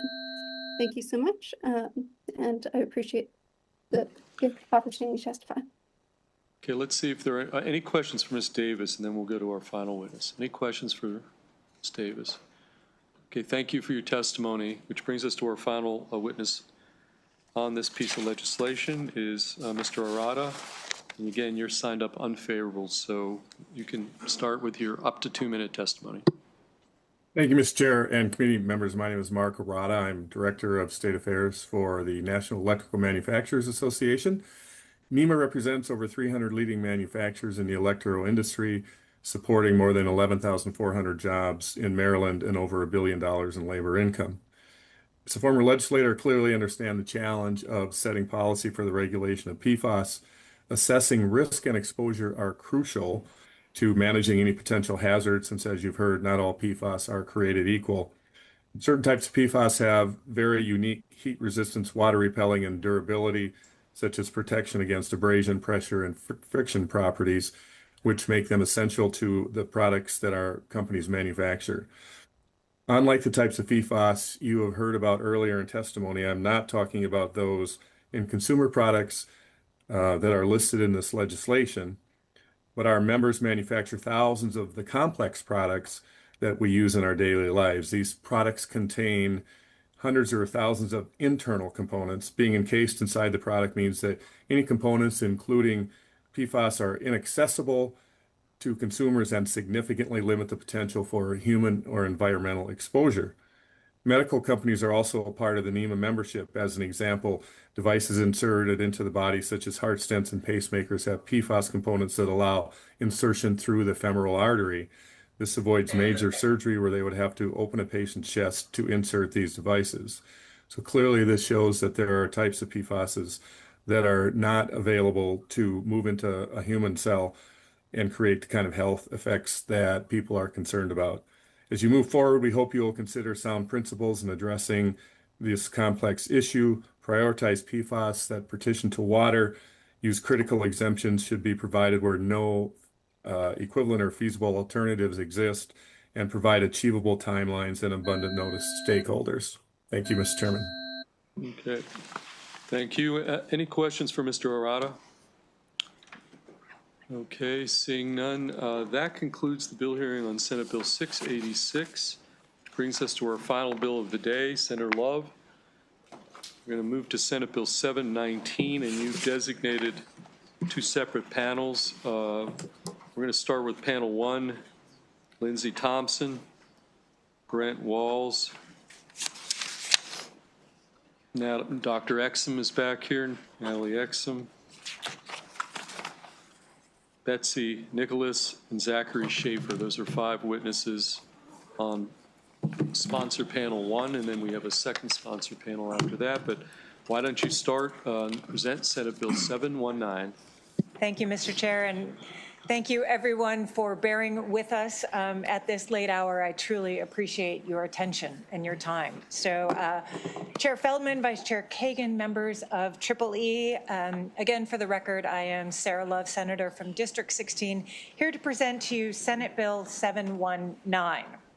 So a moment ago, we just concluded SB 686, which was about turning off the spigot of PFAS into our environment.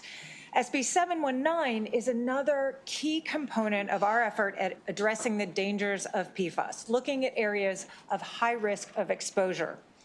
So I know everyone in this room, supporters favorable with amendments, opponents alike, all want to protect public health, our farmers, our water systems, and keep ratepayers' rate costs low.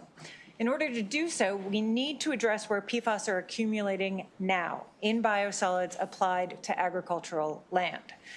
So I know this committee knows this, but just to be brief, biosolids are the byproduct of wastewater treatment. Wastewater plants pay to have these biosolids hauled to farmers, as many farmers use them as fertilizer.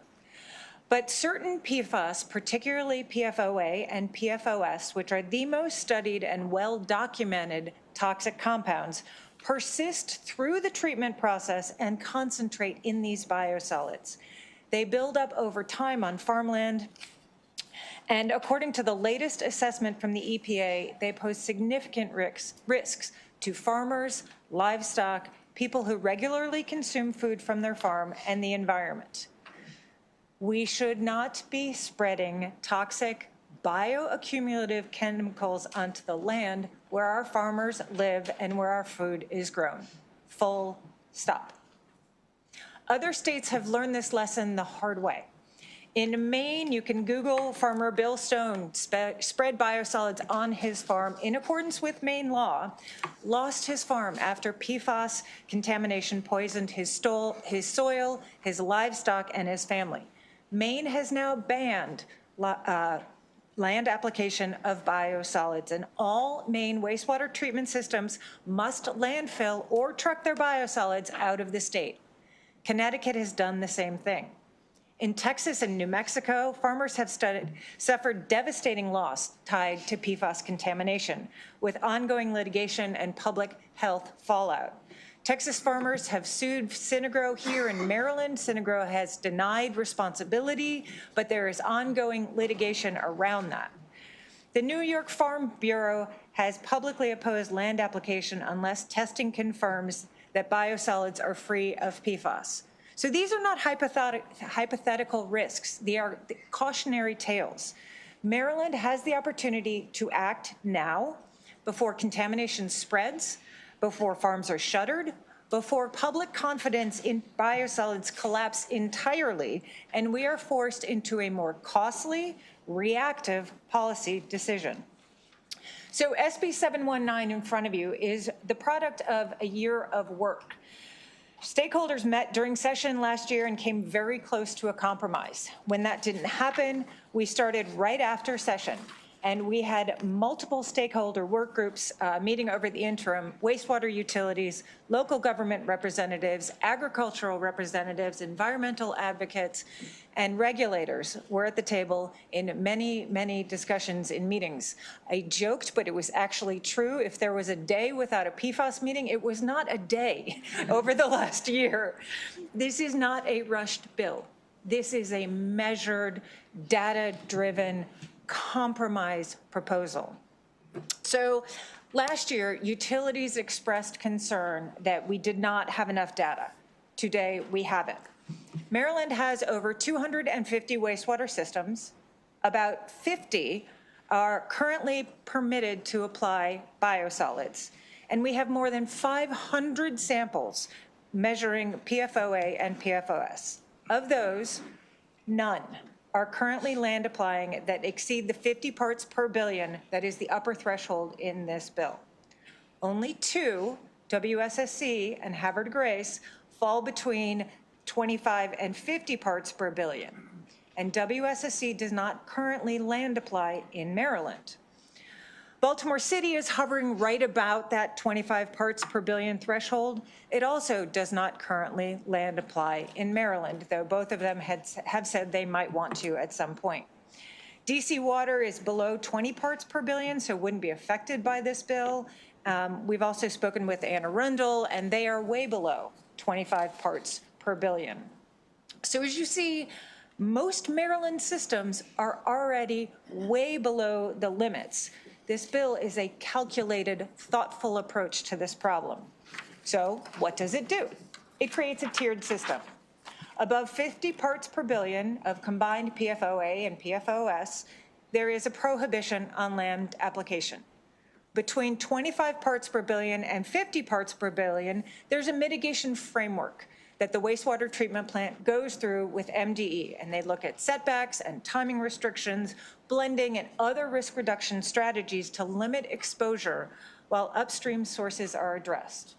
And third, and this is a really important piece of this, it gives more authority to the wastewater treatment plants to stop people from discharging PFAS into the system in the beginning.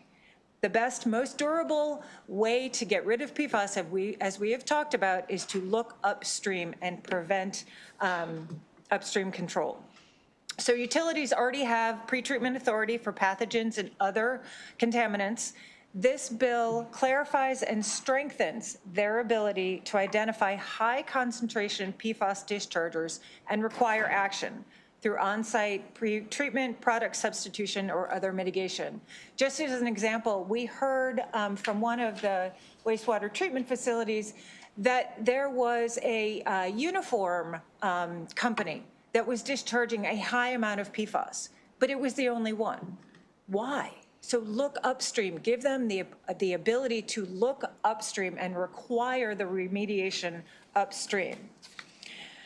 So if we do nothing, we have heard about what will happen. And we know that if we do nothing, we risk a huge impact on our farmers, on their markets, on their livelihoods, because of PFAS that flowed through a wastewater treatment. We also risk huge impacts on our ratepayers. Land application of biosolids is a business, and as of now, there is a market for them. But PFAS are shaking the very foundation of that market. Currently, Maryland exports the majority of its biosolids to be spread on farms in Virginia and Pennsylvania. Right now, there are 3 bills in Pennsylvania that have passed, in Virginia, that have passed from the Senate over to the House, restricting the import of biosolids and land application. So Virginia and Pennsylvania and Maryland are all looking at this. So we need to understand that if we do not move and import is somehow banned, our utilities will be forced into costly disposal or advanced treatment solutions, costs that will squarely fall on water and sewer customers. So acting now, when levels are manageable and while we still have the trust of the agricultural community, is really, really important. And I want to close by saying yet again, SB 719 is a compromise bill. It strikes a balance. Is it perfect? Oh, no. I came in last year with a 1 part per billion bill. That's ideal. We have opponents saying no level of PFAS, PFOA, and PFOS in biosolids is safe. On the other hand, we have some folks who are saying if it's going to, even possibly a little bit, tiny bit raise ratepayers' rates, then we can't do anything. This is a very measured compromise bill that I would urge us to consider and to pass favorably before we have more long-lasting effects. And we're not talking about what levels, we're actually talking about a full-on ban. So with that, I respectfully request a favorable report on SB 719, and I'll turn it over once again to Dr. Okay, Dr. Exum, your leadoff hitter again, so you can start. Vice Chair, Chair Feldman, thank you so much for having me again. Dr. Exum, Johns Hopkins School of Public Health. I am part of a community health center at Johns Hopkins where we take inputs from people in the state of Maryland about their community exposures and what they are worried about. And I just wanted to come here and share with you today that we have heard from many private well users in rural farm-based communities that are concerned about their exposures from PFAS in their private drinking water wells. If you are not living next to a company that's dumping these chemicals into your groundwater, a very viable source of how these chemicals are getting into your groundwater is from potential biosolid application that can get down and trickle down into the groundwater. I wanted to share that with you today because this is not some theoretical exercise that's happening. This is people really waking up to this being in their communities, in their lives, on their land. And so, we take their samples, we analyze them in our labs, we report the results back, we help them to try and understand those results. But and that's why I'm here today and not in the lab today, is because this is the only place where we're actually going to make a change and do something for these community members. So on their behalf, I just wanted to come and represent their voices as they bring it to the scientists to get to make sense of what they're seeing in their water. Okay, are we going with the same sequence as last time? Okay. No, actually, we're going to Assistant Secretary Schaefer. Okay. Thank you. Yes, slightly modified. Chair Feldman, Vice Chair Kagan, good to be back at the table again. Members of the committee. We need a mic. Oh, sorry. Chair Feldman, Chair Kagan, members of the committee, thank you again for the opportunity to testify on this issue. I'm Zach Schaefer, Assistant Secretary at the Maryland Department of the Environment.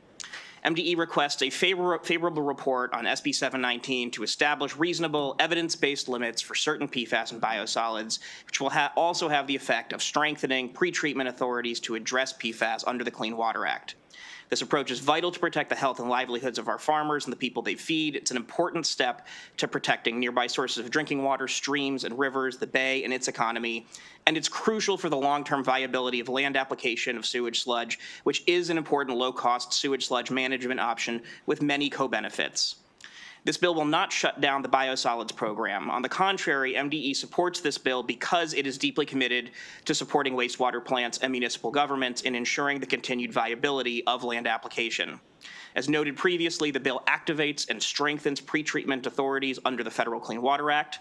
Wastewater treatment plants don't make or use PFAS. They receive what comes down the drain, and this bill empowers utilities to hold PFAS dischargers accountable and shift the burden away from ratepayers. This is an approach pioneered successfully in other states like Michigan, which has seen dramatic reductions in PFAS levels in wastewater in just a few years without significant impacts to wastewater systems or their local economies. We've also seen in other states the consequences of inaction on this issue. By setting reasonable limits now, Maryland can protect farmers, public health and the environment, and preserve a viable biosolids program and avoid far more costly management options in the future. MDE requests a favorable report on SB 719, and I look forward to answering any questions. Thank you. Who's next? Thank you, Mr. Chairman and members of the committee. I am the riverkeeper, but something you may not know, I'm also a farmer. My family operates the Odd Duck Horse Farm. We raise horses, chickens, turkeys, pigs. We sell hatching eggs to other homestead farmers. We source our hay for our animals from our community and our neighbors down the road. And I was quite shocked to find out that one of our sources of hay, they use biosolids, and they have been using biosolids for a couple of decades now. I was also shocked that same farmer did not even know anything about PFAS and that it's in the biosolids that he uses on his own farm and that he has transported to other farms in Maryland and to the state of Virginia. So it was a very shocking revelation to understand that nobody has told him anything about PFAS, not the treatment plants, not the integrators, not even some of the farm service agents that work with them in their nutrient management plan. It's fearful. It's fearful from these farmers. They don't know what's in the biosolids. And I know that I have PFAS in my bowels, in my blood. I've had it tested. I don't know if it's coming from the food that we eat or not, or my time in the service. But it is time. This bill helps to develop a mechanism to reduce the levels of PFAS, sets it in stone, and then provides a conduit really to share with farmers and let them know what is in the biosolids so they can make the decisions on whether or not they're going to risk their farm products, and their health and their community's health. So I'm urging a favorable report for SB 719. Thank you. Okay, Ms. Thompson, you're up next. Good evening, everyone. Lindsay Thompson on behalf of Maryland grain producers in support of this legislation. I did first want to commend and thank the bill sponsor for the very collaborative process that we as the agricultural community were included in crafting this bill over the summer. So again, I'm here on behalf of Maryland Grain Producers Association, but I want to talk to you as a farmer and as a mother who lives on my family's farm. And everything that we put on our land, we want to and deserve to know what is in that. And in conversations with a lot of our grain farmers who may have previously used biosolids or had considered using biosolids after what we saw happen in states like Maine and Texas, many farmers said, I absolutely would not use biosolids without a lot more information about what is in them and what is safe levels to apply to my farm fields to protect ourselves, our crops, our families, our neighbors. And so this bill focuses specifically on PFOA and PFOS, which are two of the compounds that are subject to the EPA drinking water standards that have been studied ad nauseum by the Environmental Protection Agency and have been deemed unsafe for exposure, right? So I think this bill strikes a great balance between what is logistically and feasibly possible, what are safe levels for application, and so thereby protecting our farmers as well as allowing continued application at certain levels to protect the municipal and county wastewater as well as our ratepayers. And so with that, I would urge your favorable report. Thank you, Ms. Thompson. Go on. Good evening. My name's Betsy Nicholas. I'm the president of Potomac River Keeper Network, and I don't want to repeat any of the great things that were said by other people on the panel, and just want to draw a couple of points to your attention as quickly as possible so we can get out of here. First of all, I commend Senator Love for the amazing and time-consuming process that she had working on this across so many different sectors. And I can tell you that it was a really hard pill to swallow to say that we were going to accept 25 parts per billion. 1 part per billion is what we believe is called for from a health perspective. And in listening to and working with the wastewater utilities and other sectors, we realized that the technology may not be there yet to reduce down to that amount. And so I swallowed that bitter pill and said, this is a step in the right direction. We can ratchet down the levels as we improve the technology and the ability to reduce PFAS. We can also do things like pass the other bill that you just heard about that's going to remove sources of PFAS that are getting into the wastewater treatment plants. So I just wanted to give that perspective. I'm testifying in favor of the bill. I accept the kind of compromise we came to there across the various sectors. And I just wanted to kind of put a thought into your brains about this. This is sources coming from the most urban areas going out and spreading contamination across rural lands, which a little questionable to begin with, first of all, but think about the people who are out there, that they're on drinking water wells almost exclusively. They're in contact with the biosolids and they're eating the food. 1, 2, 3, 4, 5 different exposure pathways that we're putting on those rural communities. It's not fair. Thank you.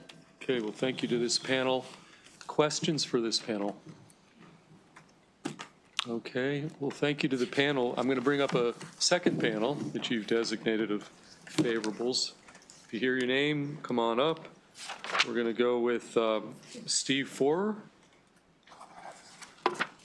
Matt Pluta, Taylor Swanson, Samuel White, and Sam Wright. Samuel White and Sam Wright, okay? Those are, and then we do have one virtual witness, Michael Lightfoot. Is he on the, okay, we'll Okay, we'll pull him up too. Okay, so why don't we proceed right in front of me and tell us who you are, and you're signed up favorable as part of panel number 2 for the sponsor. Thank you, committee chair and the committee. My name is Sam Wright, and together with my wife Dana, we have a 50-acre farm up in Washington County. We both have off farm jobs, so we are not providing the farm for our livelihood. 6 months ago, I didn't know what a PFAS was, and it wasn't until one of my customers that buys hay from me, not the one that Brett was having trouble with, but somebody knew, was explaining PFASs. And I can just tell you this, that, as farmers, we like to get together around the backs of pickup trucks and talk, and we like to complain about the weather being too wet, too dry, prices of oil being too high, feed being too low. PFAS has not come up around the tailgate of the pickup trucks, at least in Washington County, and I don't expect it's going to come up soon. So I'm really encouraging and asking each of you to look out for us and let us know what the acceptable level should be. Also, to Senator Love's point, I remember I'm 48 years old. When I was 40, the Washington County came to our little rural town and asked the farmers to get together because they were just introducing this sludge they're going to start spreading out onto fields. It did not go over well. I can't repeat a lot of the language that was shared in that meeting now, but back then it was the, heavy metals. And we haven't heard much about the heavy metals in a while, but it sounds like PFAS is the new thing. So please look out for us. This is a subject that I think you guys are best to sort out. So thank you. Okay, thank you. Let's go next. Okay. Chair Feldman and members of this committee, my name is Taylor Swanson. Good to be before you again. I'm here to support SB 719 for sewage sludge. I don't have anything to say beyond what has already been said. I defer to my fellow waterkeeper next to me as well as a voice here on the Eastern Shore who's directly affected by sewage sludge. So we're excited to support it. And like other panelists have said, I think this is a very meaningful step in the right direction. Okay. All right, great. Chair Feldman, Vice Chair Kagan, my name is Matt Pluta. I'm your Chop Tank River Keeper with Shore Rivers on Maryland's Eastern Shore. Rest of the committee, thanks for having me. I'll just start off by saying my journey in understanding PFAS in the rivers on the Eastern Shore started back in 2020. There was a report released by MDE that was summarizing the fish tissue sampling that occurred for PFAS. And at that time in 2020, the report declared that there were no levels of concern of PFAS in fish tissue. At that same time, I started looking around the country and hearing what else is going on with PFAS and the impacts. And what drew my attention was up in Maine and Michigan, where they were putting no consumption advisories on deer, so venison that people were hunting, that was grazing on these fields where biosolids was applied. And so I thought to myself, we don't have PFAS in the rivers yet or in the fish, but maybe it's on the land. And so I started researching all of the permitted farms that can land apply biosolids. And to my surprise, over 30% of those farms are on Maryland's Eastern Shore, upper and middle Eastern Shore. Also to my surprise is one farm that's permitted for biosolids can accept, aka land apply, biosolids from Ocean City to Hagerstown to Back River. And so all of these different sources are compiling all on one field, and we don't know what's happening there. But as the timeline goes, in 2023, MDE got around to issuing the first fish consumption advisories for PFAS, many of those which were in the Chop Tank River, for notable fish like striped bass, blue catfish, white and yellow perch, and small and largemouth bass. So in just 3 years, we went from having no concerning levels to fish consumption advisories just downstream of concentrations of fields that were land applying biosolids. So I know a lot of the conversation today will be around the impacts of utilities, but I want to say I hope we can focus on the real impacts which are happening to our rural neighbors and our communities. And I started off last year's testimony saying, let's wait for EPA to do it. We haven't seen anything happen at the EPA level. A long time. Please support a favorable report. Thank you. Before we go to the next witness, is Gussie McGuire still here? Okay, yeah, why don't you come up? There's a seat there, but take your testimony. She signed up straight favorable, so we'll get your testimony. Yeah, why don't you, Gussie, why don't you take the mic? You got 2 minutes, and then you'll be the final witness on this panel, okay? All right, fabulous. Thank you so much. And thank you to Vice Chair and the rest of the committee. Gussie McGuire, Maryland Staff Scientist at the Chesapeake Bay Foundation. Mostly I'm just going to try and reiterate a couple points that I think are really important that some of my colleagues here have made. This is a compromise. There are no safe levels of exposure of PFOS and PFOA specifically, but this is an important first step. Two, Senator Love mentioned that other states are considering PFAS legislation. I know that I've read bills in Virginia. So from the perspective of someone who works about the Chesapeake Bay, it is very important that we have a watershed-wide approach here and are working in concert with these other states to ensure that we are stopping all of these potential sources of PFAS coming into the Bay. And three, one of the opponents to the previous bill mentioned that groundwater contamination is an issue for tracking down some of these components of products that might be covered by the previous bill we discussed. I think that that really highlights how important it is to have both of these bills. You have to get it at both ends. The two-pronged approach is extremely important. So Chesapeake Bay Foundation urges the committee's favorable report on SB 719. Thank you. Okay, thank you. Let's take your testimony, then we'll take Mr. Lightfoot, and then we'll take questions. So you Thank you. Good afternoon, Chairman Feldman and Vice Chair Kagan, members of the committee. My name is Steve Forer, and I'm a resident of Talbot County on the Eastern Shore and a law student at Vermont Law School, currently clerking at the Chesapeake Legal Foundation. But I'm here as a guy that loves the shore. Like many of my neighbors, we read the press about PFAS getting into our private wells, and I've got a well on my property. We've seen all the headlines about forever chemicals contaminating our water, but for us, it's just not news, it's personal. One of the primary sources of PFAS in rural Maryland is the land application of contaminated sludge, as you've heard. In fact, on my drive here this morning, which was about 6 hours ago, I noticed 5 or 6 piles of PFAS sludge on the fields that are going to become corn and soybeans. One of those is 2,000 feet from my home, from my front door. Some of the data shows that there are almost 24 sites of biosolids in the eastern area. When this sludge is used as fertilizer, as you've heard, it doesn't just stay put. It leaches into our groundwater and into our wells. And even worse, it's absorbed by our crops, eventually ending up in our meat and vegetables and our dining room tables. Senate Bill 719 provides a common sense solution to protect our food and water. First, it's starting October 1st, 2027. It bans land application of the biosolids with 50 parts per billion.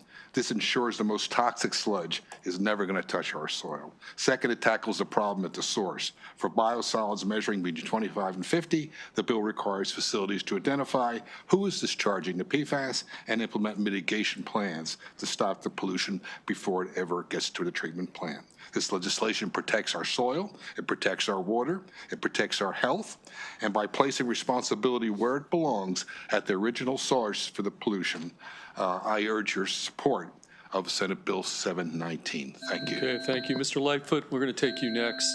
You've got up to 2 minutes, and you're straight favorable. Unmute yourself.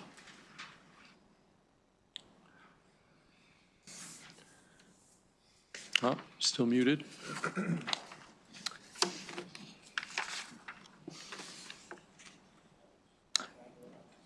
Yeah, Mr. Lightfoot, you're still muted. You can't do it on your end? We can't do it for you.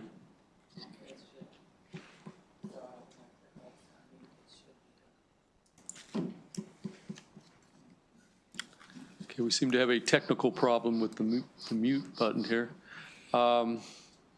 Give us another minute. Let's try to figure it out.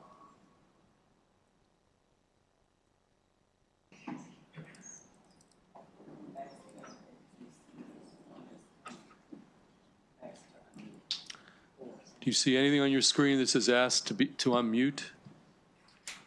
No. Okay, Mr. Lightfoot, I think we're going to maybe ask you to submit some written testimony. How does that sound? Because we can't hear you. Okay? Okay, thanks a lot. Okay, again, questions for the panel that's here, and meanwhile, maybe figure out Mr. Lightfoot's situation. Question for this, oh, wait, a miracle has occurred here in EEE. Mr. Lightfoot, you have up to 2 minutes to testify in favor of this bill. Thank you very much, Mr. Chairman and members of the committee and everybody else on the panels. I'm a waterman that fishes the Potomac River. I and many watermen are really concerned about the PFAS that runs into our surface waters, where the public and restaurants and people buy the food and crabs that we catch. I give you kind of a scary analogy. One day of Blue Plains, 205 tons average, spreads on 170-acre field. So 1.6 million customers, all of that sludge goes on 170-acre field. It is so concentrated on that field, and then when it rains, it runs into the ditches, to the creeks, and into our Potomac River. This is a absolutely makes sense bill. As Becky Nicholas has said, I sure wish it'd be lower than 50 parts per billion, but we've got to start somewhere. But our PFAS is already in our surface waters, documented by MDE, Potomac River Keepers, and Virginia Department of Environmental Quality. It's already in the creeks, already in the Potomac. Let's please do this bill and stop this. And I really hope this bill passes, because Virginia's parallel bill, which also has 50 to 25 parts per billion, if this bill doesn't pass and Maryland's bill passes, then Maryland is stuck with about 1/3 of the biosolids that comes across the 301 bridge into Maryland. So thank you for all this consideration. Thank you so much, Senator Love, for working on this for so long. And from me as a Potomac River waterman, thank you, all of you, and cross our fingers this passes the legislature. Thank you. Okay, thank you, Mr. Lightfoot. Okay, we'll take questions for this panel of favorables. Okay, seeing none, thank you to all you folks. The final five, we have 5 more witnesses. They're all signed up favorable with amendments, and I'm going to call them up to the table. Priscilla Toe, Matthew Garbach, Don Butchko, Tyler Bryce, and Jeff Tosi. Okay, so there's 5 names, 5 witnesses, all signed up FWA. And that'll be the extent of the testimony on the bill. Okay, Mr. Butchko, on behalf of MACO, why don't we start with you, and we'll go the other way, okay? All right. Why don't you lead off? Mr. Chair, members of the committee, Don Butchko with the Maryland Association of Counties, here in support with amendments with Senate Bill 719. First, I have to give a really big shout out to both the senator and MDE. The work that has gone on over the interim has been absolutely exhaustive, and this is a first-class way on how you pass a bill. I will say our amendments can be crafted into 2 buckets. First, just a technical bucket. There's some dates, there's some minor issues. We're working with MDE and the senator to address all of those. We believe all of those are rather surmountable. The second bucket, though, and we want to draw a little bit more attention to, is ratepayer impacts. And so local jurisdictions, the utilities, we act as passive receivers, similar to the agricultural groups. And so it's the companies themselves that are using these chemicals, and they're making their way into the wastewater treatment infrastructure. Now, there's provisions in this bill that do give counties some tools to go after industry. But if that doesn't work, the only stopgap then is to upgrade the infrastructure. And the only way to pay for that is with ratepayer fees. And so right now we are in a situation where most Marylanders are looking at their electric bills, their utility bills, et cetera. They keep going up. Our biggest concern is that we have adequate safeguards to make sure that while we're addressing this doesn't fall on the ratepayers to fund, it falls on the polluters to fund. And so with that, we urge a favorable report with amendments. Okay, Mr. Tosi. Good afternoon, Mr. Chair, members of the committee. Jeff Tosi, Maryland Environmental Service. As a reminder, we operate wastewater facilities throughout the state on behalf of state and local government clients. Here in enthusiastic support of the bill, and echo Mr. Butchko's comments on the process that we went through over the interim. Just 2 amendments that we're requesting. The dates that Mr. Butchko had mentioned, we similarly have some issues with the dates, and we're working on that with MDE and the sponsor. And then the testing procedures, there's a part in the bill that describes quantitation. We believe that we should be granting MDE some flexibility in that area and not being prescriptive in the law about the facilities that are going to be testing the biosolids as we proceed. With that, be happy to answer any questions. Okay, thank you. Sir? Good evening, good afternoon, Mr. Chair, Madam Chair, members of the committee. I'm Matt Garbark. I am the Director of Baltimore City's Department of Public Works. This is, Baltimore City runs the regional water and sewer utilities for approximately 1.6 million residents in the Baltimore metropolitan region. We support this bill. We think it's very important. Biosolids processing, a critical piece of that is land application. As Dominic and Jeff mentioned, if we did not have that ability to do that, the costs would be insurmountable, which would be passed on to our ratepayers.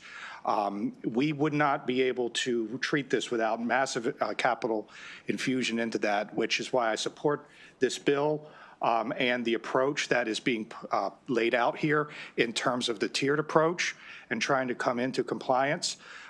Specifically, we do request that some of the timelines be potentially extended so that we can come into compliance. One of the issues that we do have as a city regulating utilities for a region is what our role would be in terms of pre-treatment for other jurisdictions. We would not necessarily want to go into Baltimore County or Howard County and regulate residents or businesses in that county.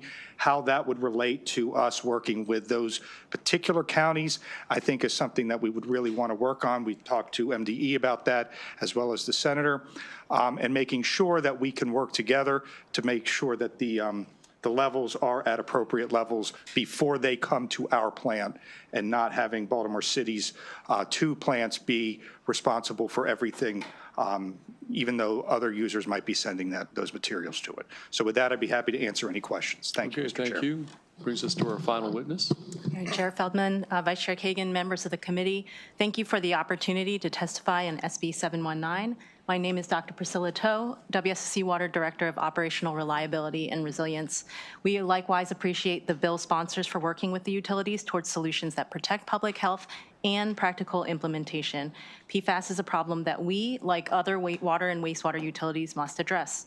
We strongly support establishing clear PFAS standards to guide decision-making, as well as the provisions affirming our role and authority to track down and reduce PFAS sources. However, we respectfully request amendments to ensure critical continuity and affordability of wastewater collection for the 1.9 million residents of Prince George's and Montgomery counties. Specifically, we need additional time before tiered land application restrictions enter effect. When they go into effect, we appreciate the temporary risk reduction measures. We need those options to remain available while we implement source mitigations. Our greatest concern is that the bill's deadlines would cut off options in 2028, leaving only landfilling, more than doubling our biosolids management costs, and running a high risk of disrupting operations due to lack of options. Second, land application rate. The bill uses a reduced rate, which is not feasible for applicators. We strongly recommend changing this to align with MDE's recommended tiered rates. Third, analytical methods, as mentioned. Even the best labs cannot reliably meet a 2 part per billion detection limit. We recommend deferring method requirements to MDE to ensure feasibility and confidence in results. In closing, we appreciate Maryland's leadership in prioritizing source control as the most cost-effective and sustainable model for PFAS reduction. We also appreciate the state's efforts towards product phase-outs. Staff supports SB 719 with amendments as submitted by MAMWA. These are critical for utilities to maintain operational continuity and affordability for our customers. Thank you. Okay, we're going to take questions. Senator Hester. I just wanted to add my congratulations to Senator Love for doing a lot of hard work. I'm obviously a co-sponsor on this bill, and I think very highly of it. I had 2 questions. The first one is, have we gone, as far upstream, as we can to identify the polluters? Because I think I remember in one of those working group meetings, somebody said, oh yeah, we've got lots of the significant industrial users, but there are people who don't have an SIE, a significant industrial user permit, who are actually dumping PFAS into the water. So as part of the process, didn't you guys as receptacles, didn't you have to go up and look upstream along with MDE to look for the point sources? Part of the requirements of this bill would require source tracking, but all of the utilities here, we have begun that process. We have identified sources, both SIUs, both non-SIUs, because we recognize PFAS can come from many locations. And so does there need to be then some kind of enforcement mechanism then to crank down on the non-SIU permit holders? I think what we are supporting in this bill is that it strengthens the provisions for us, the authorities for us as utilities to be restricting discharges into our wastewater system. So that is one of the amendments in your testimony? That is already present in the bill. That's already present in the bill. Fabulous. Fabulous. Yes, thank you, Senator. Appreciate the question. Yes, we already have a pretreatment program. We would obviously look to expand that. Our program is limited to Baltimore City, as we control the sewer system and the discharge within Baltimore City. As mentioned, we then receive waste at a much larger scale from other jurisdictions. Where our authority would end and where the other local jurisdictions' authority would begin is part of the question here, how we would correspond and coordinate with that piece. The other issue is there are residential users who discharge, which their PFAS comes from residential users, which are not considered SIUs. So that's another piece that we would have to look at and monitor to make sure that that is not something that's overburdened. But the SIU is the main area where we're really working on that. And maybe just somebody from MDE can get back to me on this, but I'm just curious, are there any lawsuits against the large companies that use PFAS yet? Like, I mean, it seems like if we're following up on the polluter pays, principle, there might actually be able to establish like these wastewater, processing sites as Superfund sites, right? And go after the polluters in that way as well. So we'll take that one offline. Thank you so much. Those are good questions. Additional questions for this panel? Okay, seeing none, that concludes bill hearing on Senate Bill 719. We made it through 108 witnesses today, and I hereby declare the hearings adjourned.